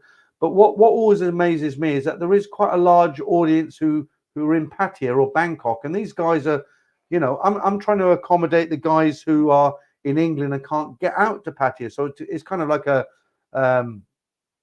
it's almost like a kind of a friendship group, if that don't sound too corny. All guys who want to go out to Thailand. And but the number of guys who are actually out in Bangkok and Pattaya actually watch this channel, it just surprised me. Right, thank you for that, Peter Capsuck. Enjoy your channel, keep up the good work. Yeah, thanks for that. I do appreciate it. I know I say it, I know I keep saying the same thing and it sounds corny, but I really do appreciate it. I do not take it for granted. Right, Max says, Peter, bring back the kazoo song. The kazoo song, which one's that? I don't know what the kazoo song is. Let me have a look. Is it this one? No, it's not that one. I've got some really cool Thai music that I'd love to play on the channel, but the problem is it's all copyrighted, and YouTube is so strict. And when I put out like special games and videos and stuff, I've got music that would really go well. I found this 1970s track. It's called Thai Funk, right? And they do all the Boney M tracks and all the 70s songs, but in Thai. But they sound exactly the same, but in Thai. But I can't play it because of the copyright issue thing, It's really frustrating. But yeah, Peter, thank you for that. Gemini Star, still here, mate. Wish you a speedy recovery. Yeah, absolutely. I am Joy in hospital. Yeah, absolutely. Wish you all the best, mate. Right. Stephen Jail. Well, okay. Shane, Thailand to your home. YouTube is great. Yeah. Do you know what? I actually, this will sound a bit weird. I actually purchased from Google the YouTube membership because, in the, let's go back 5 years. When you watch YouTube, you got the few adverts up, but it wasn't too much. And you think, oh, quick advert, 5 seconds off. But now they seem to run like 30-second adverts. You think, 29, 28, 29, here we go. And then another 5-second advert. And you're like, shit, And then, I know, I don't like this. I watch something else. And you have to go through the whole thing again. I was getting sick of it, absolutely sick of it. And I like watching YouTube. So I'm actually paying £11. First month is free. But I've committed to paying a membership of, let's say, £12, $15 US. And if you pay that to YouTube, it cancels out all the adverts, the 5 second, the 30 seconds. So now I'll be in my lounge and watch, this video, that video, that video. And they just jump from video and I get the video. There's no adverts. It's, do you know what? What's that? £3 a week. It's worth 40 pence a day. It's worth it. Absolutely worth it. I think YouTube's better than Netflix. I really do. Right. Is it really 3.5 hours? 5 more minutes. Yeah, a lot. Look, I am Joy. A lot of people are wishing you the best, mate. Look, from Harold, I am Joy. So look, you're in hospital. We know that, and I know we're messing about on here and having a drink and all the rest of it. But when the shit hits the fan, most people are decent people, and really, I'm pretty sure most people on here wish you all the best. Hope it goes well, and I hope to see you on here next week. Tell us how it went, all right, or the week after. Only in Thailand, football 40. Okay, football 42. His daughter will be looking at. Oh, I guess somebody said, "What's happening to the dog?" Yeah, I got a dog called Benji. He's really old now. He's my best mate. He's my best friend. It doesn't matter what sort of day I've had. I come home and Benji's always like happy to see me. Yeah, I mean, when I go to Thailand, my daughter's going to take care of him. And yeah, what else can I say? Dog, Peter, I would like to know your opinion. If it is a good idea for a young guy to start a business in Thailand, Southeast Asia.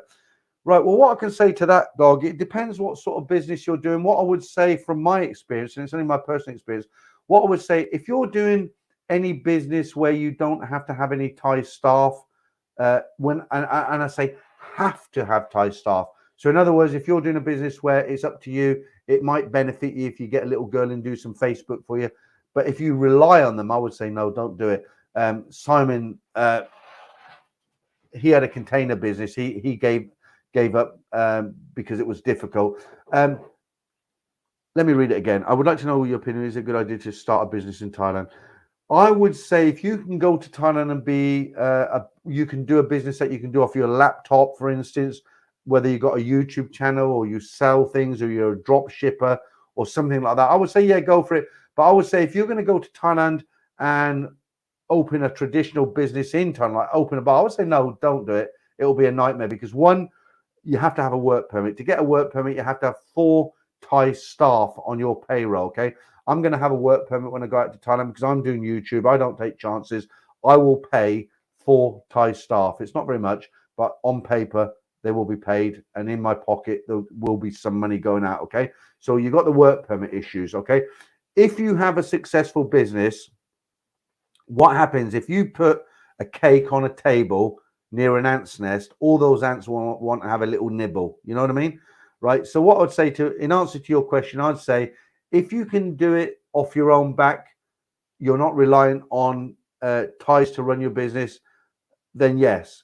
But if you're talking about opening up a kind of a bar, for instance, in Pattaya, just what Pattaya needs, another bar. If you're thinking about that, I'd say don't do it. Don't do it, honestly. Make your money where you live. Right, okay. My best advice to you is wherever you live, make your business in your own country where you know it's safe. Contracts mean something. Save your money. Go out to Thailand on a holiday for 3 months or whatever. Get somebody to run your business. Come back and then do it again. Don't risk it in Thailand, okay? Because I've seen a lot of guys go under. Nice guys, good guys. Right, Jeff Bracer, watching from Isan. Good luck. Really? See, this is what I was talking about. This is what amazes me. You know, here I am stuck in Northamptonshire in Kettering, trying to entertain some other guys stuck in England because we want to be in Thailand, and you're in Isan, where I spent 2 years in Khon Kaen, and you're watching. But Jeff Bracer, welcome, mate. Good to have you in, and I'm really happy to have you here. Right, Max, Shane, you can, Max. Okay, I don't know what that's about. Okay. All right. I'm just smiling. I'll tell you why I'm smiling in a minute when I read this comment. Jimmy Page said, I get it. Jimmy Page, Led Zeppelin. Right. Wish I was in Pattaya for the next 8 days to experience Liverpool capturing of an unpredictable squad. Yeah, okay. The reason I'm smiling because you mentioned Liverpool, and me and Ed did the stream last week. I don't know if it's derogatory or a joke, but somebody said to Ed, left a comment for Ed, and he said, when you stayed at the Swan Hotel Inn, did they accept hubcaps as payment? I mean, it's funny, but it's not funny if you know what I mean. Right, to be or not to be. Pete, why don't you organise a group to meet up for whatever on this chat in Bangkok when you're there? I get it's more work and it's me having to organize this thing. I'm already tied up with YouTube so much, but I'm not, I'm not against it. Trevor does it in Pattaya. Bart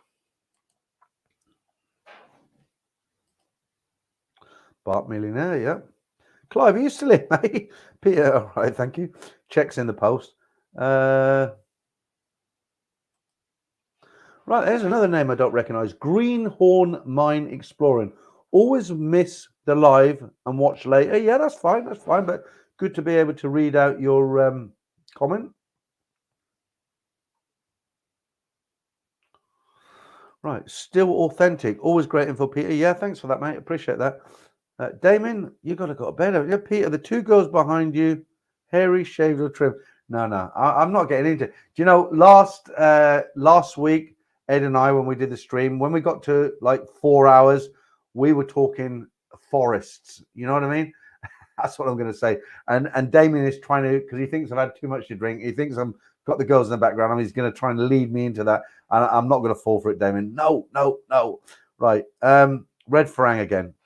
When you move to Bangkok, will you still visit Pattaya? Yeah, of course, because some of the guys are down there, like Brian Flowers. He's a nice guy, Brian Flowers, actually. I wish I'd have had more time to speak to him. When I met Brian in Nick Dean's, but I met Nick Dean. I met Ride for Kicks. What's his name? Marvin or something like that. Can't remember. He didn't recognize me. I recognized him. Not Marvin. What's his name? Somebody will tell me. But I met a load of guys down there. Yeah, of course, I have to go to Pattaya because Pattaya is a big part of what Thailand's all about for you guys. And I've got a YouTube channel, so I cannot. I'm just not going to base myself in Pattaya because I just feel like I can't bring anything new to the table. Clive, I went to Anfield with my Thai relatives once. God, it was boring. Okay, Anfield, yeah.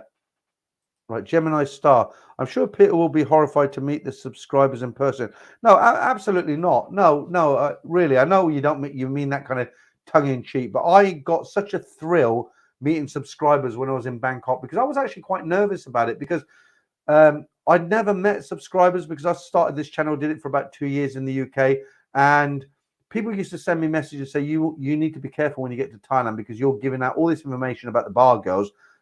They might not appreciate it, and they might be looking out for you. And I actually got a bit paranoid, and I thought, yeah, maybe I'll be walking down Soy 6 in Pattaya, and I'll get a Heineken bottle on the back of my head. But I actually, believe it or not, guys, when I was there in December, I had a couple of bar girls come up to me and said, "Oh yeah, Nat number one," Nat and Dave, and they loved it. And I've actually showed some of my videos to Thai people, and they were okay about it as well, especially the cartoon series. And subscribers came up to me, especially in Soy 4 in Pattaya, introduced themselves. We sat and had a drink, and they were like, "Yeah, you seem like a normal guy, Peter." And it was great. Okay, Ivan, Peter, thank you for this show. This show again. I appreciate the info. Have I read that out already? Right. Okay. Branko du Monovic, where are you from? What are you going to move to? You mean when am I going to move Bangkok? Well, I'm trying to sell my house at the moment, and it's like everything's on hold until I sell it. Right, Harold, you're still there. Right, Peter, when can I get some of your Thai music you play here so I can make a CD for listening? It's all on YouTube, but I'll give you a little tip here, Harold. It depends what you're using it for. If you just want to download it for yourself, that's fine. But you can't download music on YouTube and put it on another YouTube channel because it's called copyright, right? But you're just like a regular guy who wants to listen to some Thai music. So go onto YouTube and type in Isan folk music. I presume that's what you want to listen to because you like the music. On the story tomorrow, you've set me off now. At the end of the stories, at the end of it, I'll say, thanks for listening, guys. I'll see you next week, blah, blah, blah, bang. And then music comes on. I do that tomorrow, but I asked my Thai teacher, that song at the end. I said, what's she singing about? Translate it. And she told me, and I tell you guys tomorrow what she's singing about. Right. Parkio, look, I'll tell you what, guys. How many we got in? Christ, still, I don't know what. Does nobody sleep anymore? I'm going to have to do this, guys. Sorry about this. Hang on, let me get rid of that. Hang on. What I'll do, I'll put up that. I don't know if this is going to work. I've got to do this, guys. I've got to do this.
Listen, how the old daisies will grow tomorrow. Right, okay. Where are we? Let's get on where we left off. Right, when it goes under 250, I'll call it a night. Let me get rid of that. If I can find it. There we go. Right, okay. Yeah, that's it, Damien. Lucas, ride for kicks. Yeah. Matthew Cartwright says, keep Matthew, you're an animal, an absolute animal, Matthew. Right. Stephen, 3 hours, 37 minutes, not too shabby. What did I say at the beginning of the stream? What was the first thing I said? Right, I said, good evening, guys. Thanks for joining me. So that was the first thing. What was the second thing? I guarantee this stream will not go on more than 2 hours. That's what I said. Tiger Tim lookalike. Not me. Yeah, I'll admit it. Hands up. Right. What are we doing now? Let's have a look. Okay. Matthew says, what's everyone drinking? I don't know. Some people only drink coffee, don't they? Right. Right. Clive. Hey, Peter, Spain F1 GP this weekend. Yeah, I know you're a big fan of the motor race, aren't you, Clive? You probably know every date in the calendar. Gemini Star says that's the effect of alcohol. Right. Well, let's try it. I haven't got any more cards or games for you.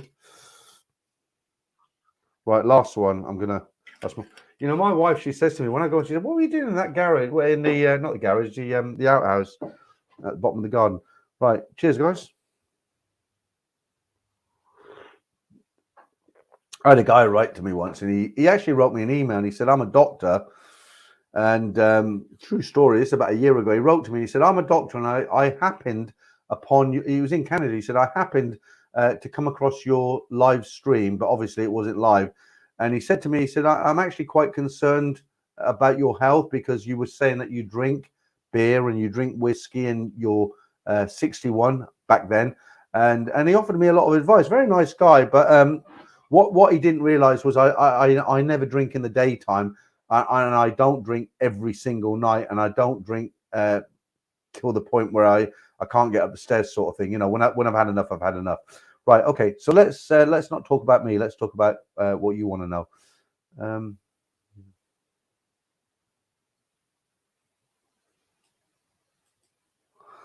I reckon the two girls behind are both Sphinx cats. They're quite nice, aren't they? All right. Let me put the other ones on then. Because I know you prefer this one. We do this. Say hello to these four. Right. Richard C says, sorry, Peter. Why? Why are you sorry? You don't have to be sorry. I don't know what that refers to. You know, the reason I'm smiling is because some of the comments are funny, but I can't read them out.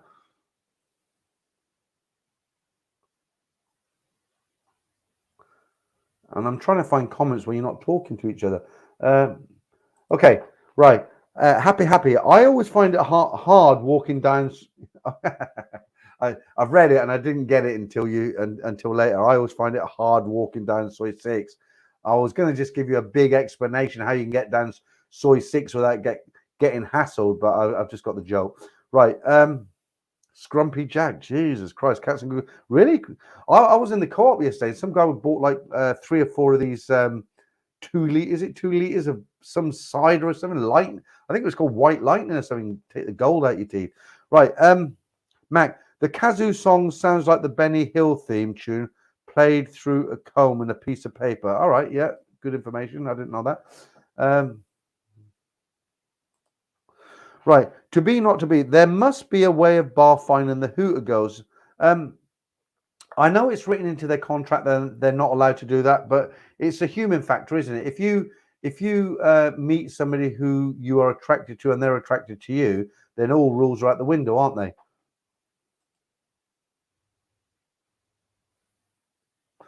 Yeah, I thought this was going to be like a cyberbully troll message, when I first read it. It says, yesterday's news, today's BS. I thought the BS was going to be about me. But when are you heading back to Peter? I'm trying to sell my house at the moment. But whatever happens, I will be going back at the end of July. Matthew Cartwright says, 18 minutes and you will hit 4 hours. Come on, Peter. I can't do another 18 minutes, Matthew. Everyone's gone to bed. Right, to be or not to be. What's the best soy right now? Whereabouts to be or not? It's not or, is it? To be, not to be. Where's the best soy? Bangkok. They've got. Okay, let me presume Bangkok, right? You probably mean Pattaya, but let me presume Bangkok. They've got a new soy. You know where the German beer got where they tried to rip me off last time? The German beer guy, and I can't remember if it's 5 or 7. I think it's soy 7. Is it? Yeah, soy 7. They've got a new beer bar complex. So when you walk down towards a German beer bar down there, there's a doorway and it leads to a massive beer bar area, and it's really happening there. Right, Harvey Wisdom. Peter, when you relocate to Bangkok, will you keep the channel going? Yeah, definitely, 100%. What the hell am I going to do when I go there? Only in Thailand. It's great, Peter, that you can talk for Britain. Yeah, I can. Some YouTube struggle to do even a very short live stream. I'll tell you what it is, only in Thailand. I do enjoy it. When Ed was here, I had a great time with Ed last Friday. When I get to the point where I start slurring and I'm talking bullshit, then I'll just turn off. But yeah. Right, Web to Ride. You have any insider contacts that have provided you updates on Soy Cowboy? YouTube videos seem to show it's struggling. No, I don't have any sort of inside. Well, I do know people in Bangkok, obviously, but I don't have any insider contacts. But I don't. Soy Cowboy will jump back. Of course, it will. Even in December, when all the restrictions were on, I went to Soy Cowboy and I watched a lot of YouTube videos before. Not a lot, but I did watch YouTube videos because I was going out there, and people were like, Soy Cowboy absolutely dead, or everything switched off, and it wasn't. There wasn't any go-go bars open. You could go in the go-go bars for a pee, go use the toilets, but there were about the Soy 23 end. There were about 3 or 4. No, there was more than that. There was a load of the outside bars open. It was all dark, but they were open. The only place that was absolutely dead, like cactus rolling down the street, not a light on anywhere, no life whatsoever, was Pat Pong. But Cowboy had quite a few bars. But in answer to what you're saying, no, I think it will bounce back, definitely. Wayman Carly said, is August a good month to visit Thailand? Any month is a good month to visit Thailand. But what you've got to remember in August, it's very, very hot. If you go sort of October to February, it's sort of 28 degrees. If you go in August, then it's going to be 38 degrees. The other thing you've got to remember is the rains. I mean, they're having flash flooding at the moment. So you can say, with as far as the drainage isn't brilliant in Bangkok, and it can hold you up, but as far as the rain goes, the flooding, what you'll find around August, you'll find that it rains often but intermittent. But when you get to October, it rains less, but it's more constant, so it rains for longer. But in answer to your question, is August a good month to visit? Yes, but it's very, very hot, very sweaty. Okay. Gemini Star again. I'd love to know the age range of the guys in the group. I'd love to know the age range of the guys in the group. Which group? Which group?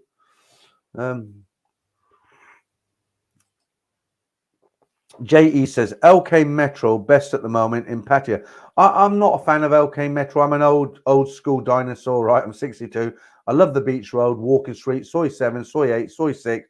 That side of it, LK Metro, Tree Town, Soy Pothole, all that, it isn't for me, but that's just personal choice. Parky, I'm smiling because I'm just wondering if Franco's in the background and he's gone to bed. He must have gone to bed by now. Franco, if you're still out there, give us a shout out, but I don't think you will be now. Right. What's all these numbers? 40. Okay. Yeah, I know.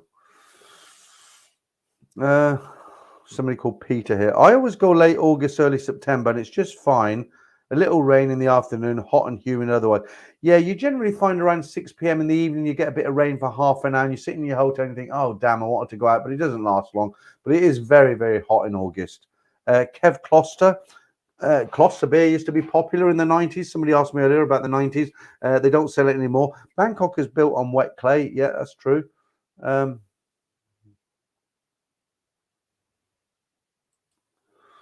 Right. Harvey Wisdom. What is Soy Cowboy a few weeks ago? Most bars open, and when they were forced to close, lights off, and people just moved upstairs. They need to make money, don't they? Richard Woolley, there's a name I haven't seen before. April is great with Songkran Festival. Well, you've got to like that, haven't you? If you don't know what Songkran is, that's the water festival. And if you're in a suit and you're going for an interview, the last thing you want is a bucket of ice water thrown at you. But it's a lot of fun if you're shirts and a t-shirt, you know what's going on. You get one of those water pistols with the batteries in it that squirts like 100 meters or something. There, yeah, a lot of fun. J.E. So I stayed on Soy 7 a couple of weeks ago. Very, very quiet Soy at the moment. Good for sleeping. Yeah. Hey then. He's asking about the age of your watchers, Peter. Who knows? 0 to my... No, I do know. That's a good question. How old are the people who watch my channel? So with YouTube, their analytics is very, very good. You can go in the back and it tells you, because you think about it. When you open a YouTube account, they ask you your name, your age, lots of things. So they know a lot of information, and that gets put into the analytics of data. And I can go into the back end and I can see, I can tell you, for instance, top 4 countries that watch my channel. Okay. Number 1, USA. Okay. That is my top audience in the world. Number 2, UK. Number 3, Australia. Number 4, Thailand. Okay. Let me just say thank you to this young man once again. Antonio, Peter, did someone had some luck with these dating apps, as every single girl there seems to be a working one?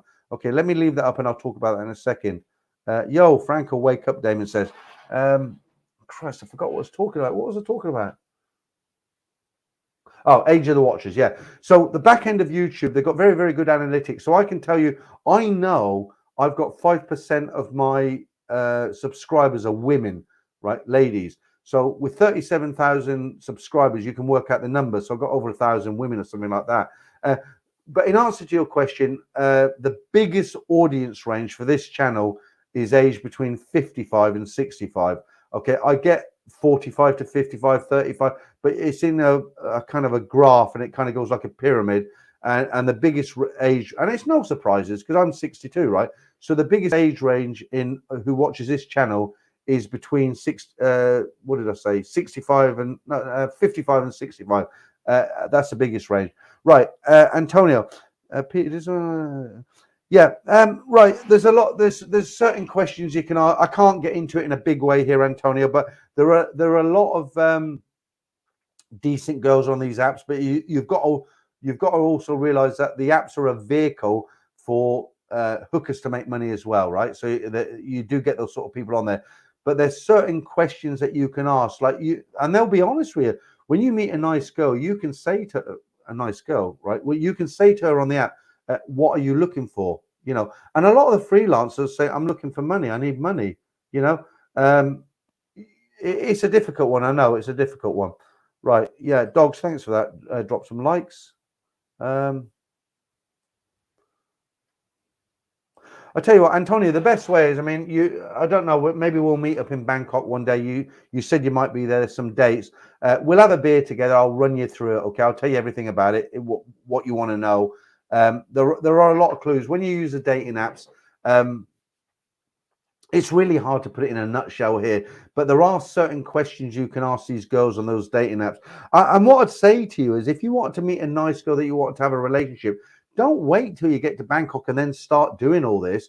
What you need to do is do it 2 months before you arrive there. You know, just and don't do a stupid profile. You know, put a nice profile on there. Put at least half a dozen pictures on there. Tell them what you do, what your interests are, what you're looking for in Thailand, what you're looking for with a girl, what you like to do. These guys who do like really quick one picture profiles, you know, you're not going to get anywhere with that. Put as much information as you can.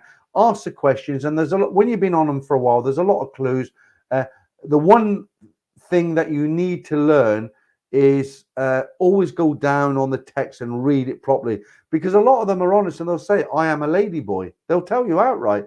And when they turn up at your door, you think, shit, it's a ladyboy. But they've actually told you that. But a lot of guys don't read the description. You've got to go through the description. And if it's in Thai, put it through a translator. If you see someone and you think, I really like this person, I want to meet them, okay, take the trouble, copy the text, put it in a Thai to English translator, and somewhere in there, it will say, I'm a ladyboy, or I want money, or something like that, right? You know, it's worth, if you want to meet a decent woman, a good woman, it's worth doing it. But in answer to your question, as you're going along, you'll pick up the tricks along the way. And my biggest piece of advice to you is ask the question. Just say, what are you looking for? And a lot of the freelancers, like I say, they will say, I'm looking for money. Okay, I need to support my family.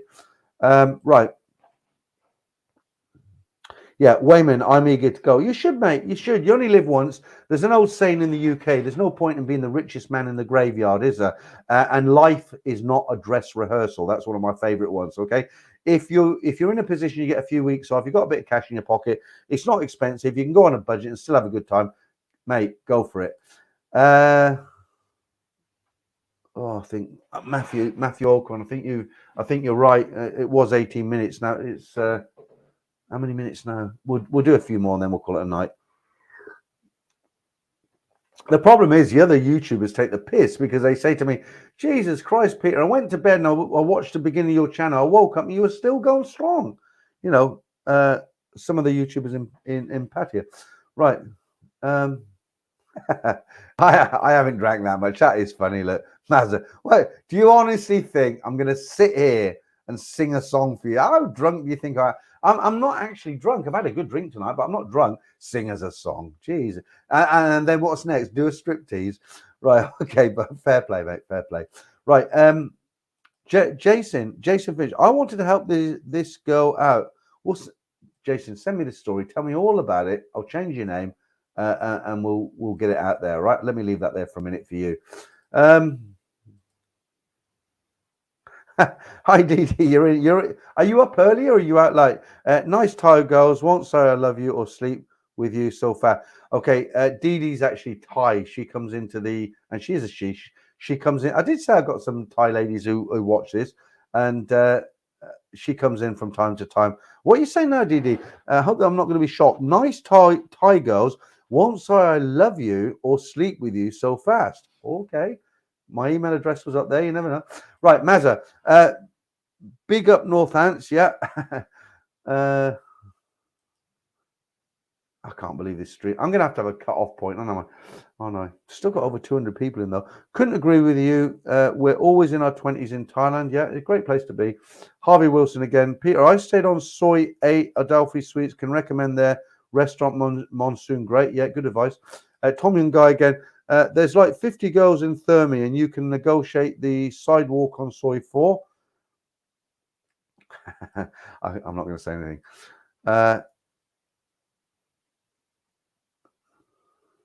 Yeah. Actually, that is a really good point. If you meet a girl in Thailand and she's a nice girl, if she brings a friend, you might get pissed off and think, "Oh, what the hell's going on? I invited her for dinner. Who's this?" She brought a friend, a female friend. I emphasize female friend. That's really a good sign because a lot of the girls, if they meet you with a friend, that is a good sign. It's kind of like I've got my friend with me, so I can't come off with you, sort of thing. So yeah, good point. Mazza again. McLaren, yes, grew up 10 minutes from Silverstone, was there at the F1. Well, you know, Silverstone is not a million miles away from me, is it, in Northamptonshire? Right, Peter, I'm referring to that recent vid. I've already forgotten, to be honest with you. So many of these coming in now. Right, is it cashier or cashier? Right, he was not talking how to tell if the girls on dating apps are working girls. He was asking where to find a non-working girl on a dating app, which is a good question because they're very rare. And I answered it. He was not asking how to tell if the girls are dating app. He was okay. That is how I explained it. That is actually how to find a non-working girl on a dating app, because you go on a dating app and you want to know which one's working, which one isn't working. So what I explained actually answers that question. Go back and listen to it. I got the question. I did answer it. Right. Hey, Peter, question. How did you get the name Thailand-bound?